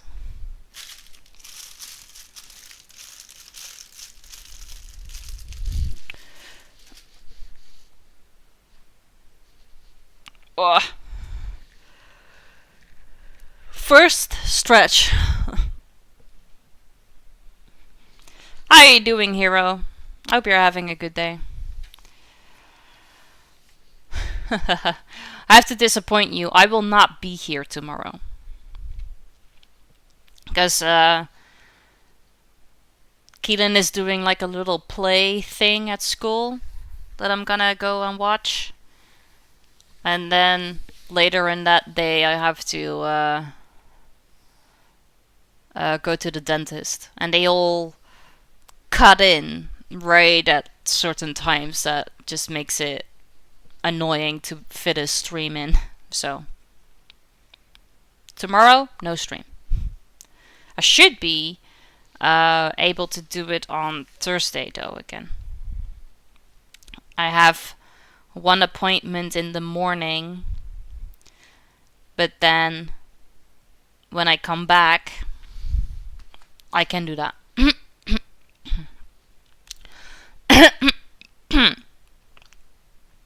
Alright.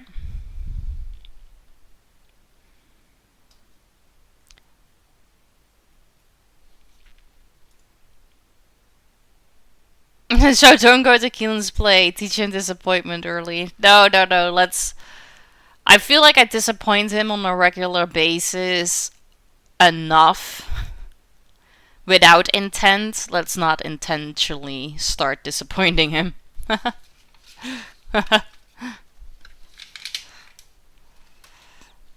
Alright. Just stream the play. Yeah, I could. Why are you not moving? Okay, so I think I'm gonna continue with the flowers from yesterday. I mean, I was planning on filming it anyway, so I think streaming or filming does not necessarily make a whole lot of difference. Alright, let's get these flowers back.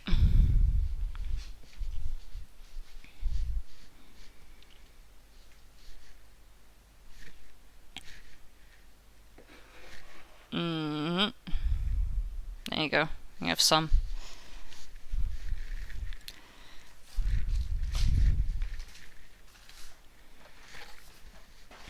The box. And then all the open little thingies.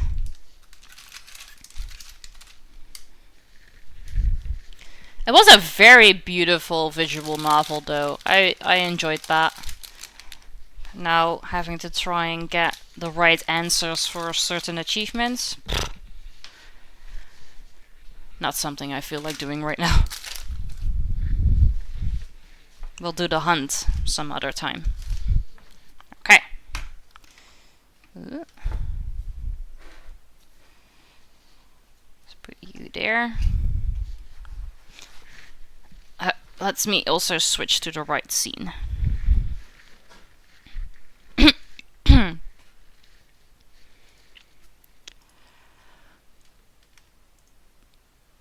And put music on, because it's really fucking silent right now.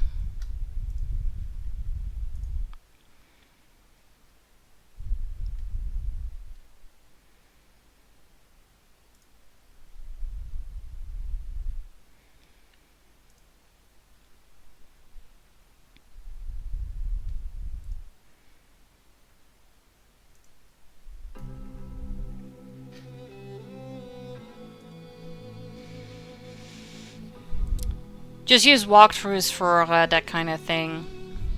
Yeah, I could. Steam itself doesn't have one yet.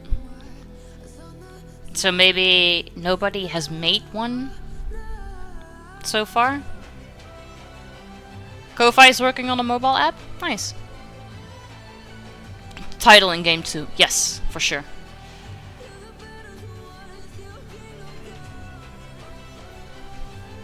Oh, I mean, I want to do them myself, so I'm not gonna.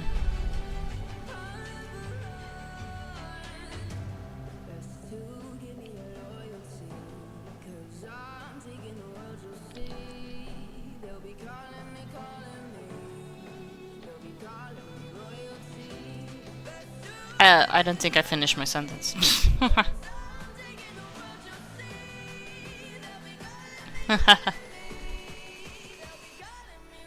No, I am an achievement hunter.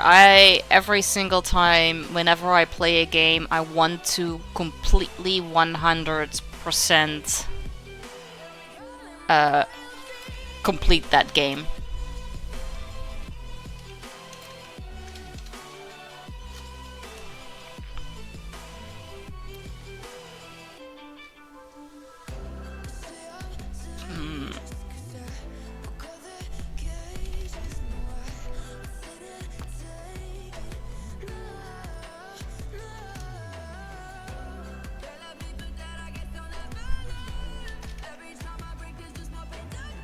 There you go.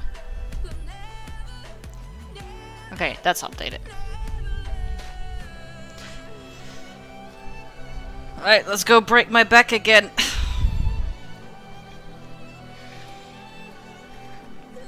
And the,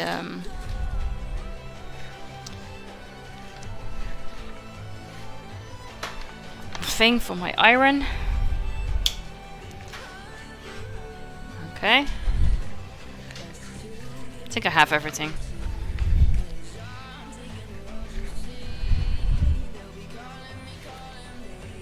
Gameplay videos? What do you mean?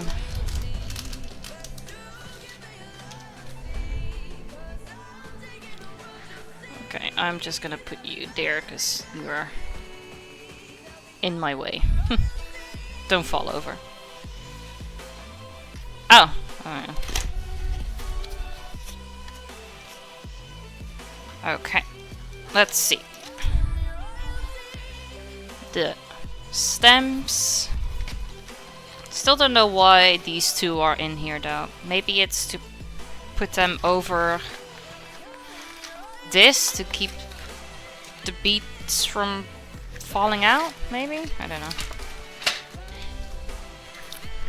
Alright, box can go there.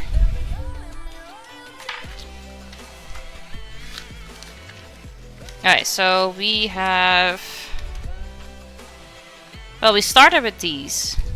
Oh. I kinda skipped this one.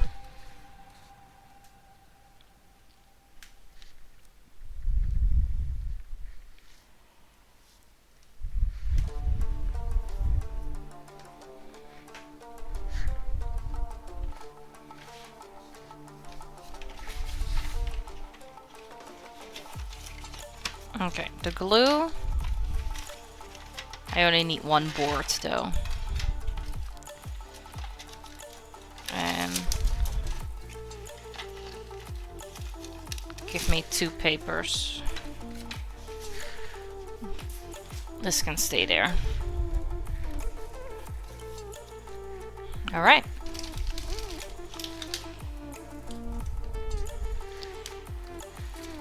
Let's make this one. So, what we need is white.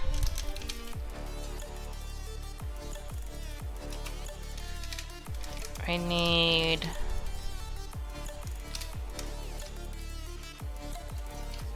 this yellow.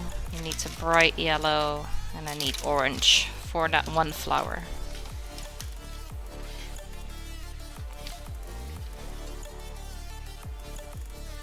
Oh, and brown. Apparently.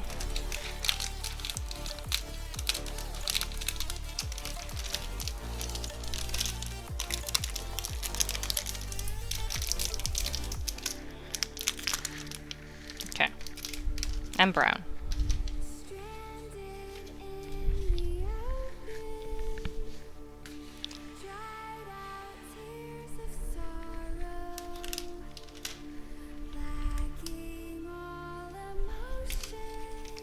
Oh, my tweezers. They are still in here.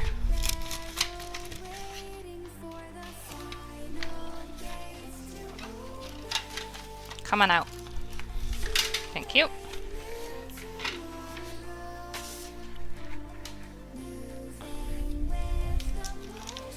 I'm just gonna take them out with the tweezers because I don't need that many.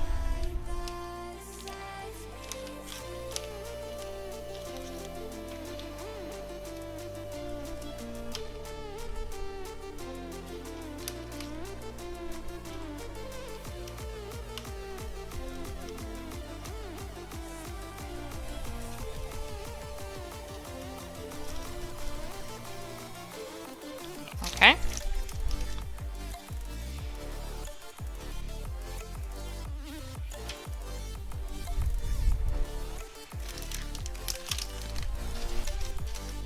Then we need some white.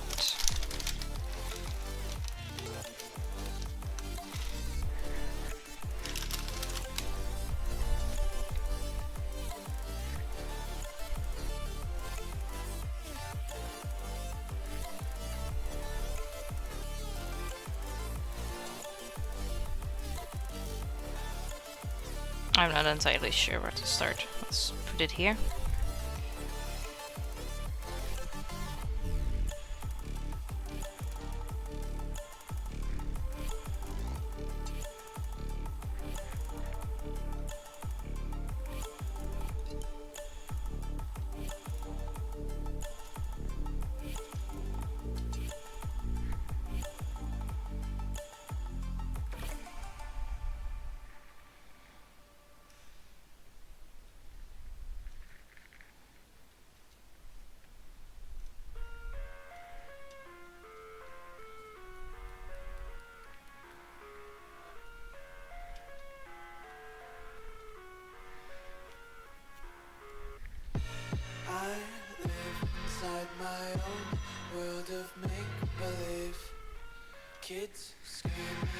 I miss the days when NCS used to take clips of content creators' streams, videos and use them in their socials to promote the music.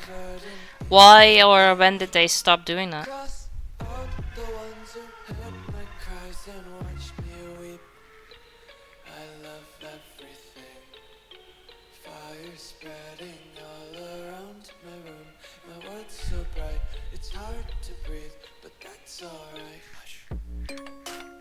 How come it is a dying breed though?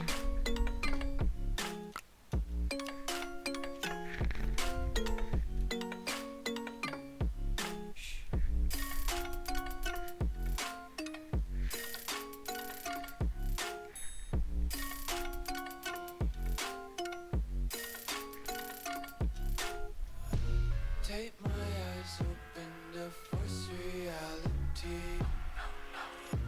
Why can't you just let me eat my weight in glee? I live inside my own world of make-believe. Kids screaming in their cradles, profanities. Some days I feel skinnier than all the other days. Sometimes I can't tell if my body belongs to me. I love everything. Fire spreading all around my room. My words It happens, I guess. hard to breathe, but that's alright. Hush. Doesn't work with how YouTube works nowadays. The episodes type videos are hard to follow. People lose interest. Ah, okay.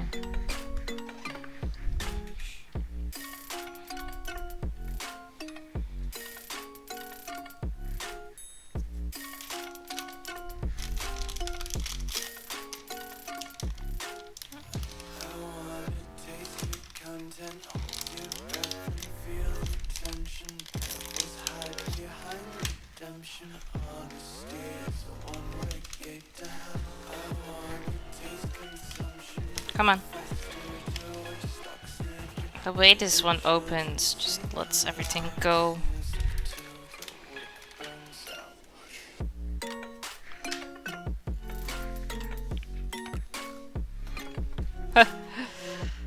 Story-based games is usually the only thing I play. Just wanna be carefree lately, yeah.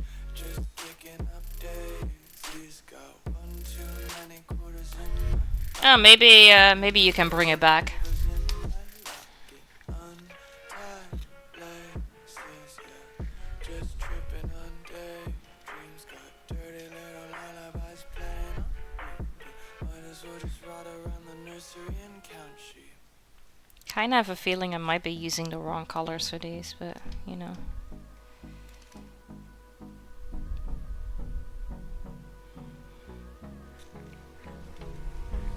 Hold me close till I get up. Time is barely on our side. I don't wanna wait. They used to take random creators. Oh, right, yeah, I read that. As a viewer, it's much easier to tune into someone playing Marvel Rivals than part 50 of Persona 5. Yeah, that's fair, yeah. I don't know. Well, you can always ask.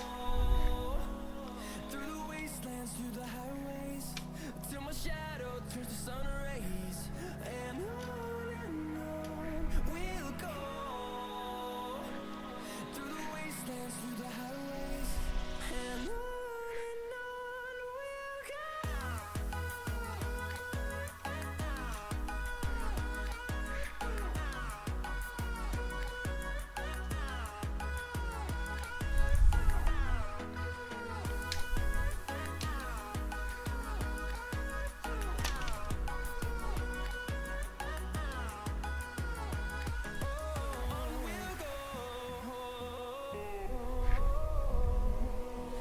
Finding life along the way, melodies we haven't played. No, I don't want no rest. Echoing around, Yeah, that makes sense. fighting to create a song. I don't wanna miss a beat. And on we'll go. Through the wastelands, through the highways, till my shadow turns to sun rays. And on we'll go. Through the wastelands, through the highways, and on we'll go. Personally, I say you should make the content you want to. If you do it for views only, then you kind of lose the magic of content creating. Yeah, that's true. That's why I always only play indie games. Games people have never heard of. Because, yeah, I mean, I really do not give a shit about Marvel's Rivals or Fortnite or whatever. You're just another fish in the pond.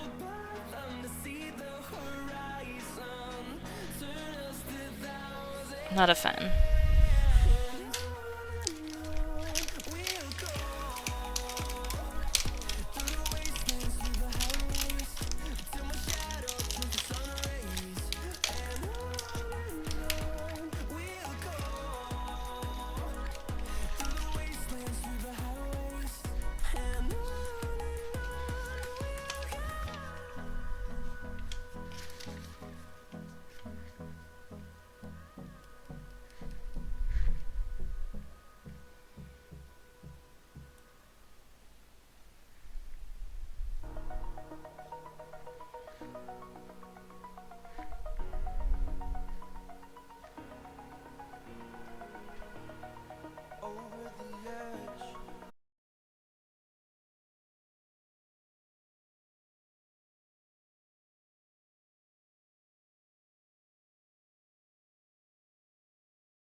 Yeah, and it's stupid.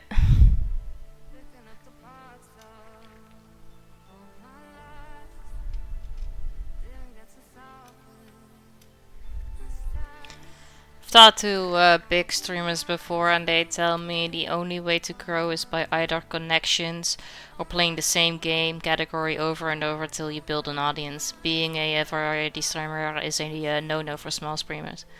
Yeah, that's true. It's super sad to look at it that way. I mean, my viewer base might not be extremely big or anything, but at least I keep things interesting, and I do what I like, and I feel like that alone should also be good enough, right? Could be wrong.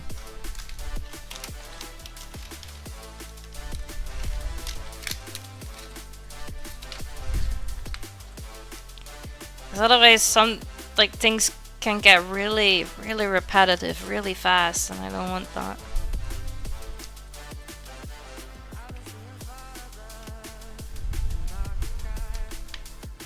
You want to be on Ibo's level, but my level ain't shit though.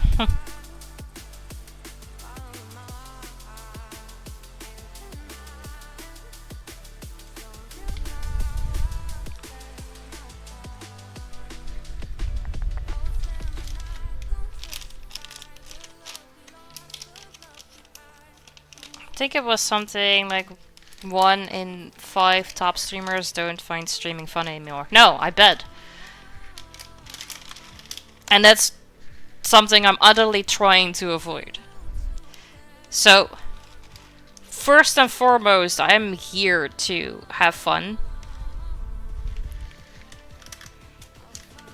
But if along the way I would be able to make like enough money to be able to pay bills, I feel like I made it.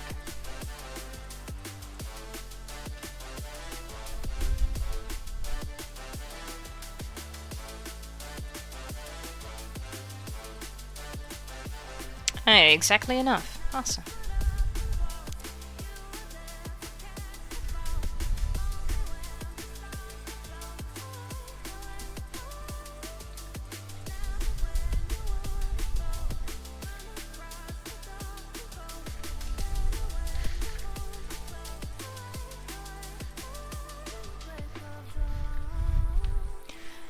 Okay, I've got the first few done, because both of these need to be put in the medium-sized one. So I can't make both of them at the same time, because then I cannot bend them. Extra small, small, medium. This is the one I need. Time to head to work. Till next time. Bye, Wombat. Thank you so much for hanging out. I hope you have a great day at work.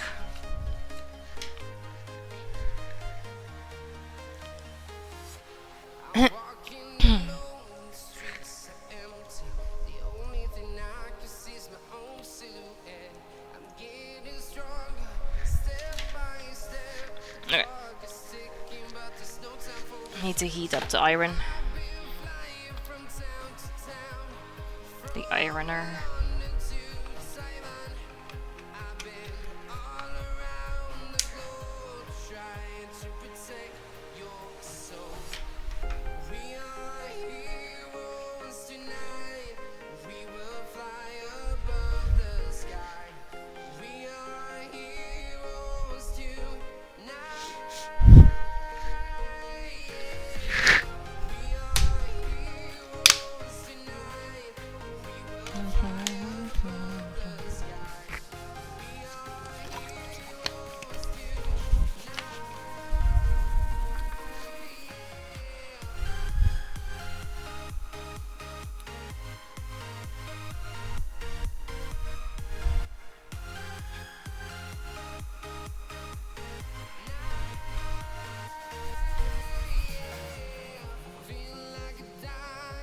Okay, I think the brown one, because that one is at the bottom, I feel like we should only iron the top one, Because if the bottom one is still open, I am able to put the stem through.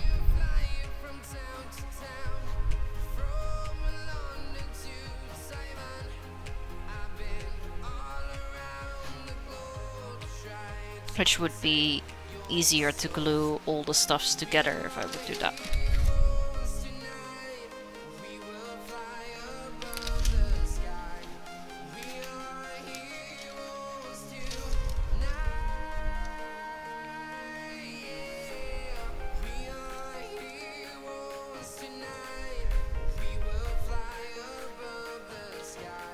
Let's see if it's hot enough.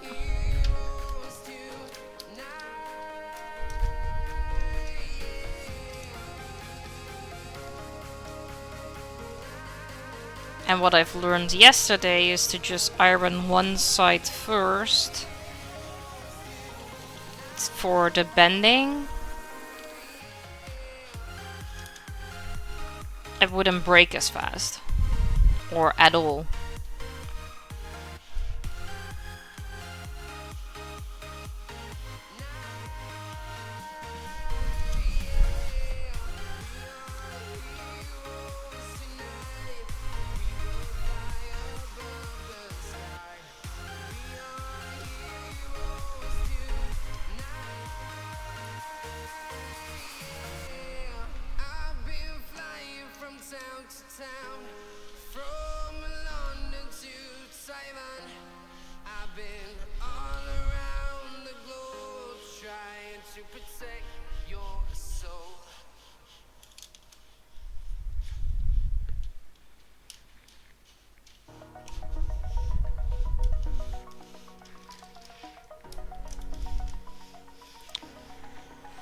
Eben, have you still not heard back from NCS?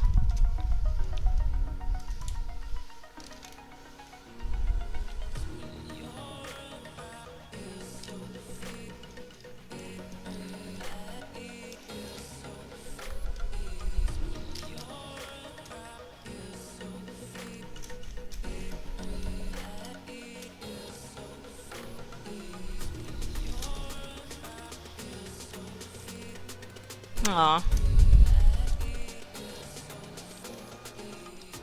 Did they say about when you could like expect an answer or?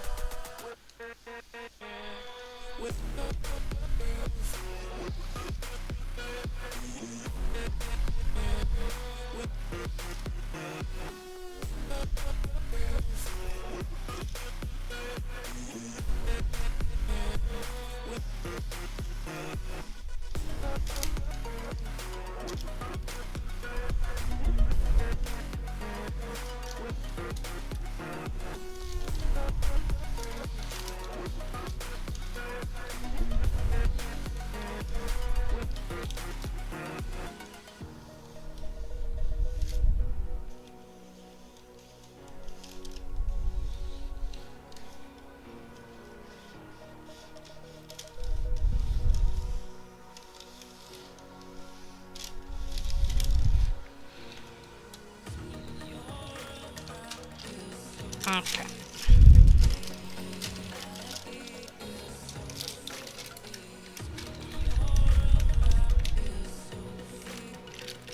Okay, good. One falls off. I need that one. Need you too. I need you as well.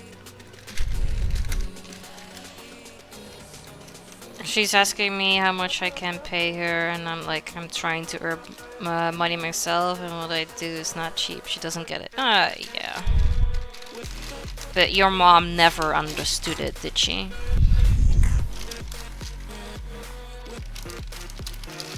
Come on, Benz.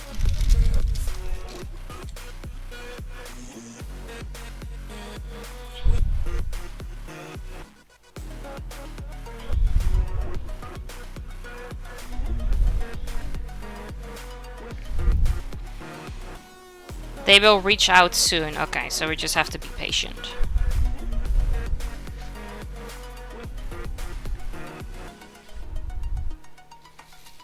Okay, that one I'm gonna leave. And then these two I can iron.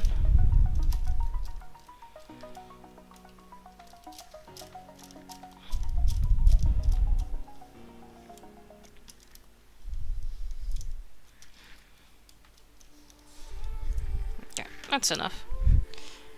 Right. Turn this off. Put this aside.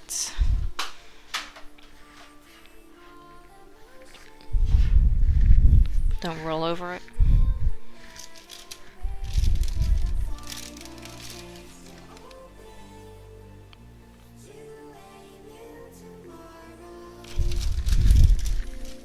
Might have made them a little small.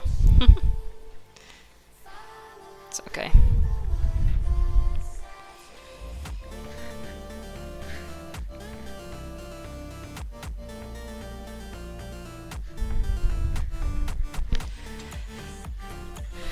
Okay, let's make the other one.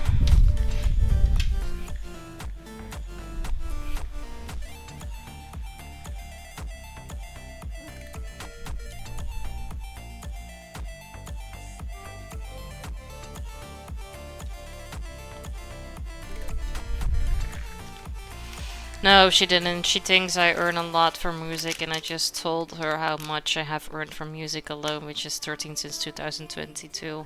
She was so shocked. I said, so music is a bad job then. I mean, it can be extremely profitable, but you just have to get started first.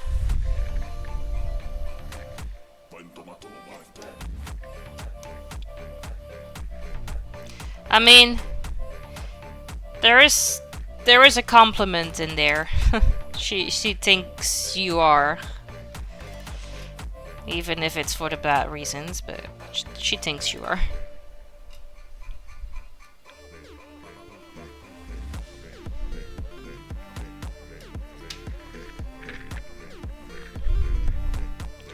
Yeah, first you have to like break even before you can make a profit.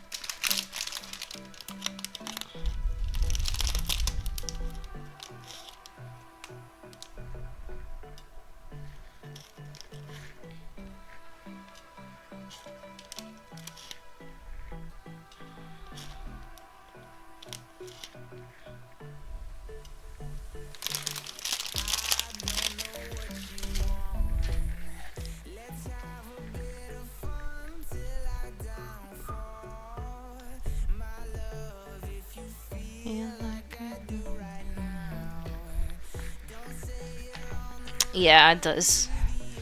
The entire road to being, trying to get discovered is just horrid.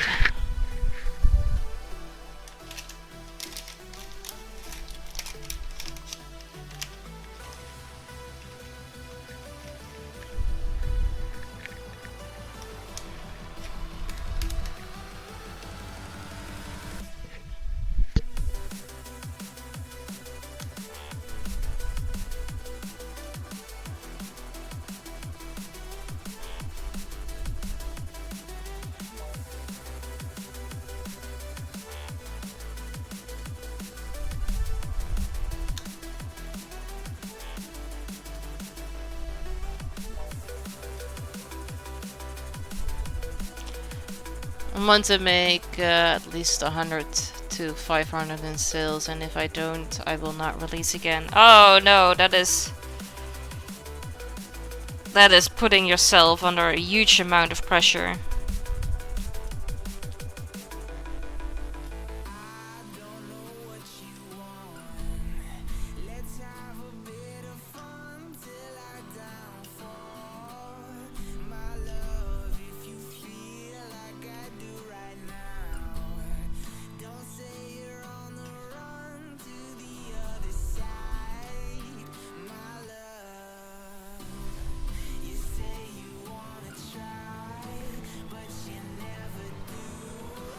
$300 to $500? Okay.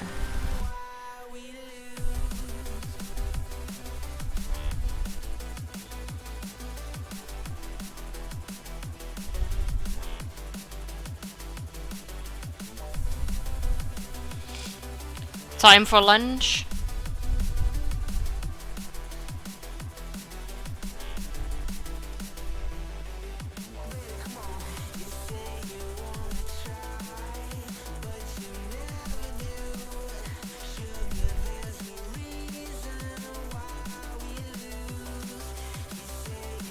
Oh, I forgot an entire row here.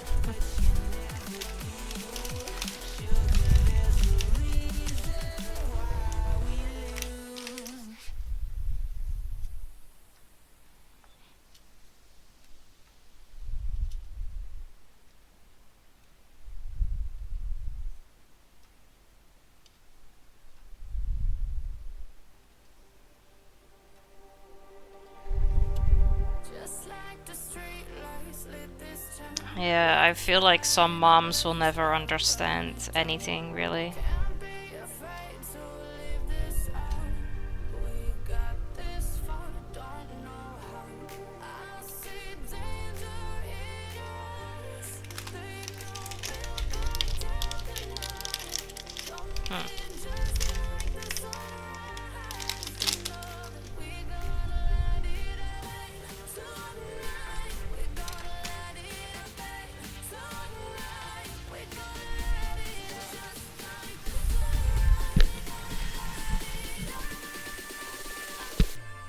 Yeah, but, you know, you're the one that's working for it. You don't have to give her anything.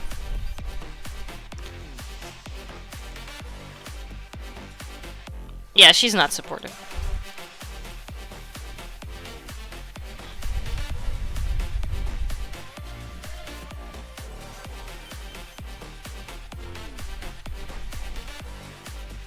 In the meantime, have you also been looking for your own place still? To try and get out of there?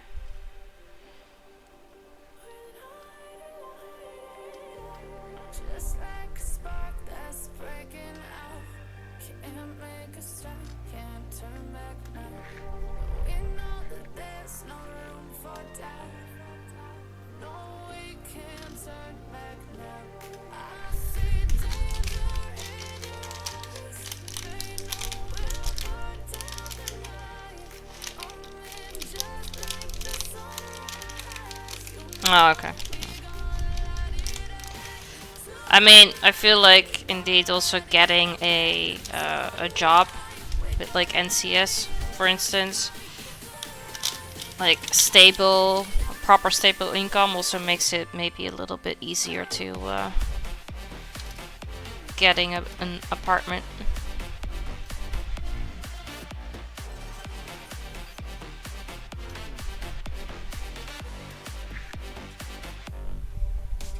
Yeah.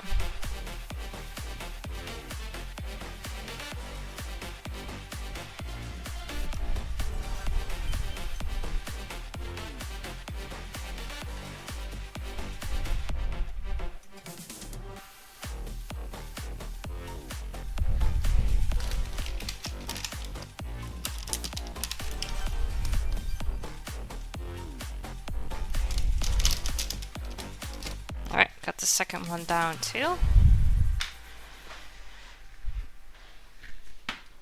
Oh, hang on, I'm getting a phone call.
dream, believe in strength. Now I'm the only one, only one.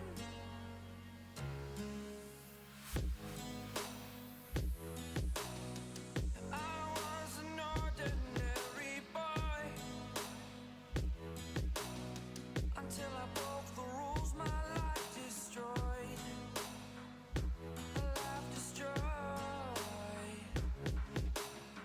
Until I walk awake, scream my mind, I shout, the ground shakes.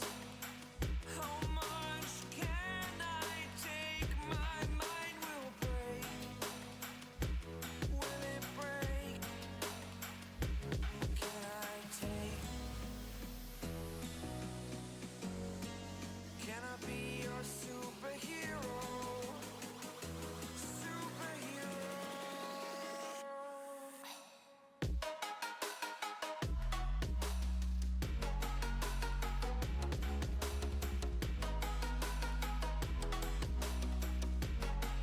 Can I be your superhero? Superhero. Superhero.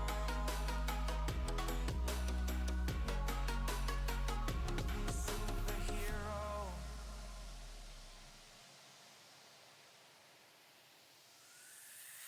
Fly up away. It's the first time of today. Today. To dream, believe. You are the strength, you're all I need. Need. Oh, gonna give it a shot. Only one of me to shield you all from the enemy. You're a superhero. You're a superhero.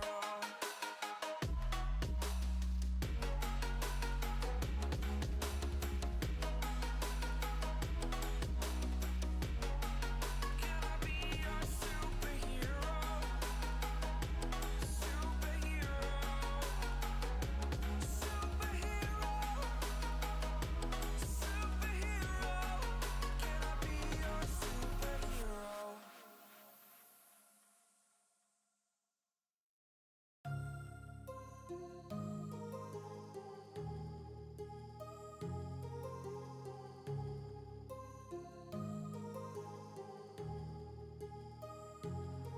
My heart rages around like an ocean in my head because there are so many things that I left unsaid.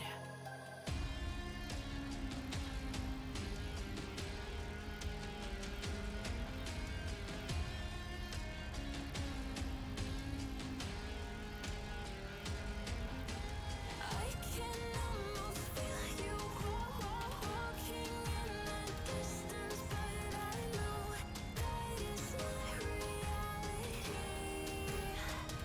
If you are echoing around inside these parallel dimensions all alone, now I'll find you in my dreams.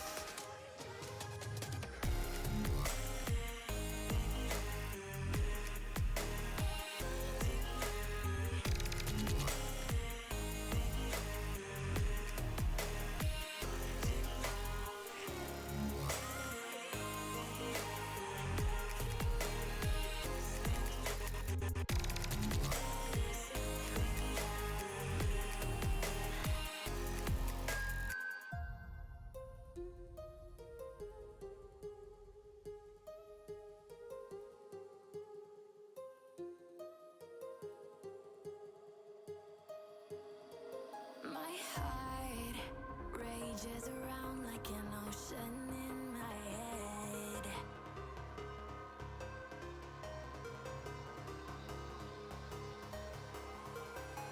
I can almost feel you walking in the distance, but I know that it's not reality. If you are echoing around inside these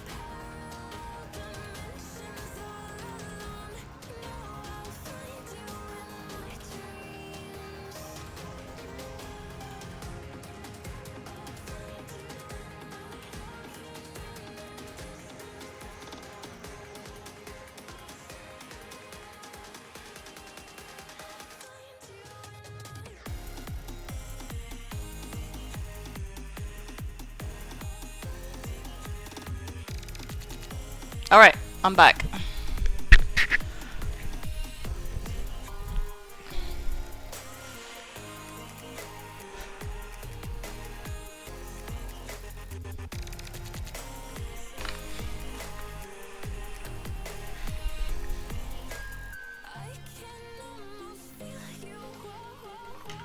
Thank you. In the meantime, I actually ironed the second thing already. Now I'm gonna iron this part.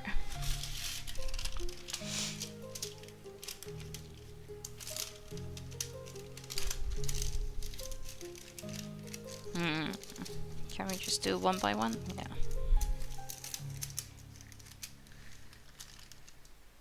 Okay. Just a little bit though, but you know, it's enough.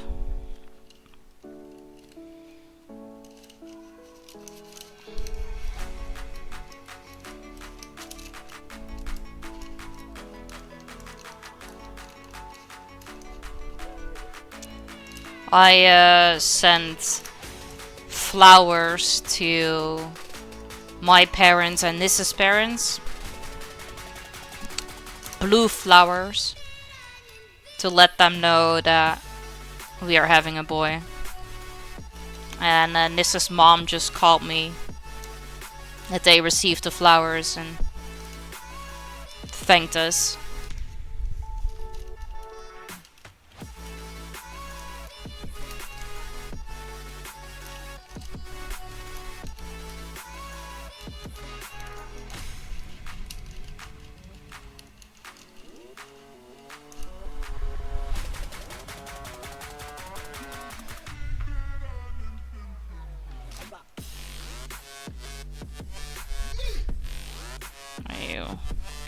The wrong way around. So. I was wondering why it wasn't doing anything. But the cable was twisted, so I had to button the wrong side. I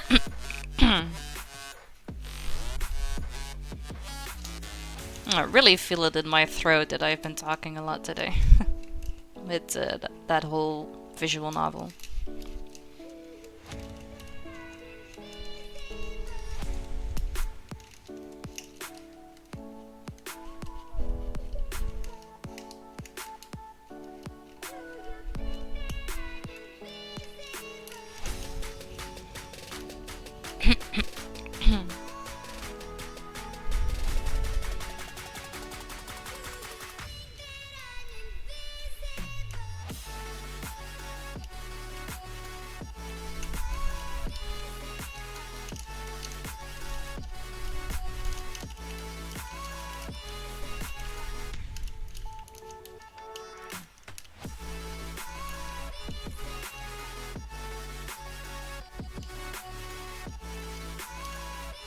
Nice.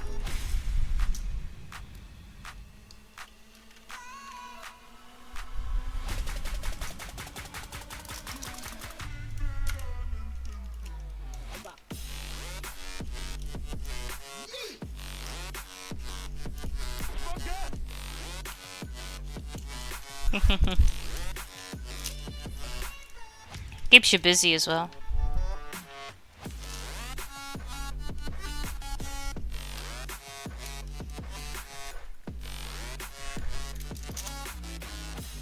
Okay, I feel like only that part takes.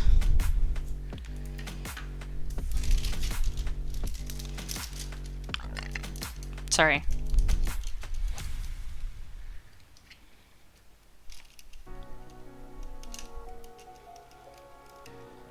How are you feeling, Alpha? Are you feeling a little better than earlier?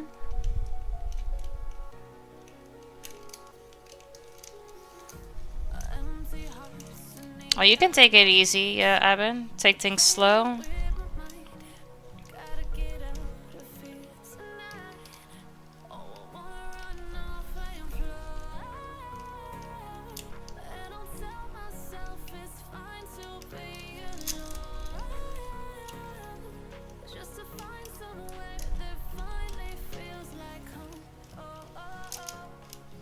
I feel like the top part doesn't really do enough.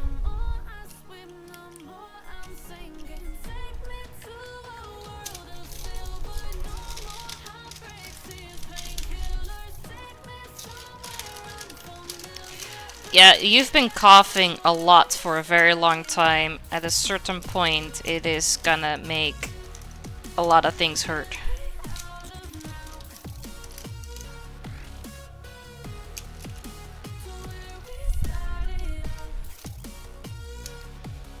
Not really better or worse, just in that same point where I'm simply existing. Oh, okay.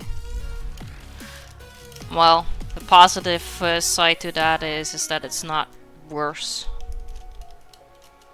Small victories.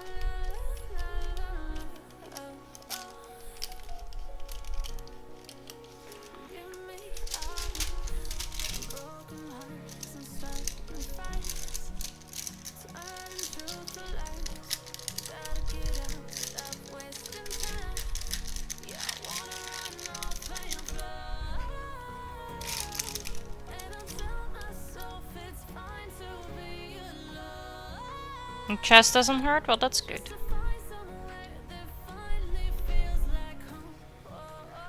Some progress, I think, maybe?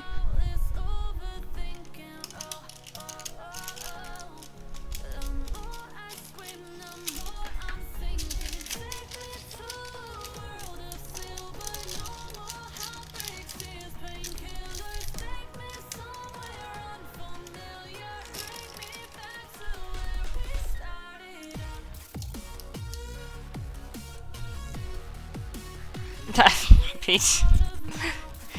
Like I said, small victories.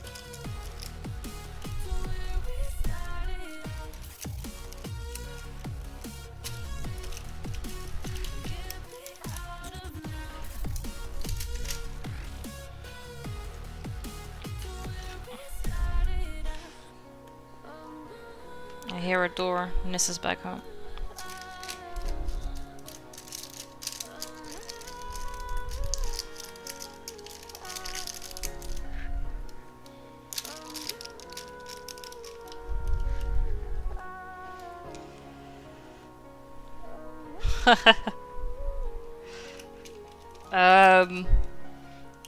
You don't really notice. Like, unless they are bigger. Smaller tits you don't really notice. Bigger ones you do. And I'm kind of speaking of experience right now because mine grew due to the pregnancy. Like the milk production is going on. So.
No, you're welcome. That's literally all I have to say about it.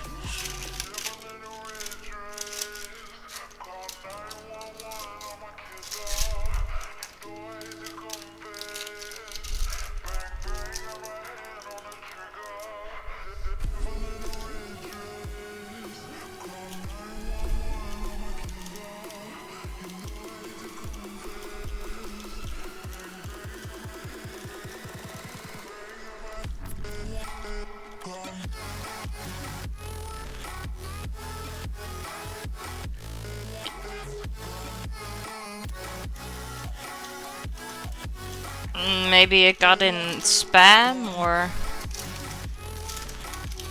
priority or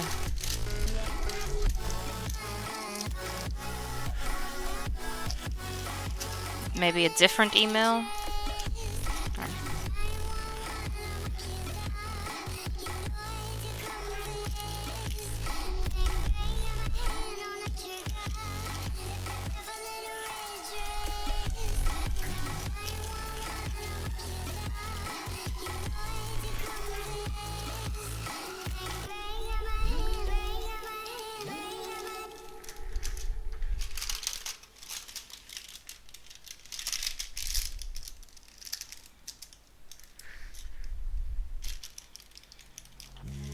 Suck me in slow, breathe me in and let me go.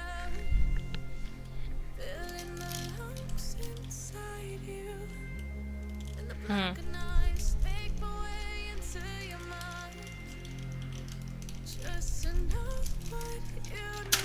Press me every time we start locking eyes. Love control. Oh, it's paradise with honesty, but Oh, they go to your inbox. Okay.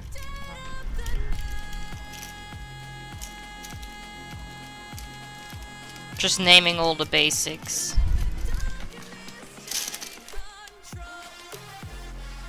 Alright. Can turn this off now. Let those all cool. As it's cooling, I'm gonna put the tape on the stem.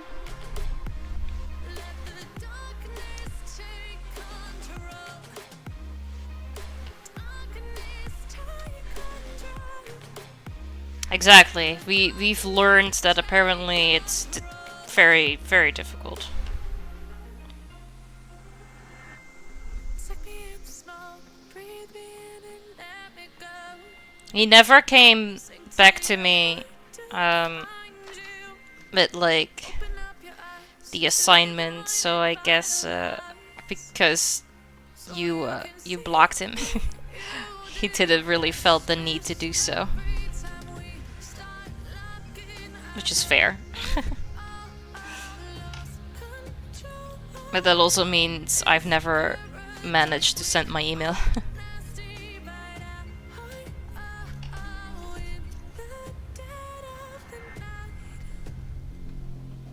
Teardrops on the floor. The pain is over. Feel the darkness take control.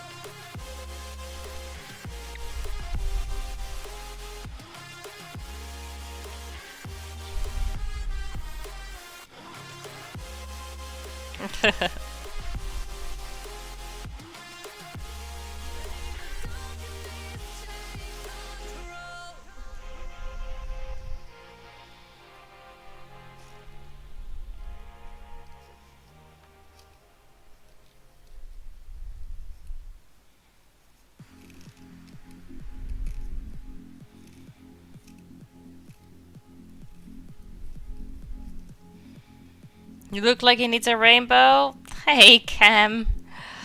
Good to see you. Alright, let me glue this together and I go pee, okay?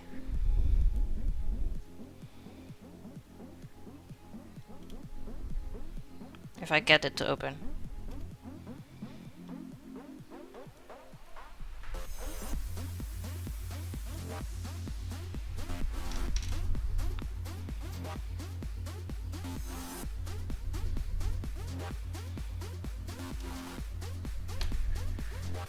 Oh fuck, I forgot to get scissors.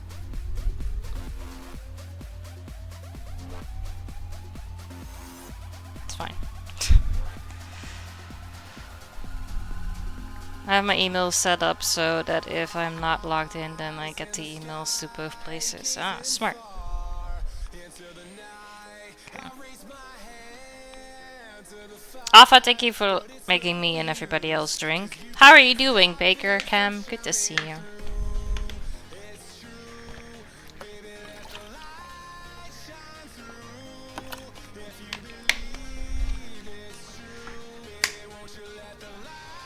Okay, this can still dry that way. And then I go pee, and then when I go come back. I need to bring my scissors. Alright. I'll be right back. Nope. Misclick.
Into the night, I raise my hand to the fire, but it's no use, 'cause you can't stop it from shining through.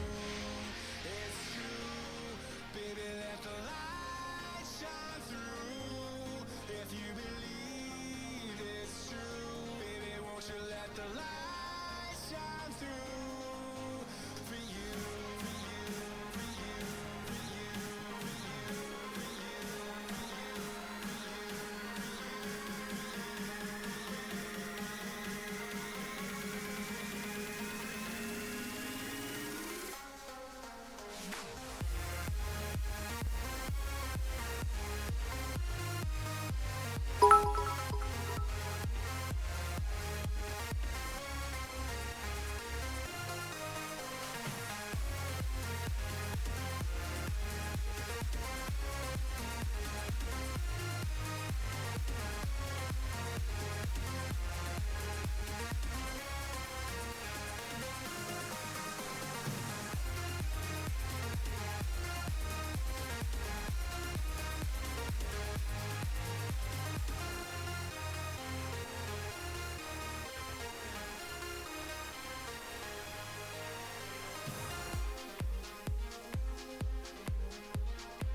Say I'm good-hearted, but I'm just getting started.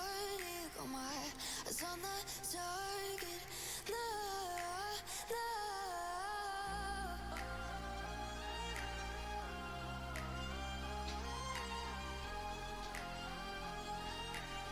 Till the battle's won, till kingdom come.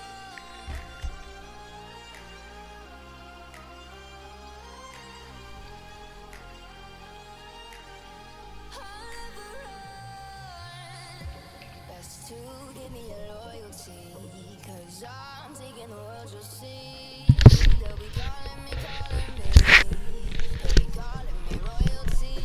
Best to give me your loyalty, 'cause I am back. You're learning, lurking, and burning the midnight oil. Working past your normal bedtime. What are you learning? And yeah, you can literally spend 50k and 100k on my channel. What the 51 is the cute little painting, and the 100k is the cute little puzzle. Evan, thank you for the bits. Did you hear me, Flush?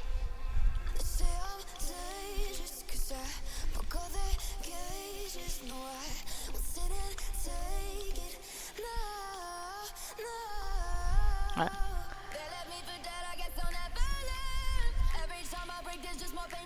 I went down for a snack. And I got scissors.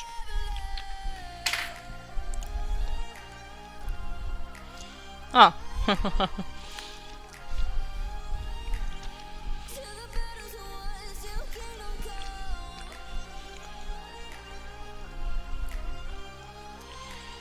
I know the toilet is really loud. This microphone is just really good. Because now the toilet is one down. Instead of on the same floor.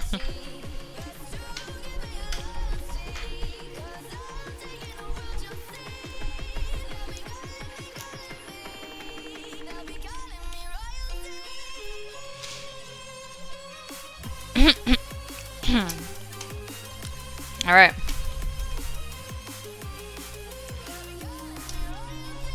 Eben.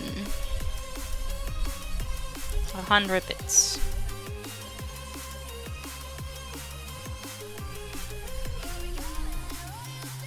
And 30 bits. Yeah. Yes, I did. Of course I did.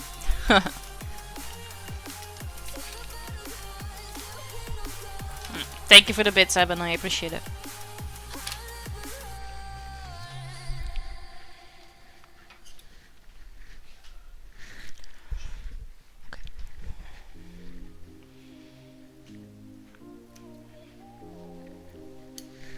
Alright. Got the stem ready. Some people don't. That's true. Currently I'm learning IBM BPM.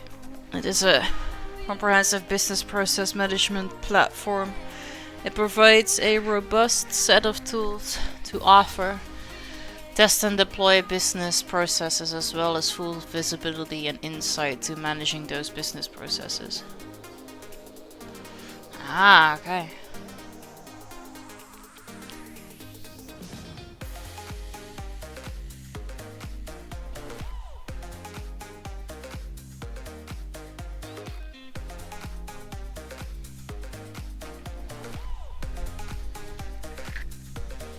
That sounds like something I will never understand.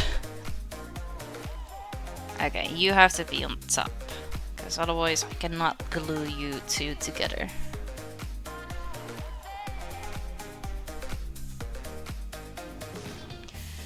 Okay. Let's see.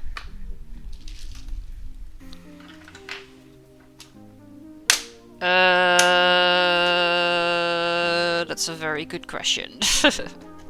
I might have.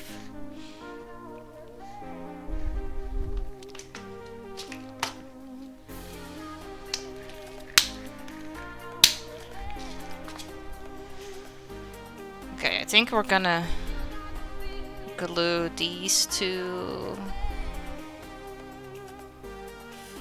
No, not these two first. I think I need to do everything first. Everything else first before these.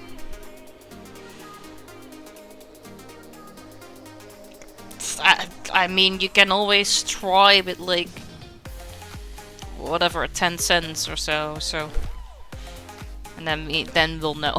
Or actually, you know what? You don't have to test. I can just look on the website, right?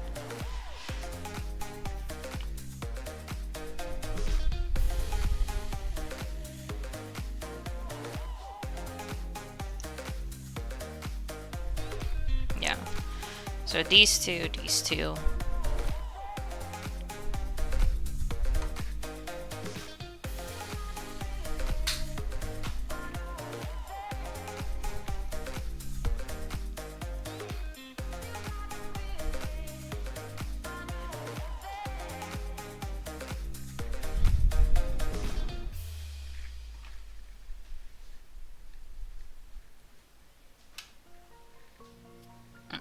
glue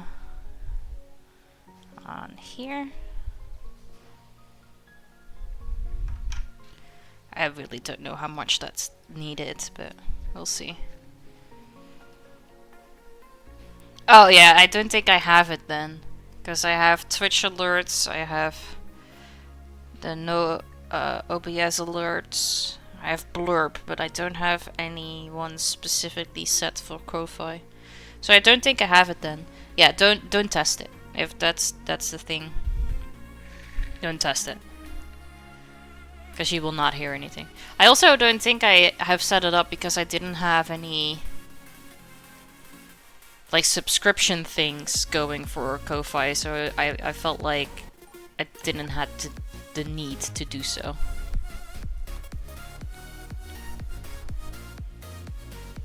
Okay, I'm holding this down for a little bit. I feel like I need to put you slightly further this way. Yeah. It's how they describe it, but from my point of view, it's more a simplified UI and user tools that use Total Enterprise Domain. That is able to sync user and passwords to a desktop workstation so that the employee in this case is able to work without logging in. And out of 300 applications like Microsoft's Team, Word, Excel, Pass, and Logs, maybe aspects for managers to look at easily and view employee output. Ah, okay.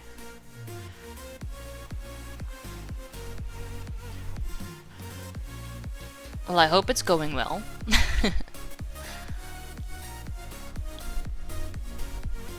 Hope you're getting the hang of it. Okay.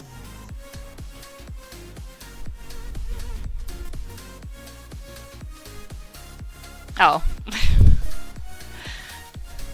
I'm sorry then.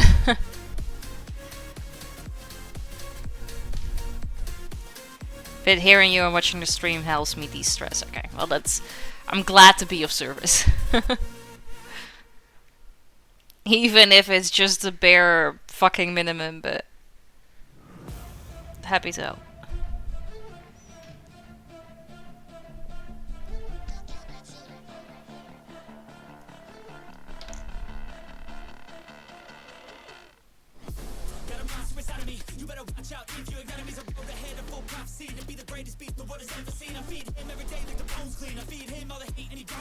You get it, you can add it to get one-time tips. Wait, from Ko-Fi?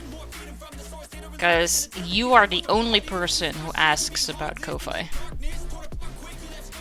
Everyone else who wants to donate just does it through the Streamlabs link.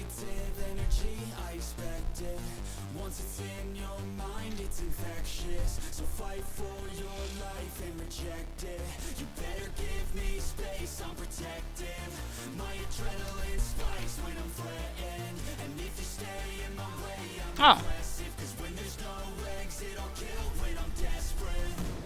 Ko-Fi. One-time tip, so just they will just do it once, or do they do it like every once in a while?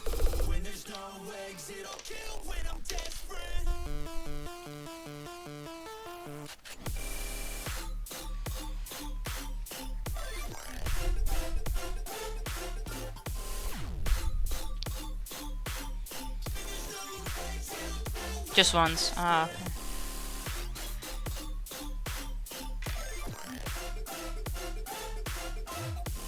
Okay, let me go to the website then.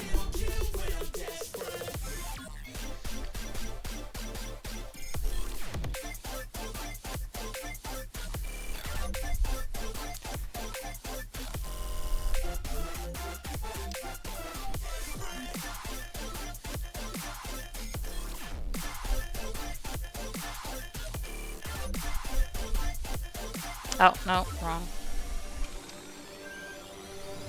And this world ain't right, won't accept it. Negative energy, I expect it. Once it's in your mind, it's infectious. So fight for your life and reject it. You better give me space, I'm protected.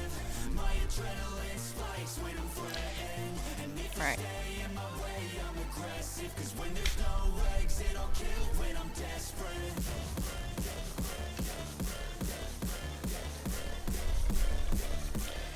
Hang on. Not enough glue at places where it needs to be.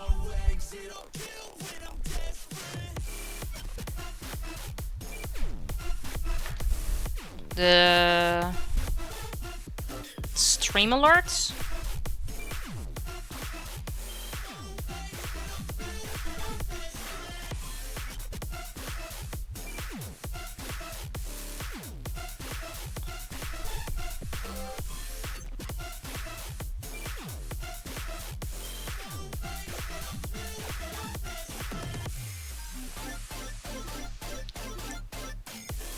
Switch chatbot. Test the connection by clicking here to send a test alert. I am verified with my thing though.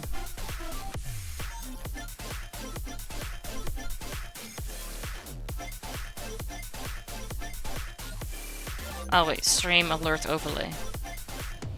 Copied. Source. Alert box. Is it an alert box or is it... No, it's a browser source. Hang on.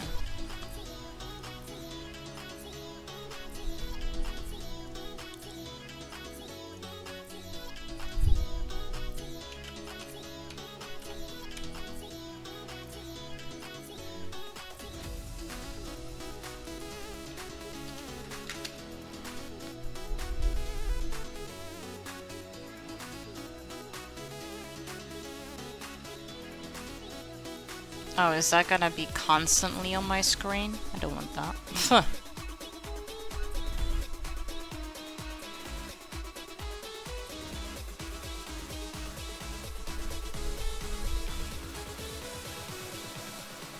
Yeah, that is all set and done, I think.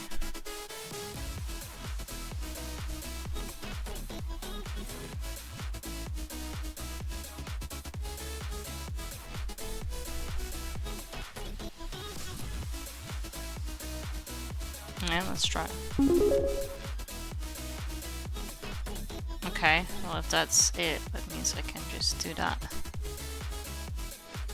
Oh, hang on, I'm getting another phone call. That's my mom, and due to the flowers.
I'm back.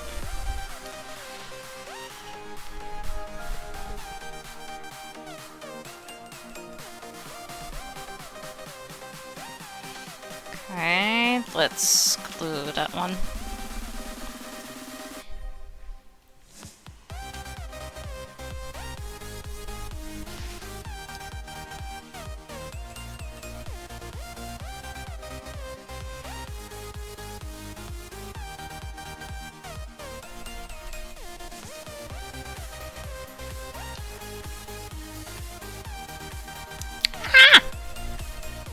Oh, I wiped the top one off. That's not good. Thought you were stuck, but apparently you weren't. Okay. Great. Yeah, I think it works. The test alert worked though.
Is that at payments and orders?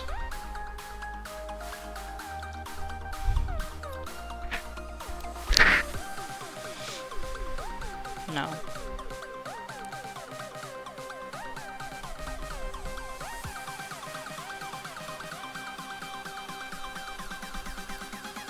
My donation settings.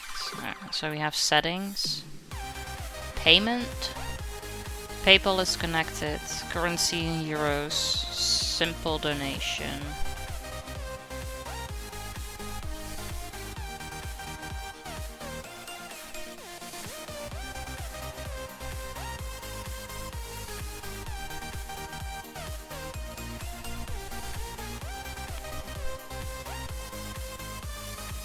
Where do I do that?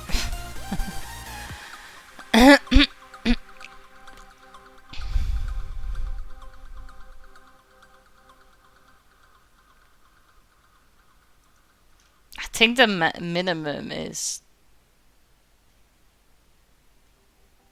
I don't know what the minimum is.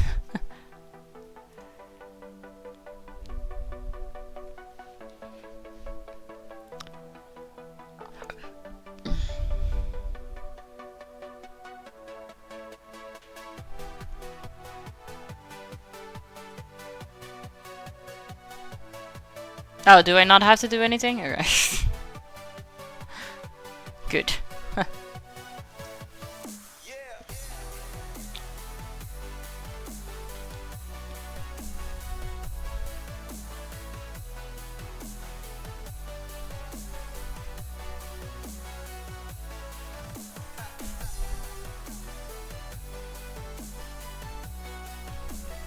You're all good? Okay, then I click the website away.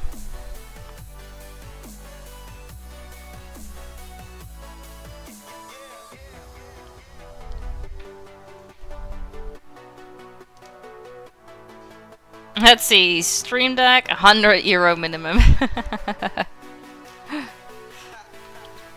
We'll get the Stream Deck when we'll get the Stream Deck. I mean, I've got plenty of other things I can keep myself occupied with.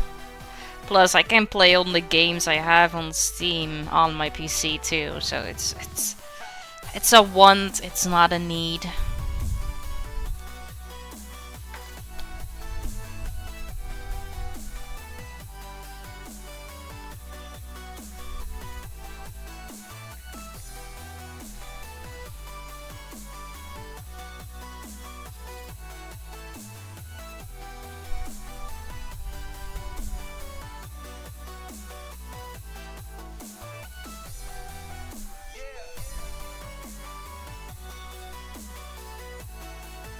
It does make the new donation sound. It just doesn't tell me how much it is. Can I change that? Because now I have to go to the website every single time to see. Which is slightly annoying.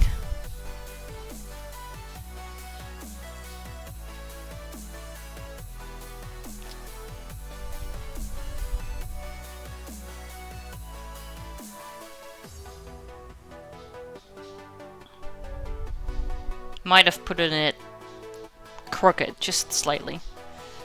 But we made a oh. I think this one let loose. Yeah, there's like no glue on there. Stick, damn it.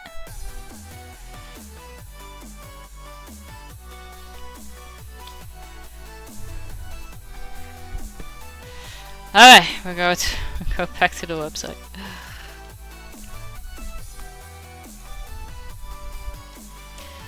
Alright, 11 PM, I'll crash here. I gotta get up for work in 5 hours. Oof! Good luck! I hope you manage to sleep well and like instantly fall asleep. Thank you for hanging out, thank you for the lurk. Good luck at work, good luck with studying. You've got this. Okay. Woo! Your first Ko-Fi! You got your first Ko-Fi! You're off to a great start! Yay! Thank you. Right. You received one. There you go. Let me first write that down. I received one.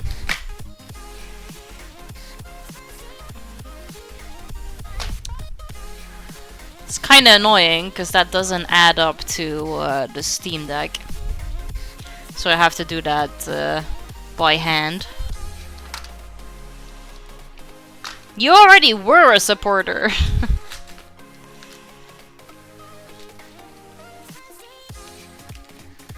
Oh, everything falls out.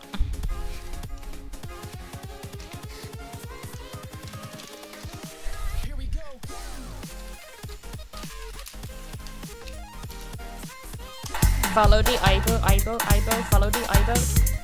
Follow the eyebrow, follow the eyebrow. Hey Davey, thank you so much for the follow. Really appreciate that. How are you doing? Welcome in. You can make a goal on there. Yeah, but the issue lies with the fact that the donation goal that you see on stream is connected with the donations that come through Twitch, basically. Like through the link that's provided. So if I make a separate donation goal from Ko-Fi, the Ko-Fi things will be added there. But not together with the one that is already existing. So I have to manually keep track of everything, which sounds like a lot of work. Like, I don't think I can link the two.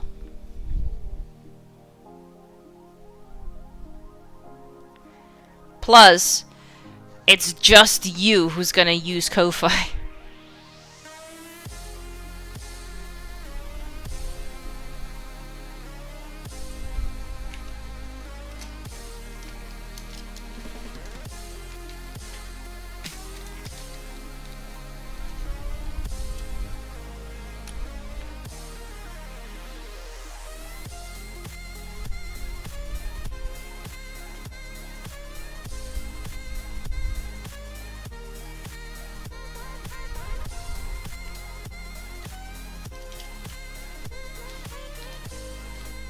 Alright, Davey, the thing that I've just done is that I've written down your follow in my Stream Happenings book of 2025. That means that it is now official and there's no turning back, so welcome to the family.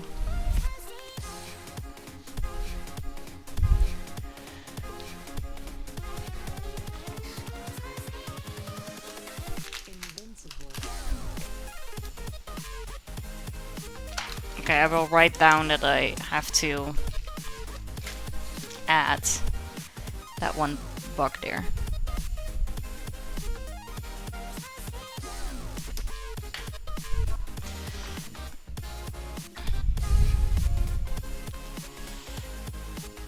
Go to the stream alerts and then change.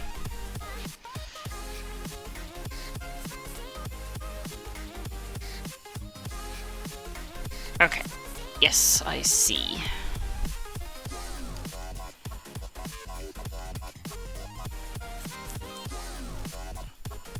There you go. Do I click save somewhere?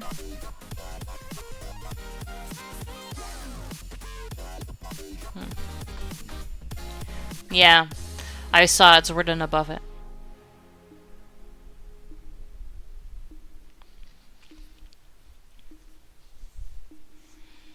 Okay, change that.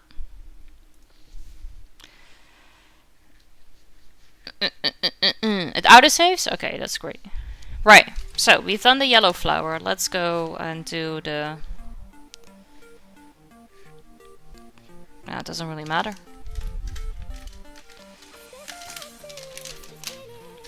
I need... Let me grab the colors that I need.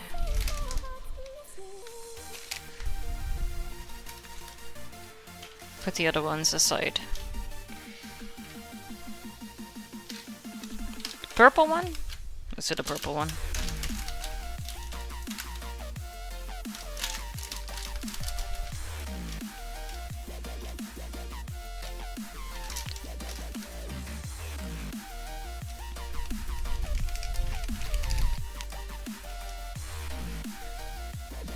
I mean, I do need the light one, but do I need the lighter purple or the darker purple? What flowers do we have more?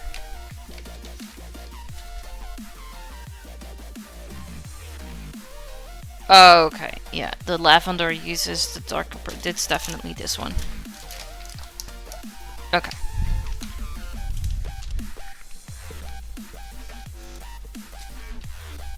Yep.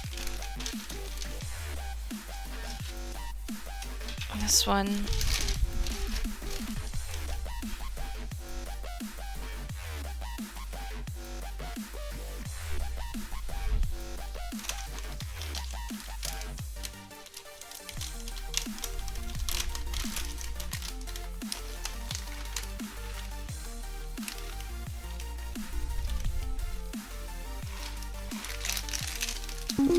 Toodaloo-doo. Hey, it does work. New €10 donation from Eben. Eben, thank you. If you were testing it out, you could have just tested it with another one.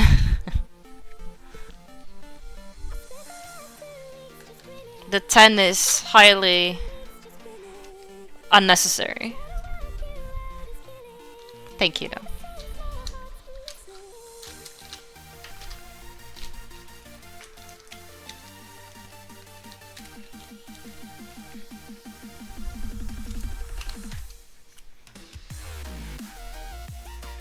You just wanted to give more. Yeah, but you don't have to give more.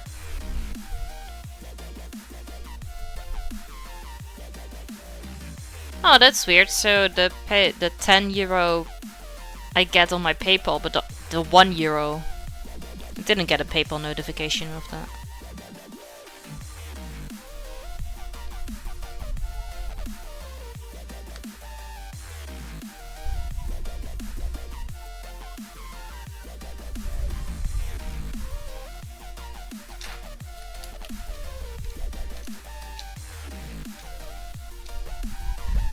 Eben, thank you so much for the €10 donation. I appreciate that.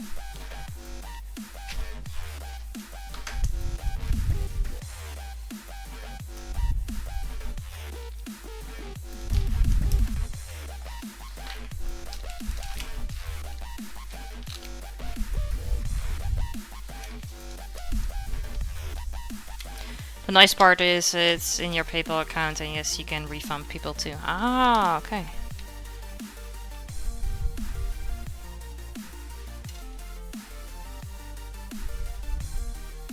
for if someone made the wrong decision and just typed an extra 0 by accident. On accident.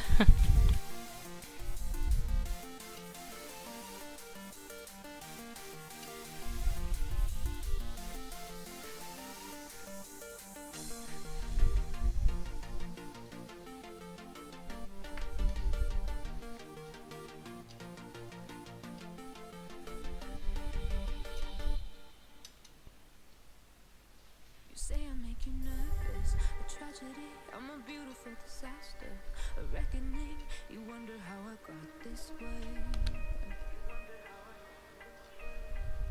You think I'm someone to be saved, someone to clean up and tame. Oh, some things never change, never change. You think I would look pretty on your arm once you cover up my bruises and battle scars, but it always ends the same. Can't bear the things I've had to face, got you crying on your knees in pain. Oh, some things never change. It's a nice way to support while you get more than 50% of the tips. I mean,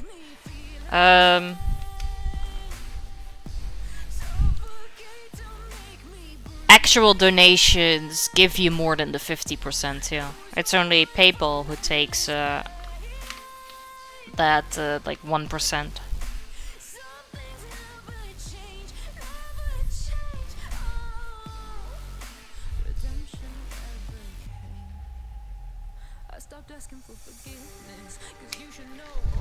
Okay. The light purple.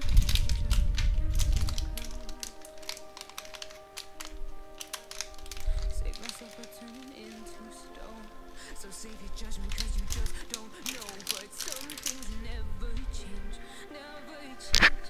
Oh, they say I should feel guilty and change my ways, leaving crumpled bodies in my wake. Swear I didn't mean to make them break. No, they don't. Twitch takes 50% of subs and bits, but not from actual donations.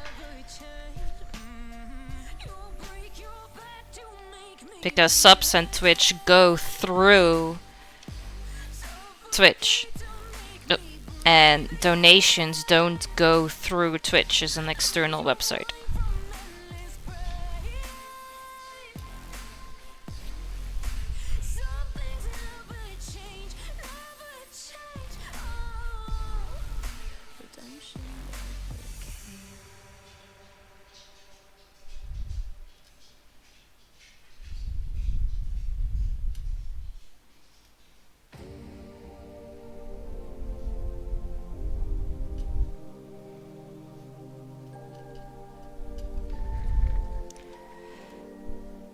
How does that work? Exactly the same way as how you would do the Ko-Fi. The link for the donation is in the panels. Let's see if I can quickly get it for you. And it works exactly the same way as I think you do it with Ko-Fi. Yes, I think that's me. That's my voice.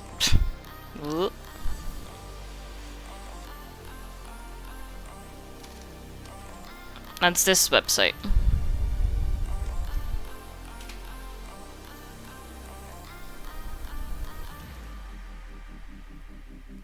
And if you donate through that link and like that website, then it actually counts to the donation goal I have displayed on screen.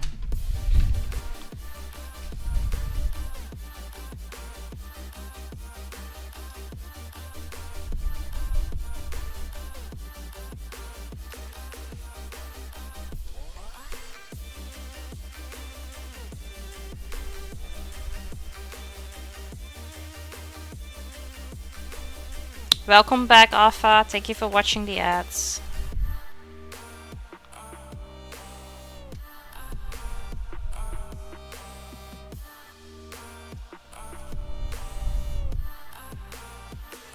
Did you have any good ads?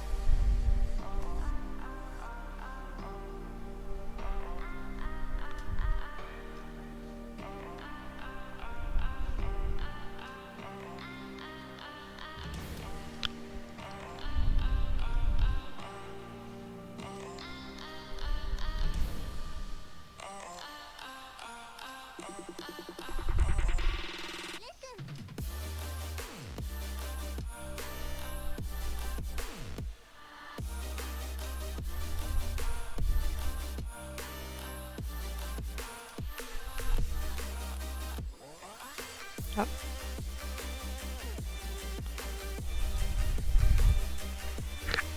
Ah, that's too bad.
Just to let you know, you can change anything on your co-file alert box on the site. Yeah, I'll have to look into that further.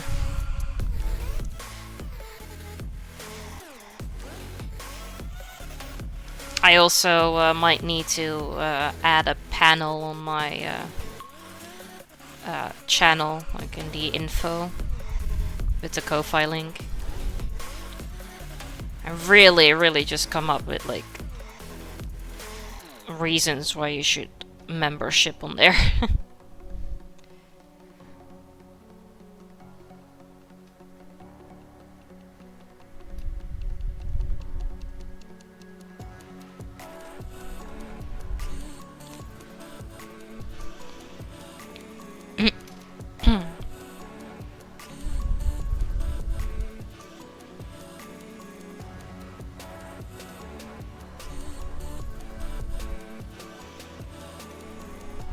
Ah, man, one.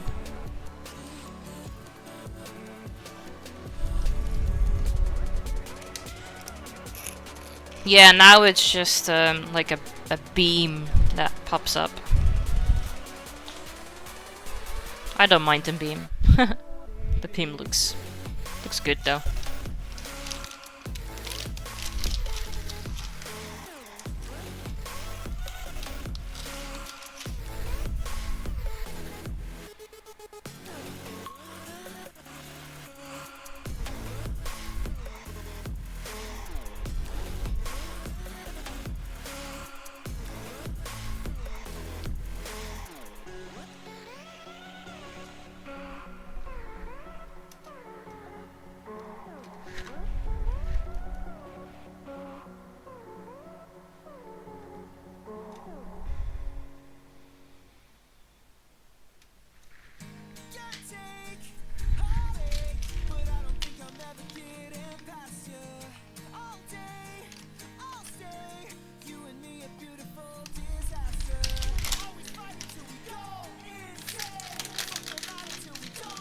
You can post stuff for your supporters and for free, and you're like a social media platform. I can basically just kind of use it like a Twitter then.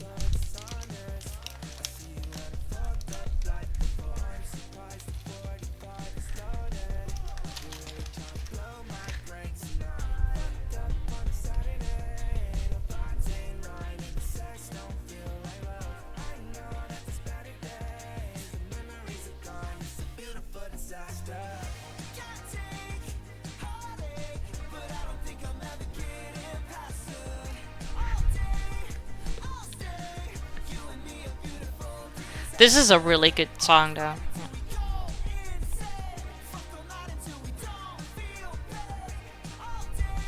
Alright.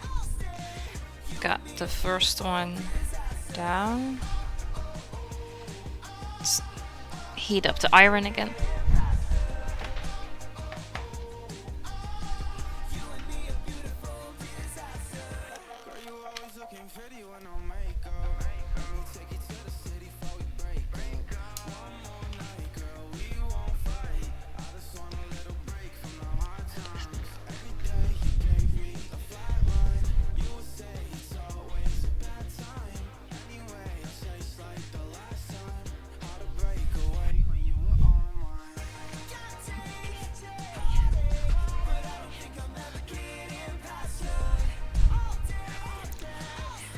Ah, okay.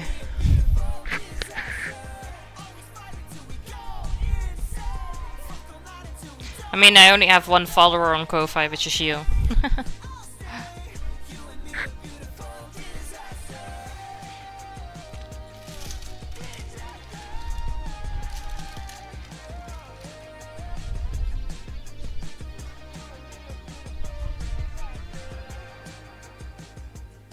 Ah, nice.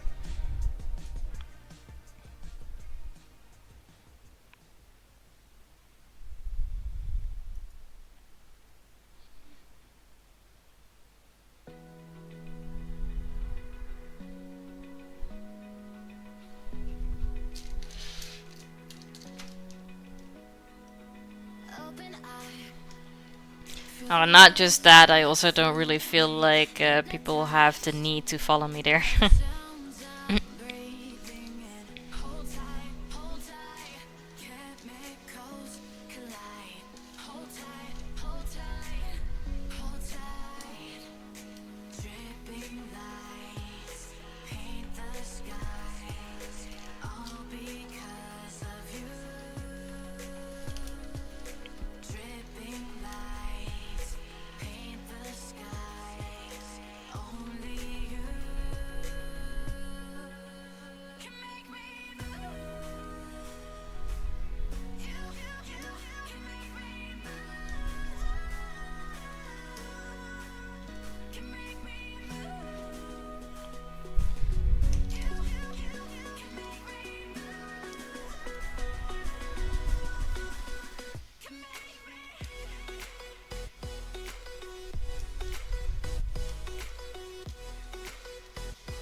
Followers get updated when you post something new by email and on their Ko-Fi notifications. It's currently 8:15, and so I think I'm going to try to get some rest. Take care, Ibo and chat. No problem, Alpha. I hope you managed to sleep. Thank you for hanging out.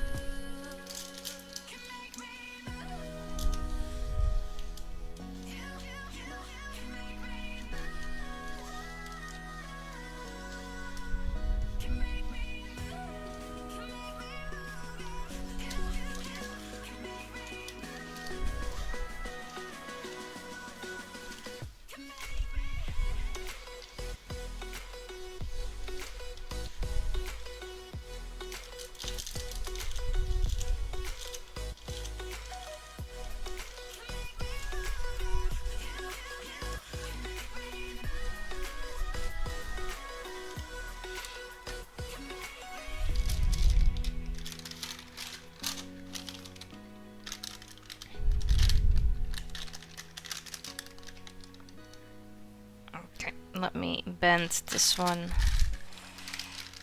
first. There we go, thank you. Put this one in place.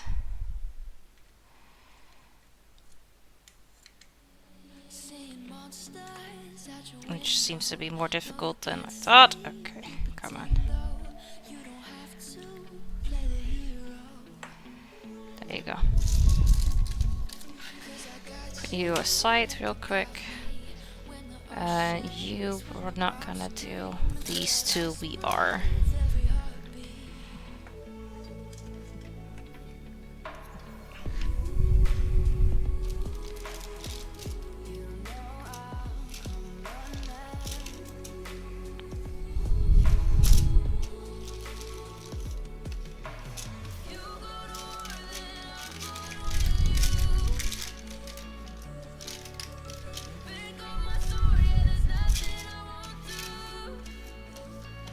Okay.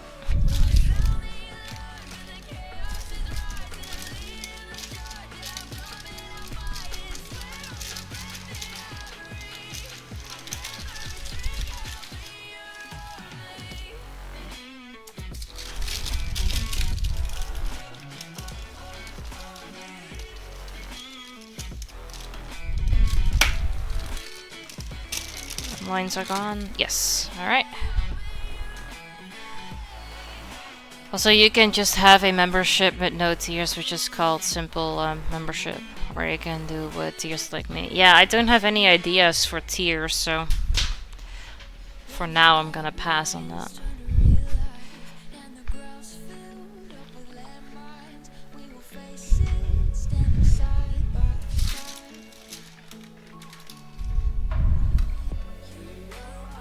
Okay.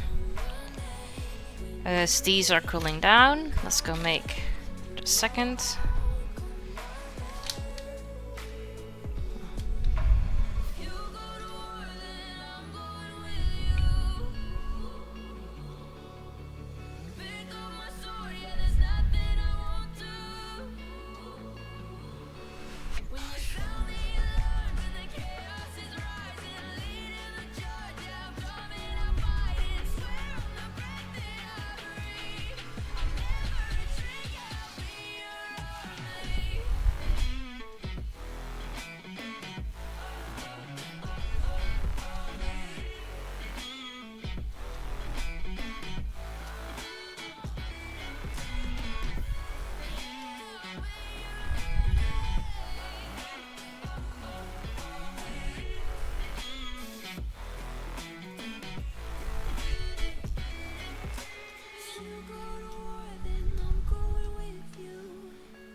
Have a good lurk! Okay, the lights are done. Let's put what we have left back.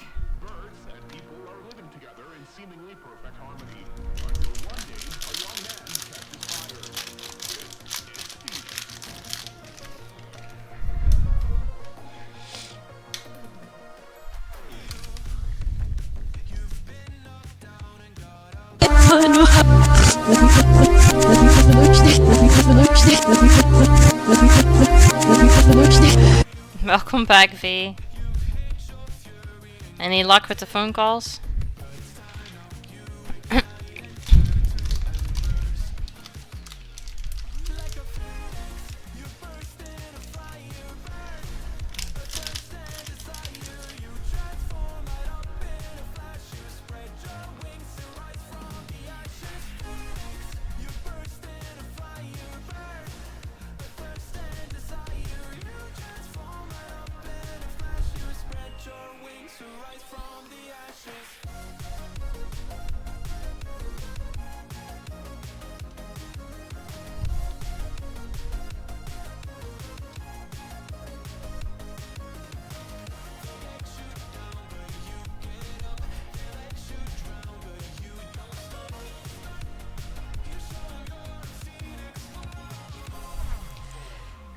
One millimeter progress, and hopefully someone will do an assessment in the coming weeks. Ugh. 35 minutes late? Oh, fuck off. I would be so annoyed.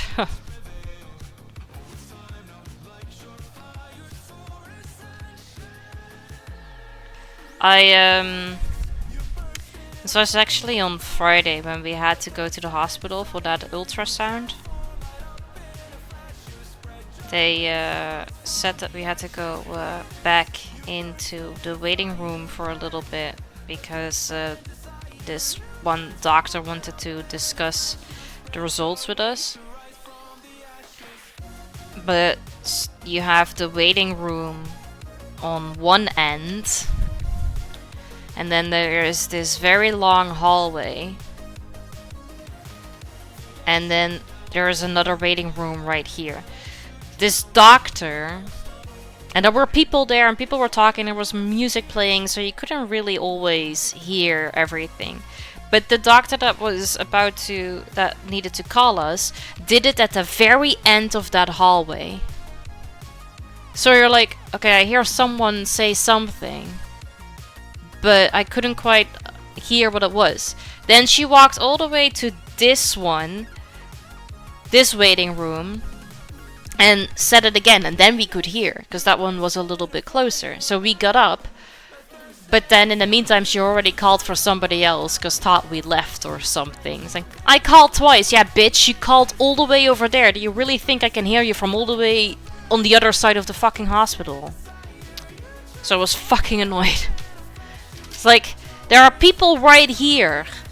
Stand right here when you're when you need someone, not at the other end of the fucking hallway. Like, seriously, do you not have fucking brain cells? Ugh. Oh, I was so annoyed. And then because she had already called somebody else, we had to wait longer. And then the second time she did the exact same thing. It's like, fuck you, you are so horrible.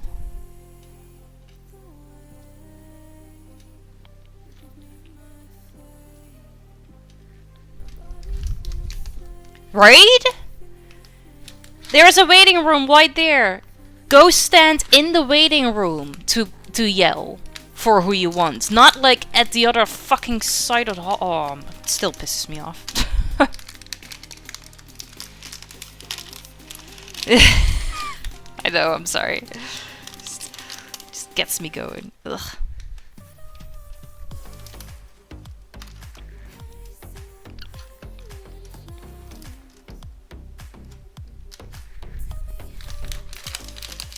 Like, it's not that difficult.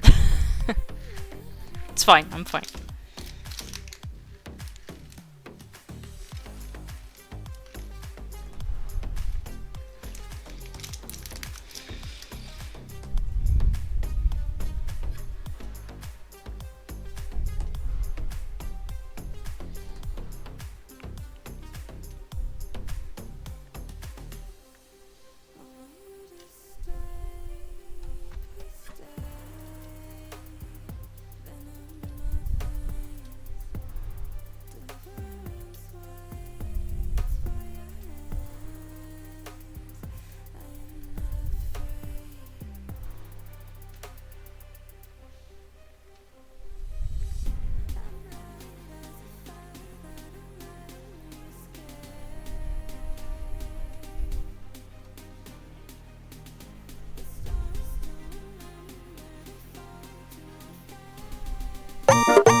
Thank you for the bits, V.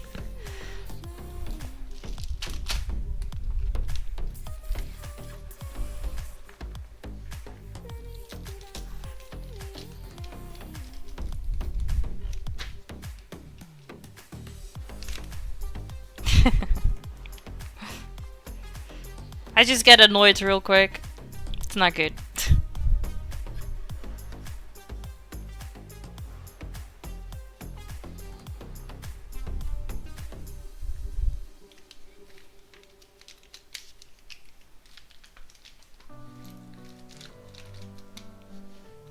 Thank you, though. I appreciate it.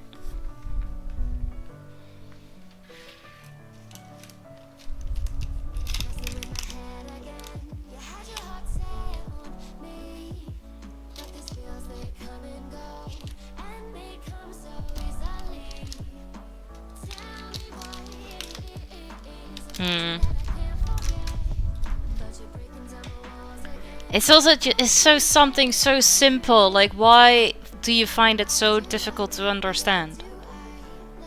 Well, something there is just not right with you.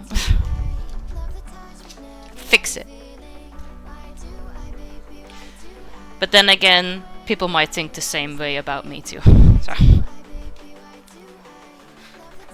it's fine. Hopefully next like when we have to go back into 2 weeks, hopefully I don't have to deal with her again.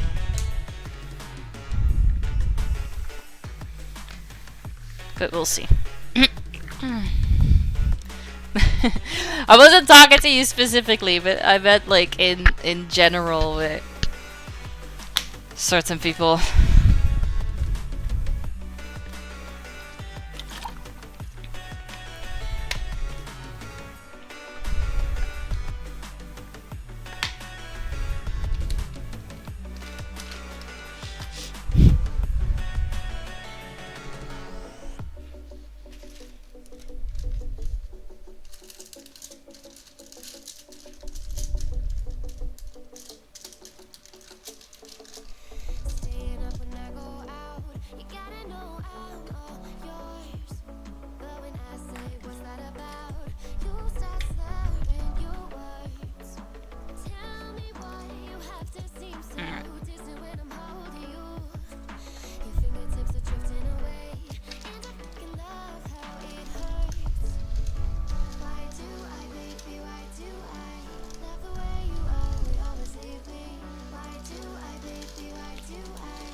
Housework simulator, pretty much.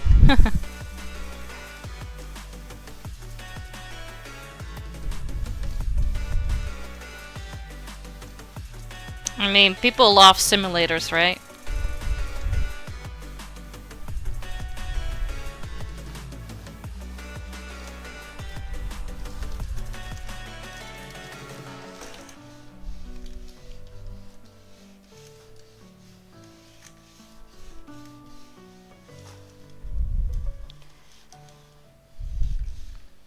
Sure. It's gonna take a while if I will have to do that with this one, though.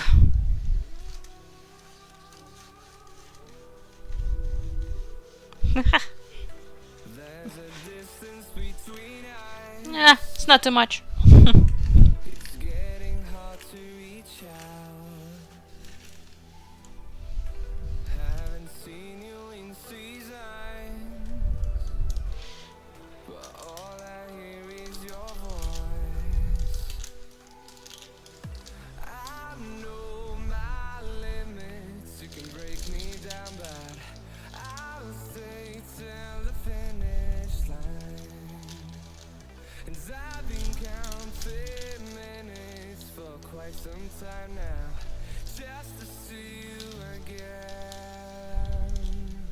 And I've been counting days to get away, to see you again, see you again. Been finding ways to get away, to see you again.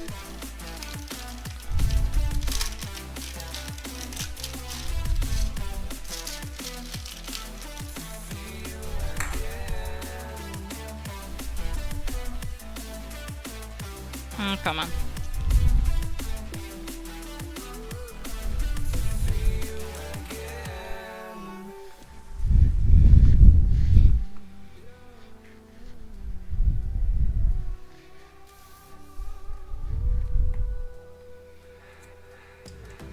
We got millions of reasons Sorry.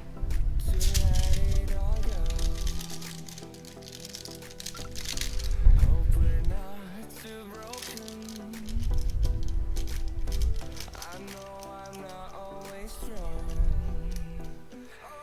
and I've been counting days to get away, to see you again, see you again. Been fighting ways to get away, to see you again, see you again.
Even now, you're coming up to me, fire lighting up the sky.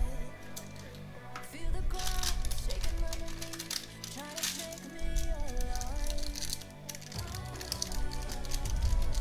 Get ready for the fallout. Can't stop me now. I got no rival. I'ma find my way. Noodles.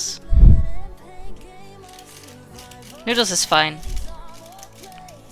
Watch 'em run up. Noodles is very lazy. I'll be standing on my own. Never gonna take my throne. I got no rival. Watch 'em run away. I got no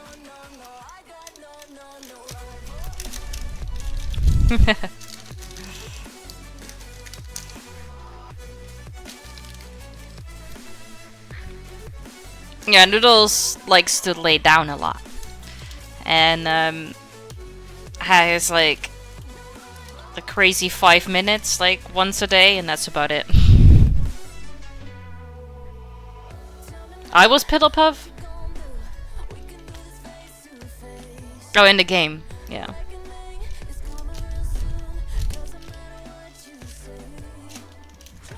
The pea story that became milkshake.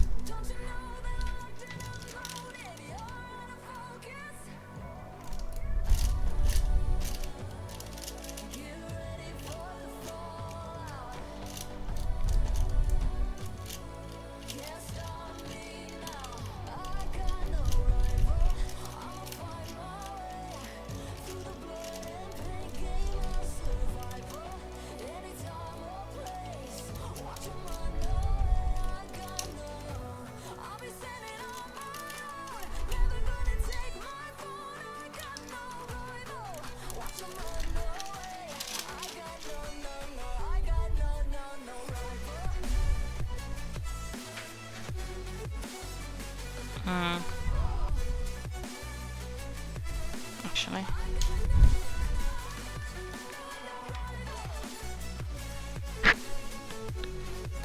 Just always on the lookout for food. That's Noodles too. Always on the lookout for food, except for her own.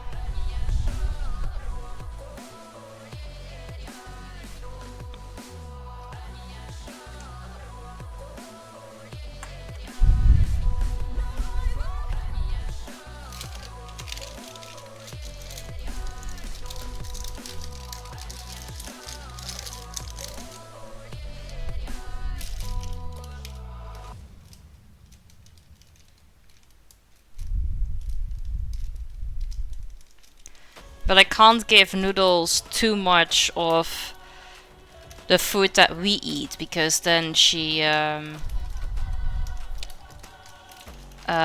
to throw up a lot.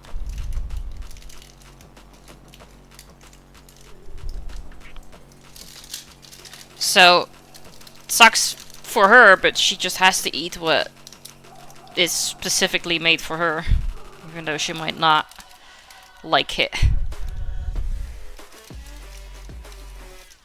Because what we have on our plate always smells way better.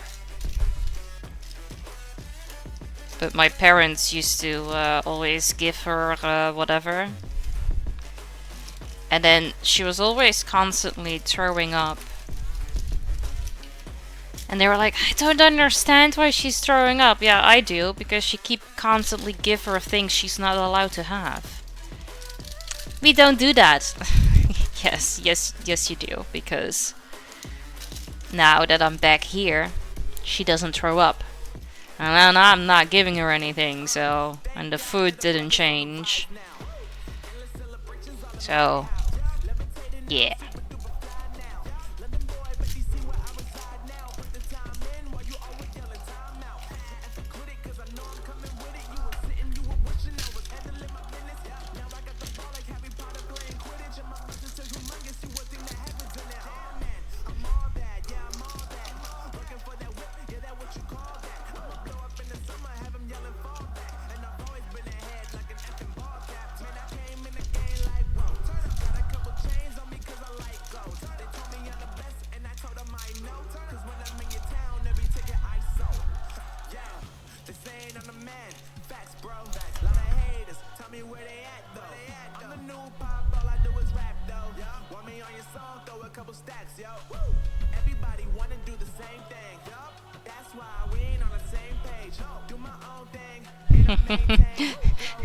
Eye squinting, like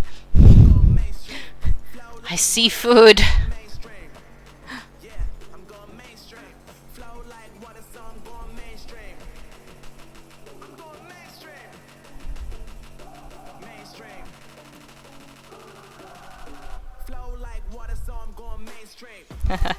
Figured out she wasn't getting anything.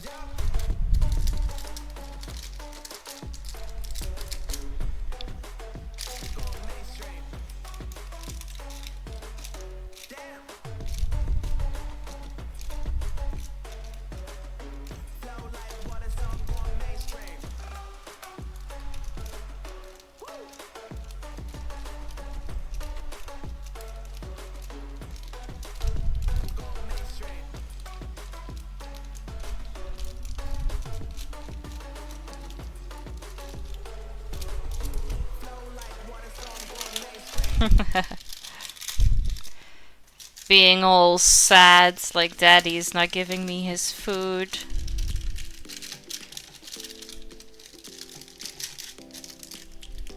Mama, you have to do something about it.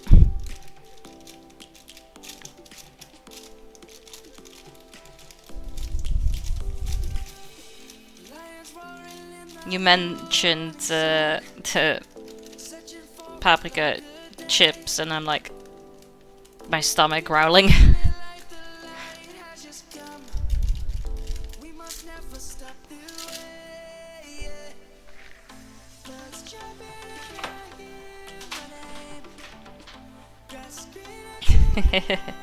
It's like, as long as I go sit over here, maybe it doesn't look like I'm in desperately need of the chips and he might give it to me. Okay.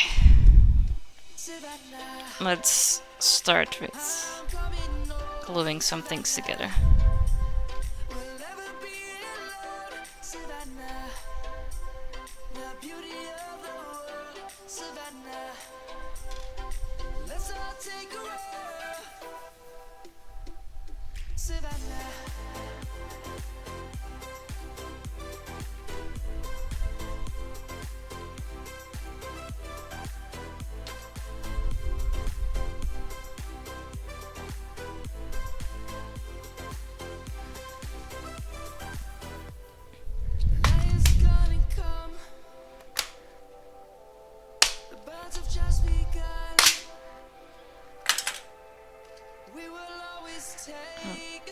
The brown that they have in the back is the same one I have here too. It's one of the standard colors.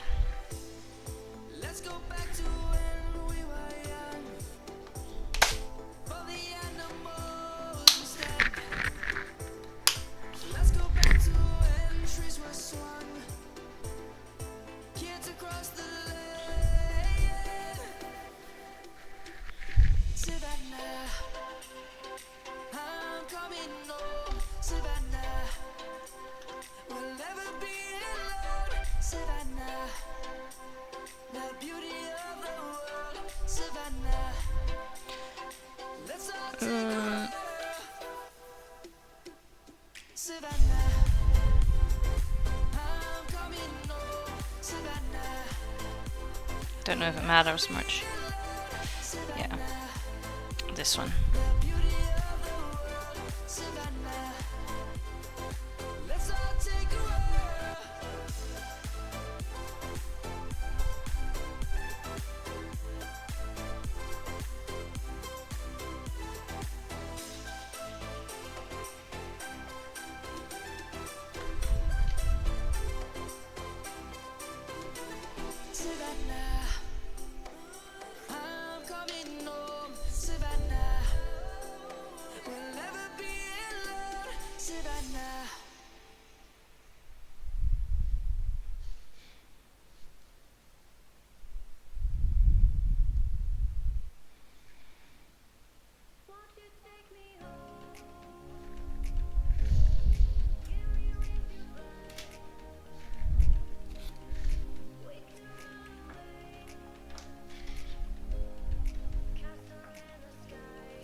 Sorry.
Okay, stem is done.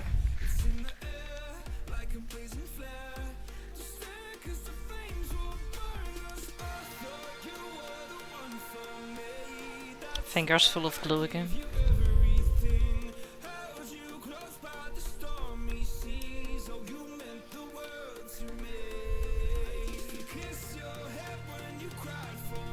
Ugh, still moving.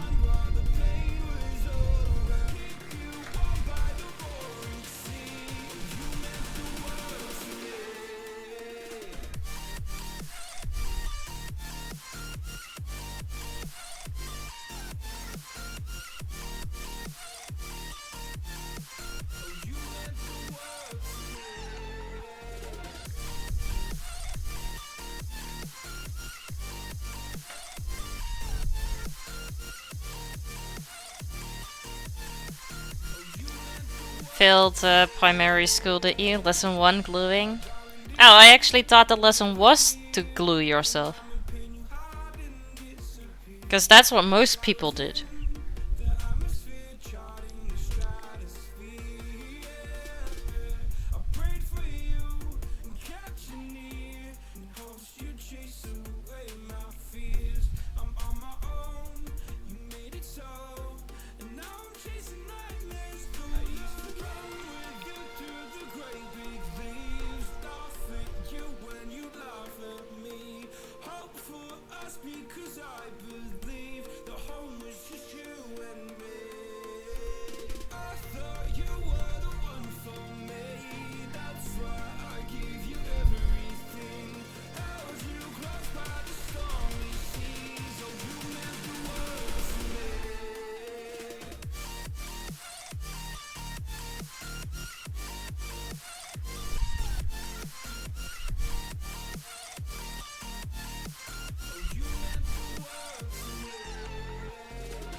Ugh.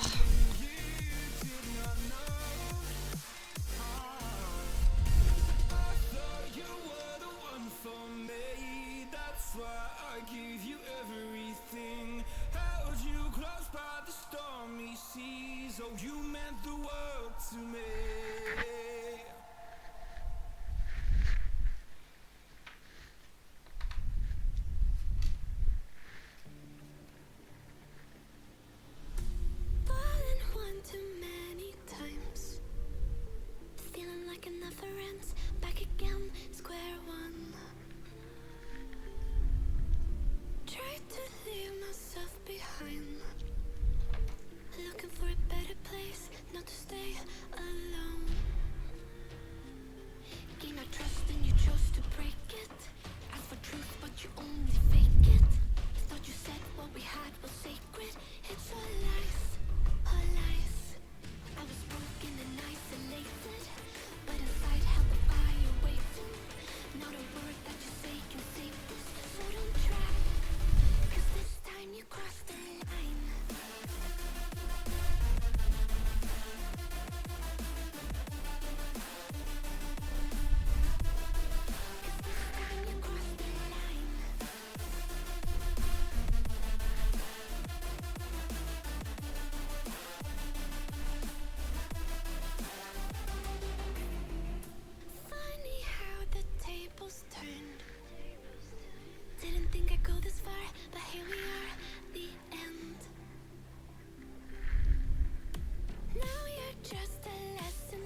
I know, it's ridiculous, isn't it?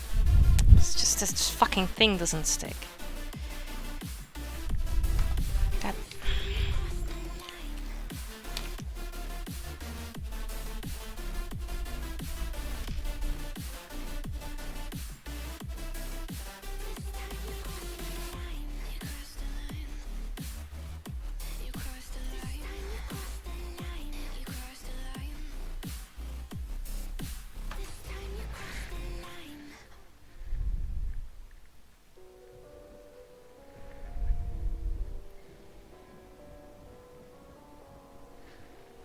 Gone somewhere and dyed my hair now. Wanna be alone.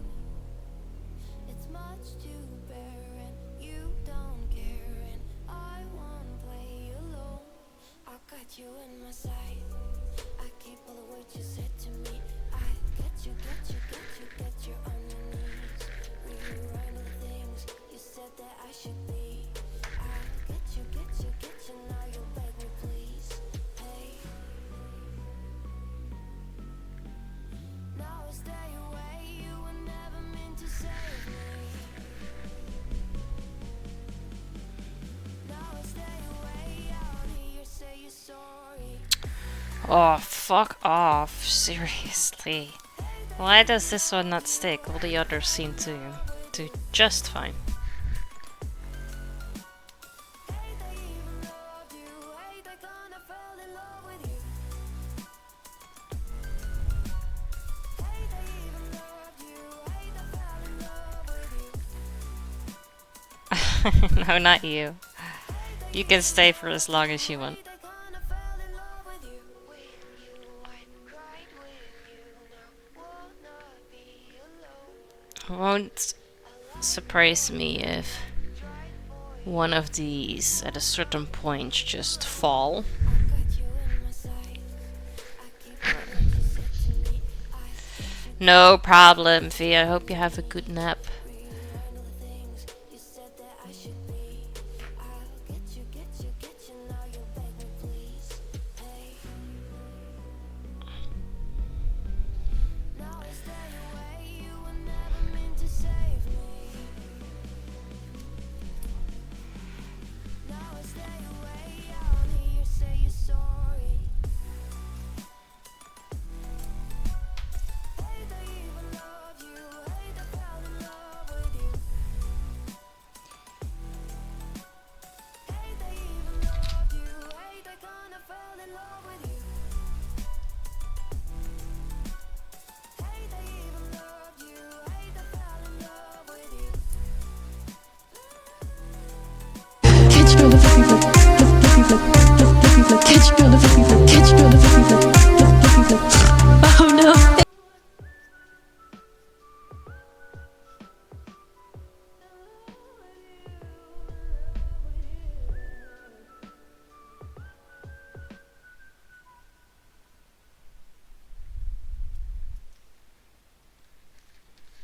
Have a good lurk, V. Alright. So far seems fine. Okay.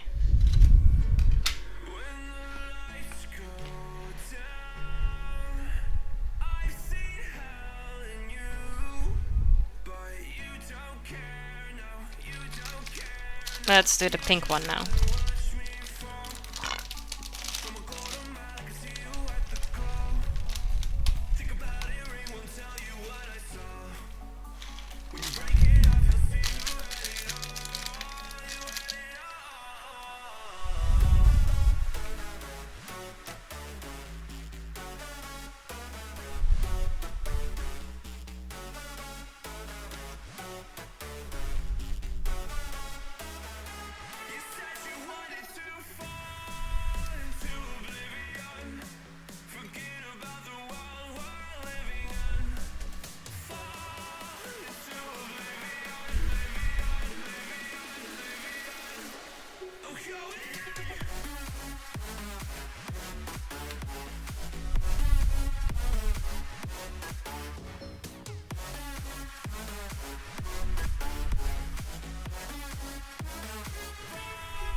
Okay, that's the first. Now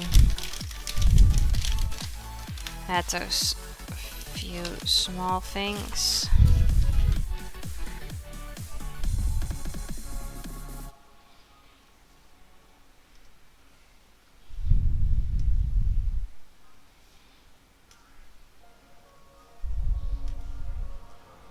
I know we grew up a little too fast. I miss the days that we chill and relax. Where did the time go? It all passed. Now I need to go back. I had no worries, but always had plans. Only thing I did was kick at the track. And these can go back in. Only get up and then work on my plan. I need inspiration. Don't need no validation. No more medication. Just try some meditating. I don't need you to save me. Feel like all of you hate me. Everything's been so hard with all the situations. And the bottom part.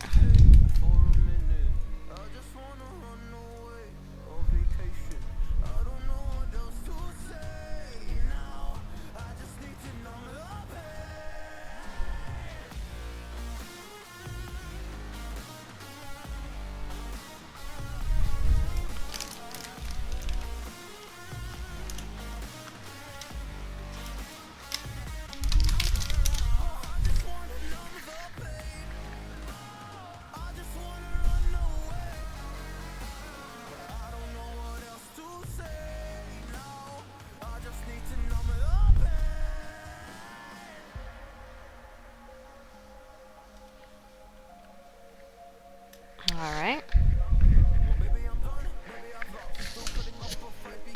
Let's reheat the iron.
Okay, that side is done. Ah, hot.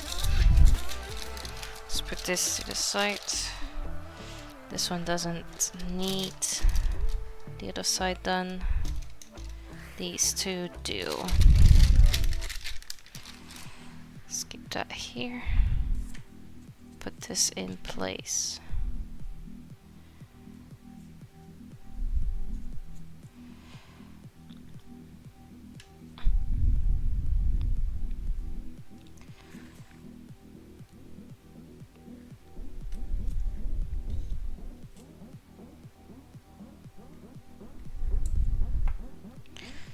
Okay, let's do these two.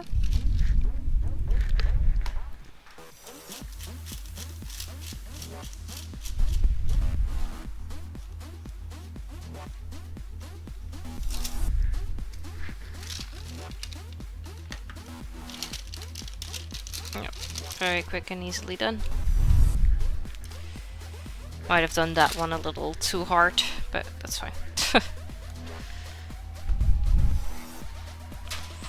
Okay. Second flower. Eyes in the sky, gazing far into the night. I raise my hand to the fire, but it's no use, 'cause you can't stop it from shining through. It's true, baby, let the light shine through. If you believe it's true, baby, won't you let the light shine through for you, for you, for you, for you, for you,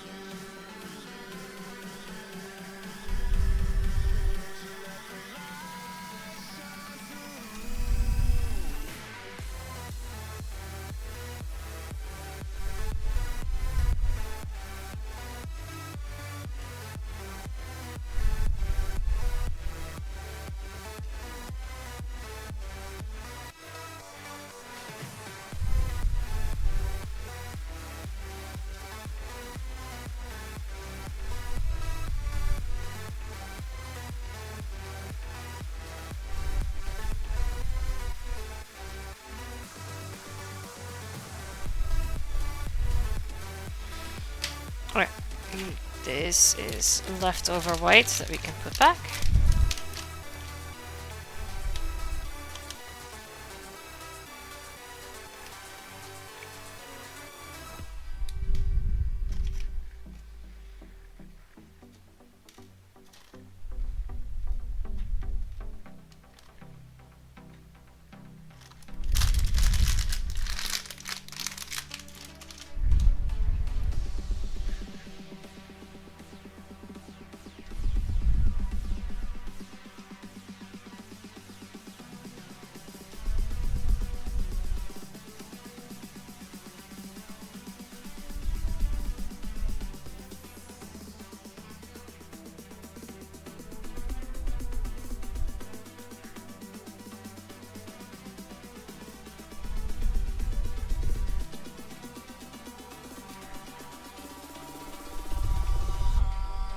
eyes in the sky, gazing far. Hey, Piotr, no, I'm not doing bracelets. I'm making flowers. But it's no use, 'cause you can't stop. We've made different types of flowers. I did a few yesterday and we're making some today. I'm still not done. Still have quite some different types of flowers we can make. But I'm currently making a cosmos. This one. I've done the yellow and the purple one and we're now doing the pink one.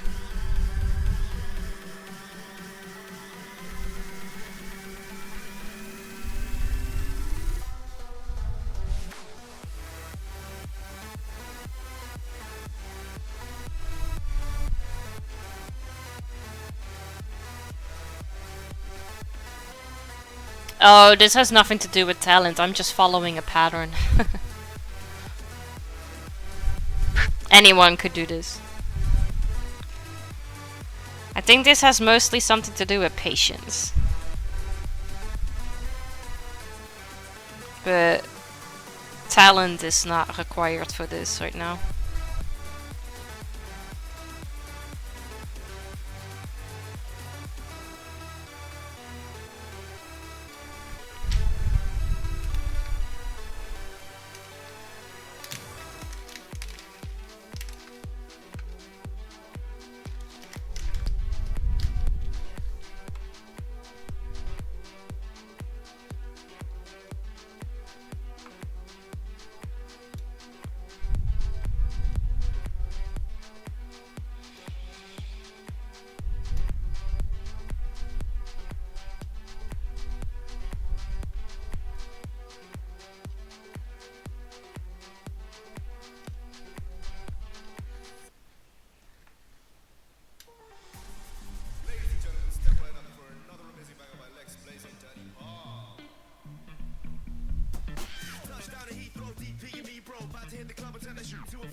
Right, those were a little too much.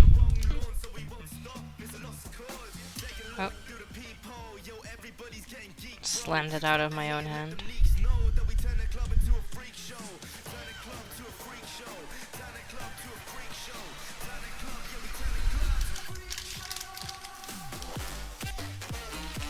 Alright, that's the second one.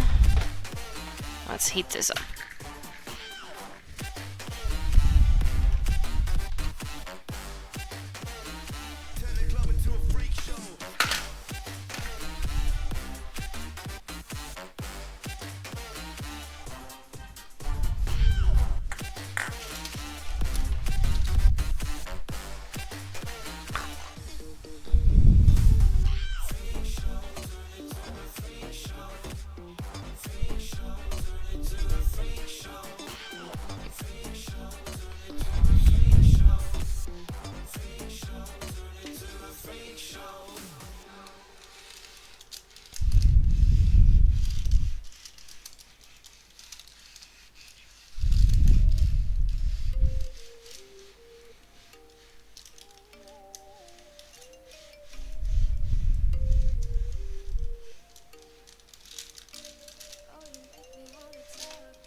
Oh.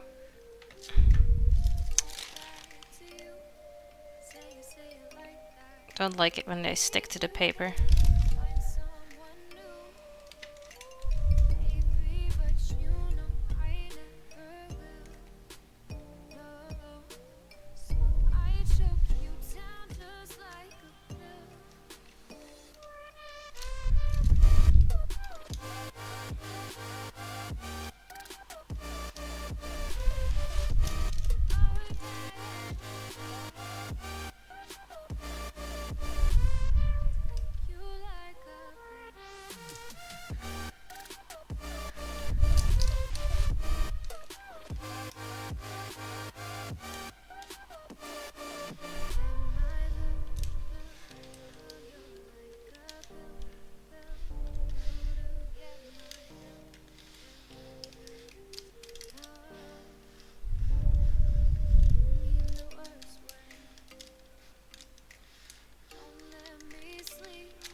Mm. Don't stick there. Let go, please. Okay.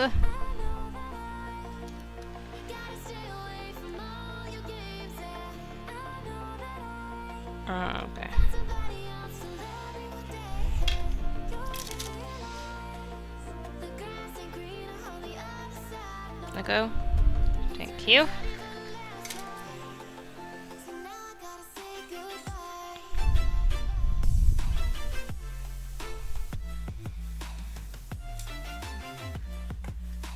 There you go.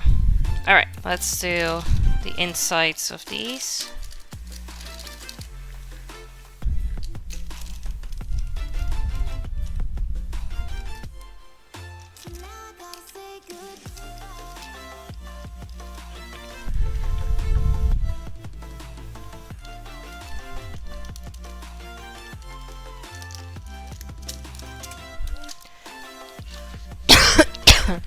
Sorry.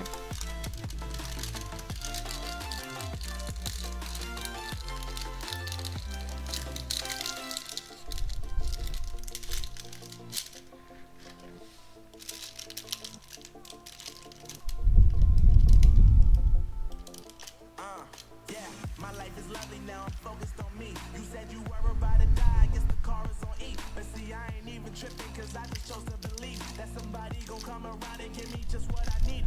I don't wanna see you frowning, see you looking down and out. Coming to me crying, saying you miss having me around. Gave you chances and you blew it, you so easily influenced. All the times you told me beat it, now you got faith in music, I'm saying.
Okay.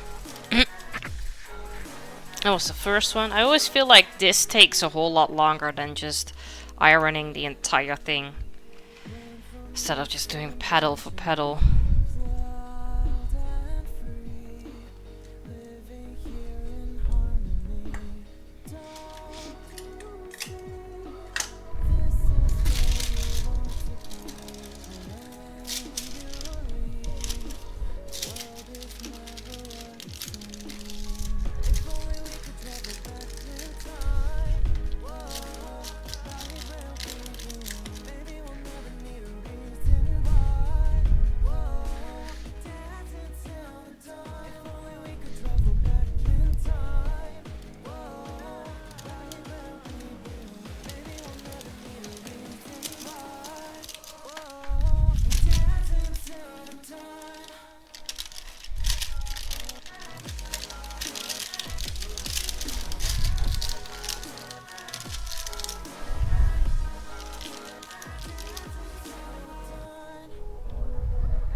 Alright, got that.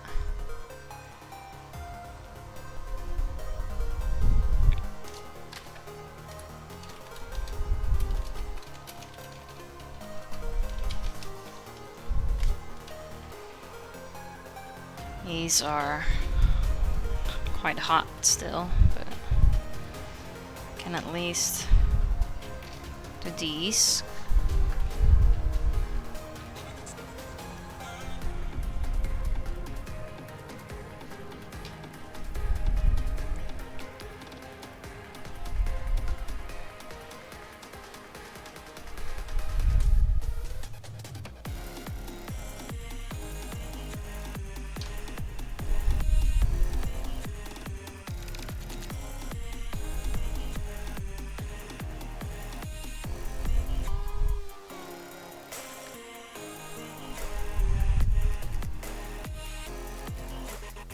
Hey bud, good to see you. How you doing? Welcome in.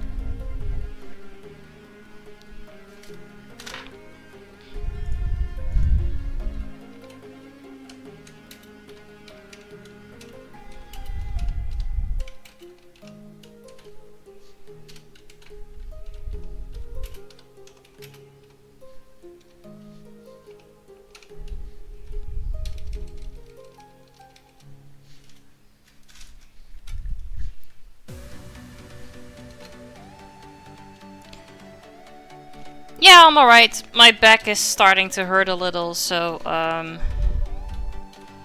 which makes sense, you know, I've been here for 6.5 hours. So it's slowly getting time to finish up on this flower and then stretch.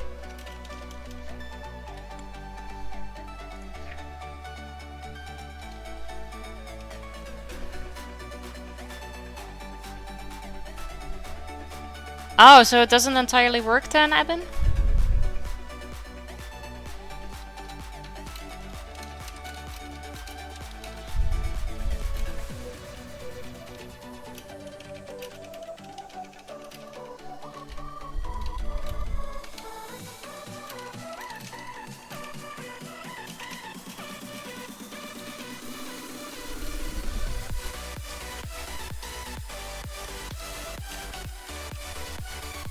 There you go. Okay.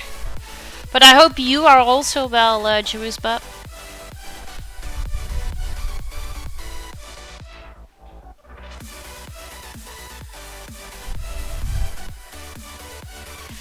Yeah, we started with a visual novel first, and after I finished the story and tried to get some of the other remaining achievements, I decided to switch back to making the flowers out of beads. We did that yesterday too, but I have not managed to make all of them yet.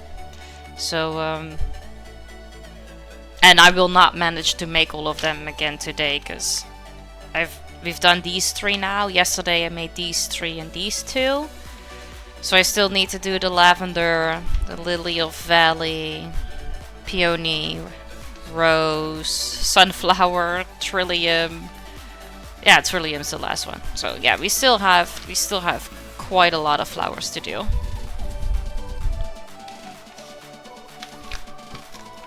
We'll get there. I think I'm gonna continue with those on Thursday. Just working. How's work going? Hope it's going well. The button to remove a post doesn't show when using a screen reader, so I can't remove posts that I've made. Oh, okay. Yeah, that should also be accessible for you.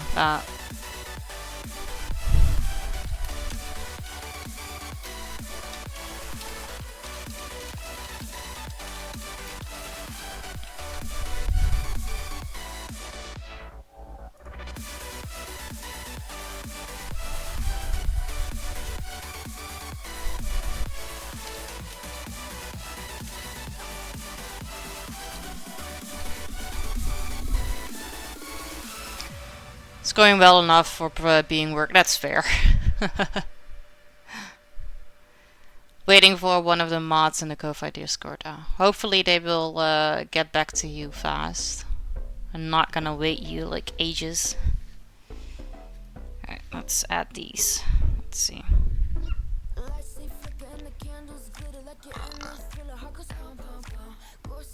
This one has to be in the middle. What type of work do you do, if you don't mind me asking?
The shipping company is always moving around, at least I stay busy. Oh, okay. Yeah, that's true.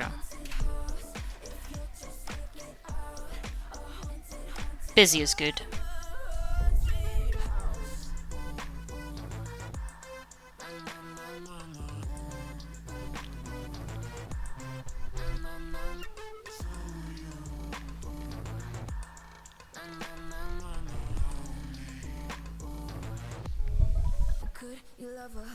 Okay. Those. I need one of these. Ugh, fat fingers can never get it out.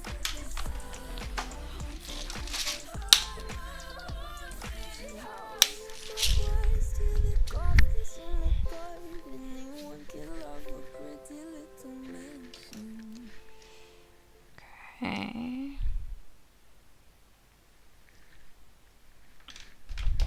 Oh. I yeeted it away.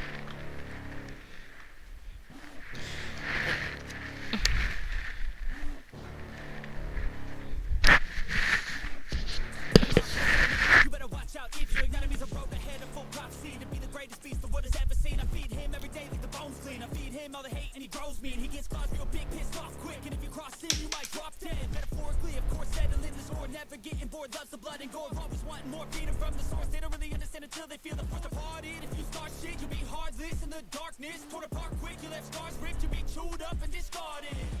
And this world ain't right, won't accept it. Negative energy, I expect it. Alright. In your mind, it's infectious. Holding you down. Fight for your life and reject it. You better give me space, I'm protective. My adrenaline spikes when I'm threatened. And if you stay in my way, I'm aggressive. Cause when there's no exit, I'll kill when I'm desperate.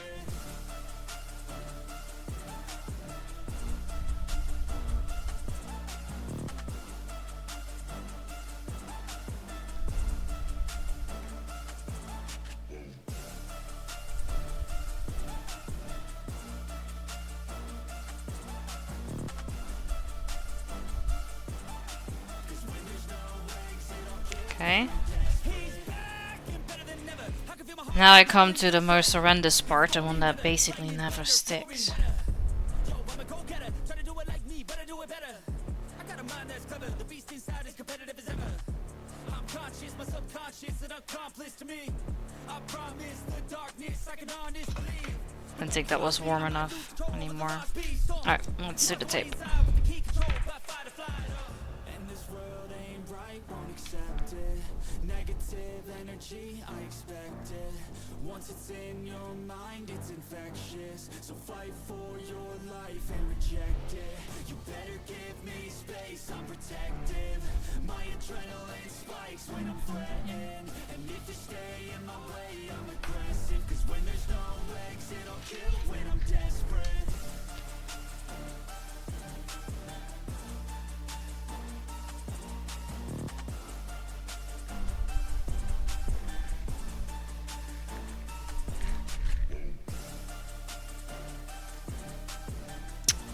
Oh, fuck off. Come on, turn with. From the song, no, that's basically the only thing I remember.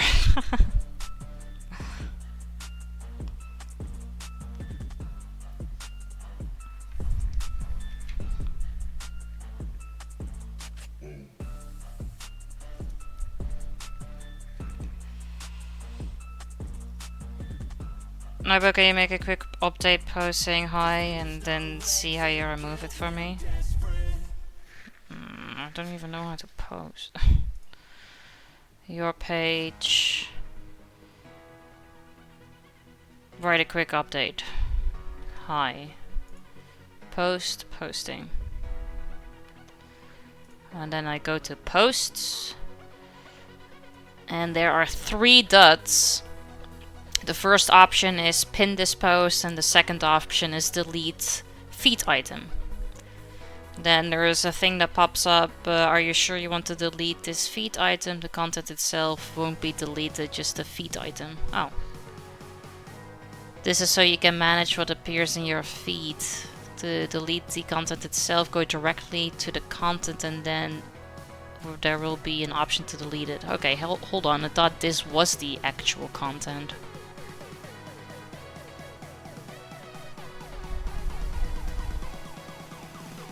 I don't fucking know, Eben. I don't know how Ko-Fi works. Don't expect me to just learn that in seconds.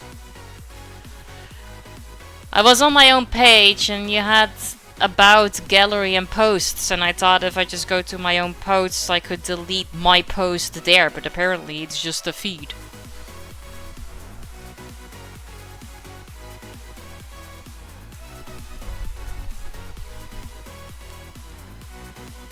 I will delete this here anyway.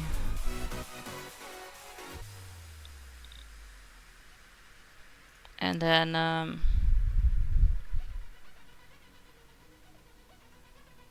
I don't fucking know where to go. It's 3 dots. But I don't know if the hi is actually deleted or not. I don't see it on my own page with posts anymore, so I would assume yes, but could also be no.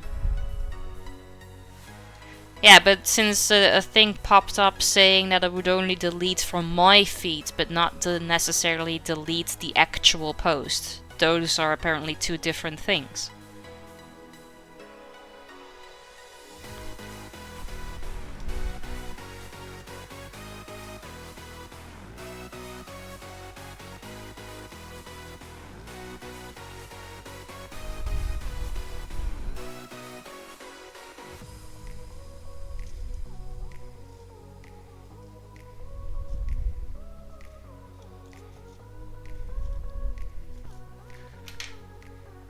Okay, yeah, so it's 3 dots, and then the first option was to pin, and the second option is to delete.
delete a post, you might need to remove a post after it's been published. No stress, just find the post you want to delete. You'll see 3 dots on the post preview. Click on them and then choose delete. Yeah, that's exactly what I just did.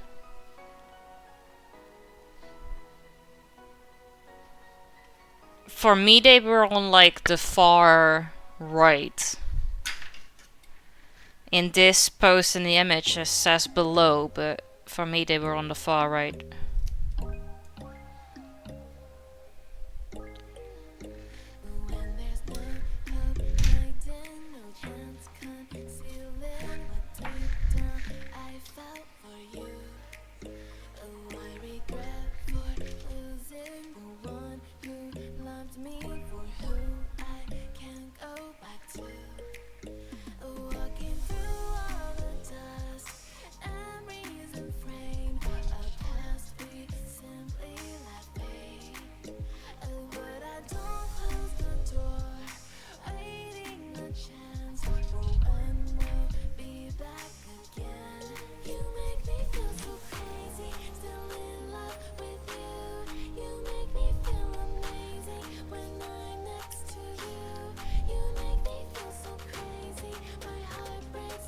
Oh yeah, that's weird.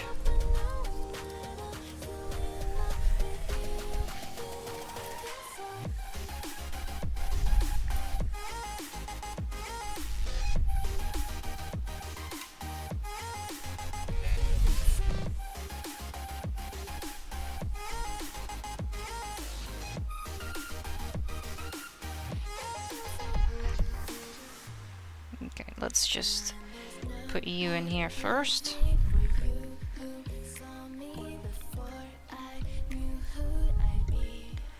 Then I need glue in here and all around. Because for some reason this motherfucker never stays.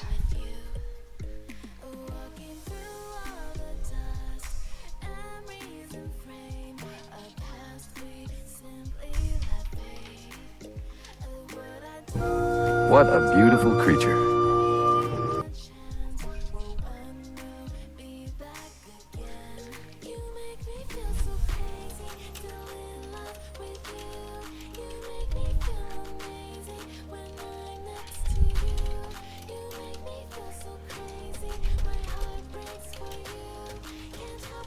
Hey Ibo. I read Ibo and then I just said that. Hey Itchy, good to see you. How you doing?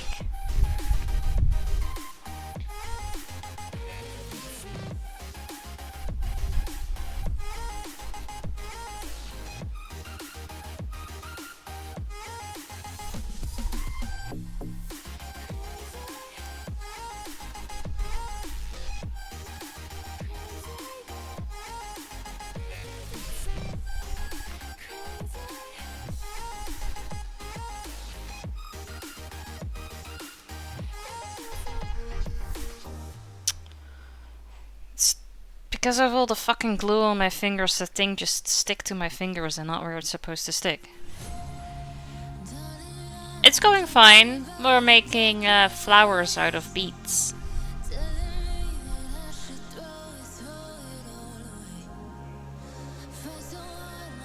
This is flower number 8. Still got a lot of flowers to go. But not today. We'll continue with that again on Thursday. And in the beginning of stream we did a visual novel first. Which was shorter than I thought it was gonna be. But it was very beautiful.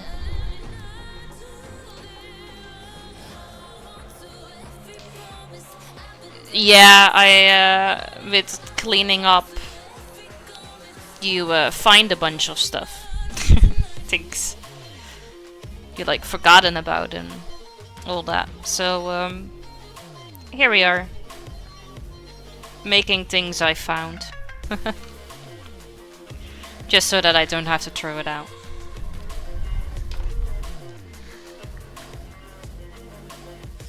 Plus it's, you know, a pastime of me not being able to do anything else basically.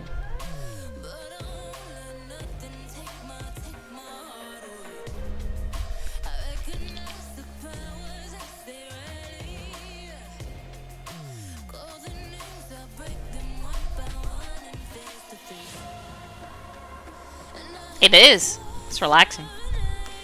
It's also frustrating when, like now, the bottom part that is attached to the stem never fucking sticks to the flower. Which becomes slightly infuriating every now and then.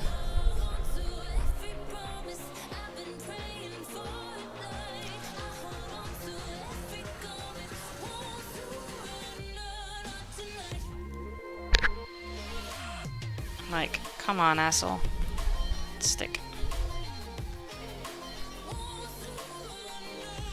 There's enough glue on here for you to just stay put.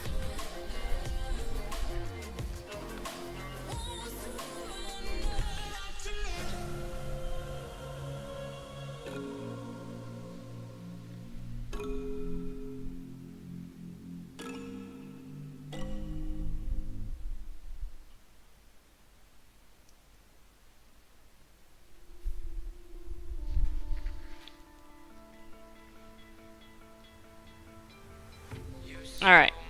As long as it stays. Doesn't.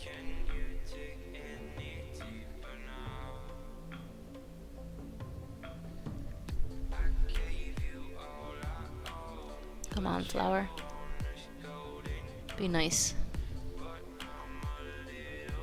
You're not nice, asshole.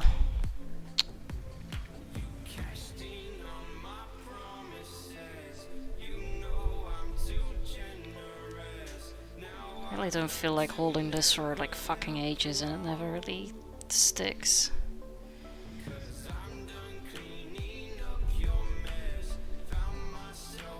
This is like the most boring part about it.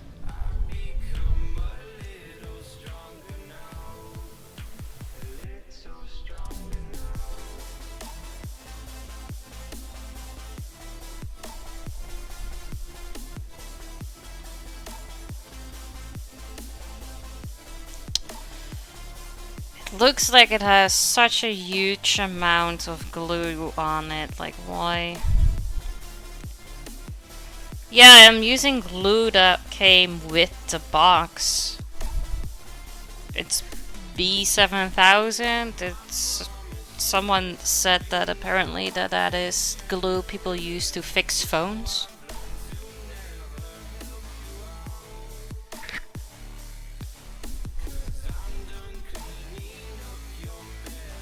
So I assume that would be good, right?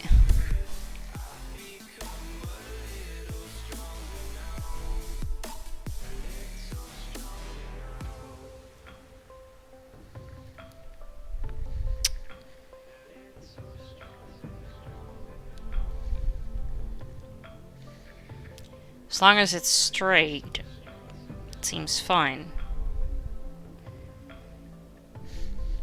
But if I put it in there, it slowly leaps.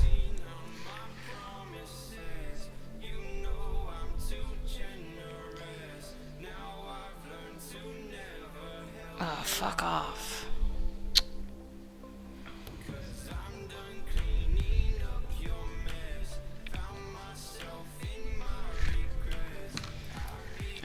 Let's do this with my teeny tiny iron.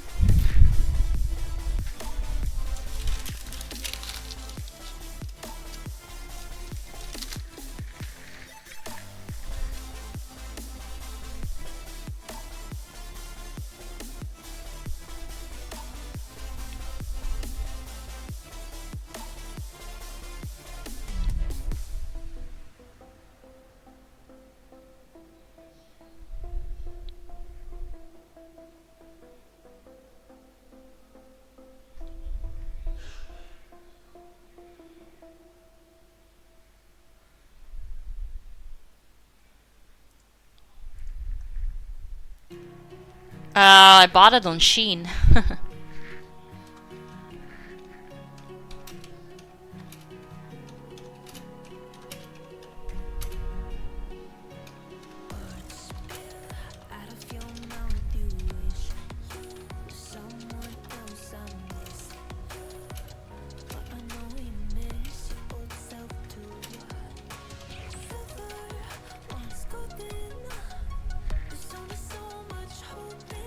And what the heck do you think you're doing?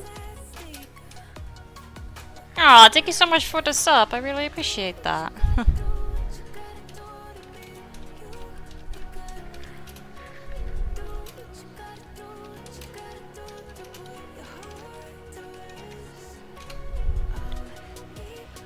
They got back to me and told me to submit a ticket to go for support team. Ah, okay.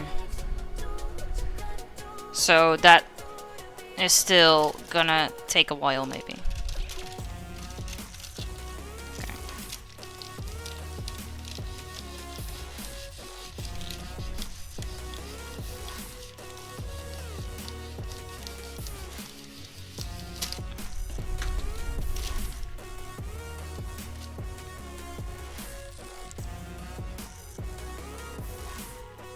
I'm gonna write it down in a second if you give me a little bit of time because I'm struggling.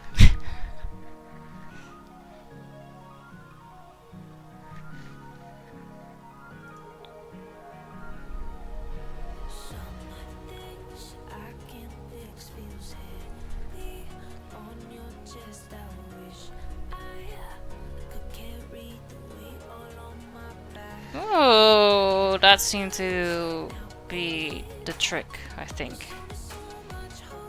Huh. Had to just reheat it a little. Okay, cool.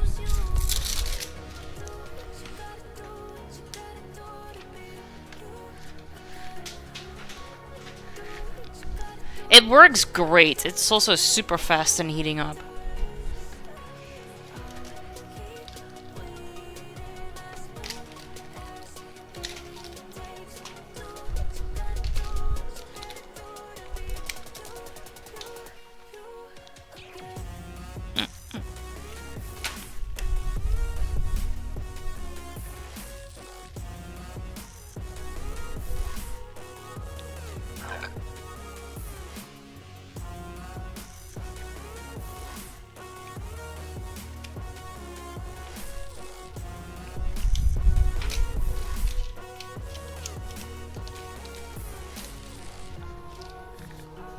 Jewish, but Jewish. I don't know why I keep mispronouncing it a little.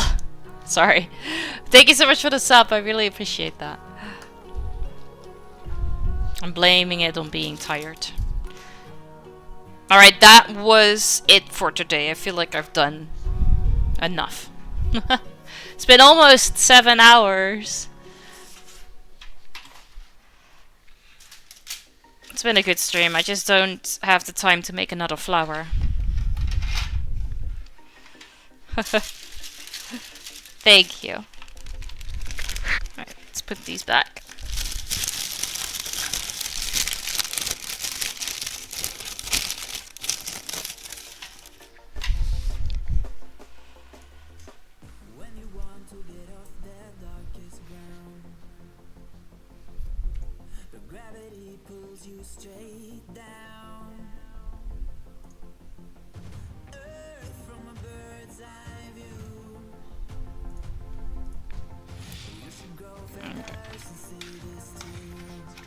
Glue in there. Tweezers in there.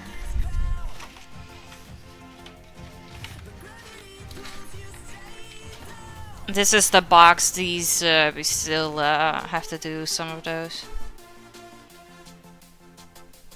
Guys, I've done that one, that one, that one, and the other one, but the other one didn't quite fit, work out. I tried, and it broke with the bending part, so that flower looks a little different, but it's okay.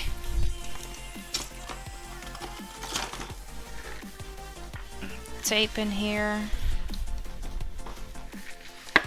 The stems in here. Okay, and then all of these are open.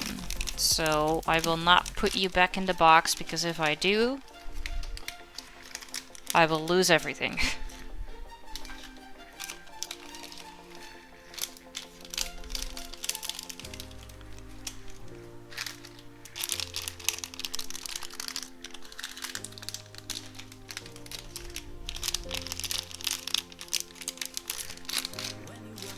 pretty much everything is open except for these three.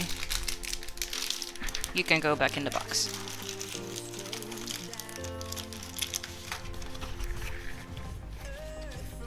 Come on. Alright. So many open bags of beads. Oh, no. Wrong one. This one. I still need a background. I'm still trying to think about what background would be best. Something that fits.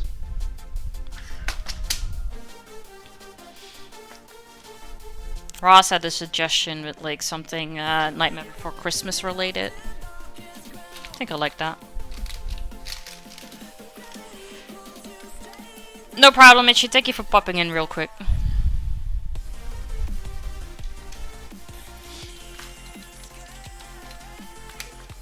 Let's see who's live, who we can rate.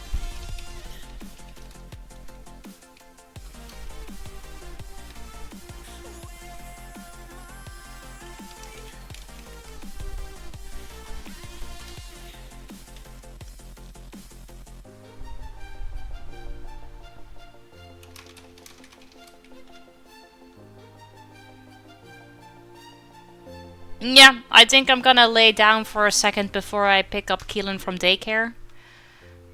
And then have food and play games with Ross tonight. Next stream? Ah, well, thank you. I will be here again on Thursday. I don't know what time zone you are, but I mean, it says Jewish. That doesn't really mean anything. Could be anywhere. I don't know where you're from, but for me it's 4 p.m. right now, and I will probably be here on Thursday at like 10 a.m. I have an appointment in the morning first that I need to go through, and then after I have the entire day.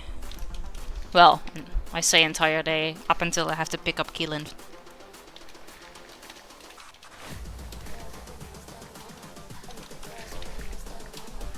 America? Yeah, so I will start stream and it's like 3 a.m. for you. On and about.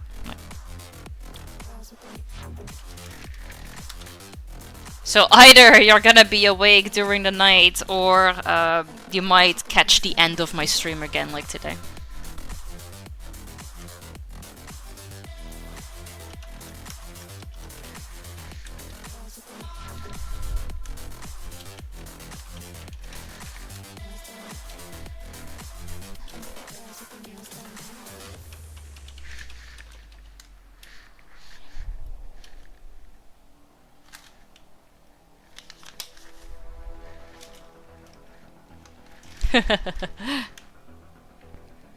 And otherwise there are always VODs, but you know, you rather catch people live, right? Have a little conversation.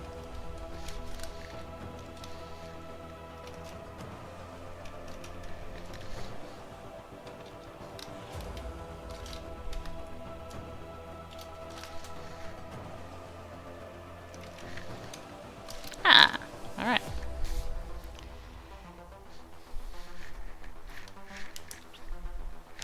Oh.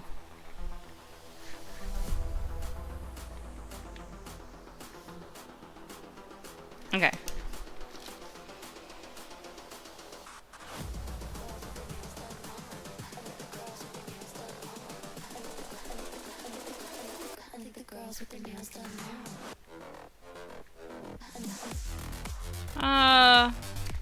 Yeah, okay, we'll see. I'm not entirely sure if...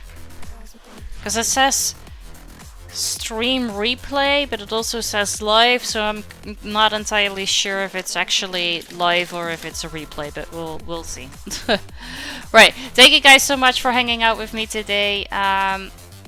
we are gonna go on raid, so I would appreciate it if you guys would copy and paste the raid message. Make sure that you don't have the space in front of the /me, because otherwise the cursor doesn't work, and if you are not a sub, then feel free to change the emote. For everyone that is in chat but not in the Discord, feel free to join so you don't miss out on any of the fun, meaning every Wednesday's movie night, and the Pin the Baby that you can still participate in. My special thanks of today go to Mazi and Wombat for the sub, but for the raid, Satvan for the raid, Eben for the bits, Davey for the follow, and Jewish Butt for the sub as well. Oh, and V for the blurb alerts. Thank you, I appreciate that. We're either gonna we're gonna go say hi to UGTB, who is playing Granny Escape Together.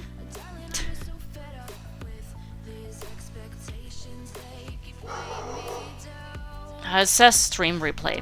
We're just gonna go say hi anyway. Maybe he is actually in chat. We'll see. Right, thank you guys so much for hanging out. Hopefully I will see you all again on Thursday. Or tonight in Ross's stream. I'm not sure what we're gonna do. I haven't asked. Yeah, well, thanks. Kinda lost my words there. Thank you so much, and I am sure that we're gonna talk, so bye.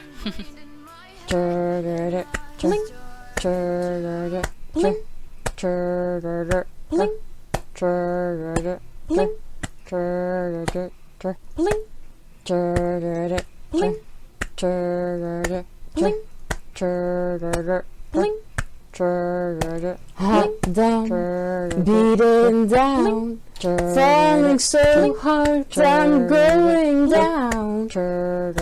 Cool games, making me sweat, trying so hard, no I haven't won yet. I can't paint, I can't game, only thing to do is just to stay the same. I can't sing, I don't care. Yes, I'm amazing, but please don't you faint. Hello Kitty sitting on the bed, Noodle sleeping tight or barking away. I've got booze under my desk, all I have to do is just drink when I lose.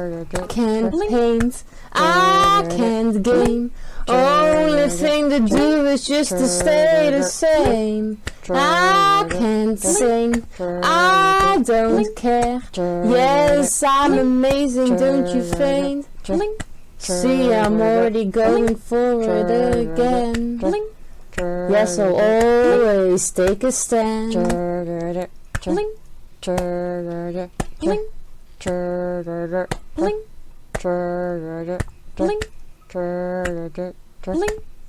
The stream goes on, the level goes down.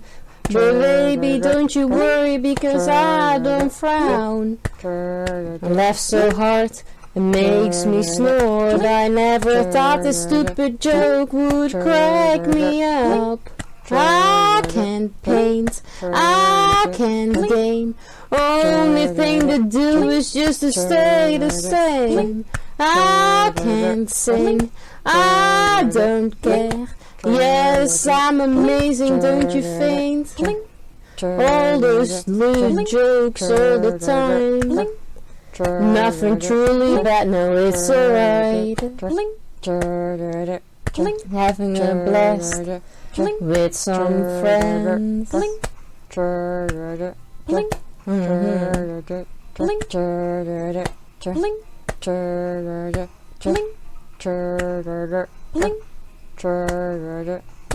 No, I can't paint, I can't game, only thing to do is just to stay the same. No, I can't sing, I don't care.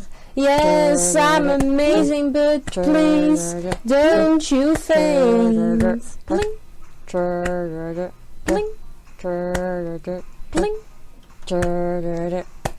No, I can't paint.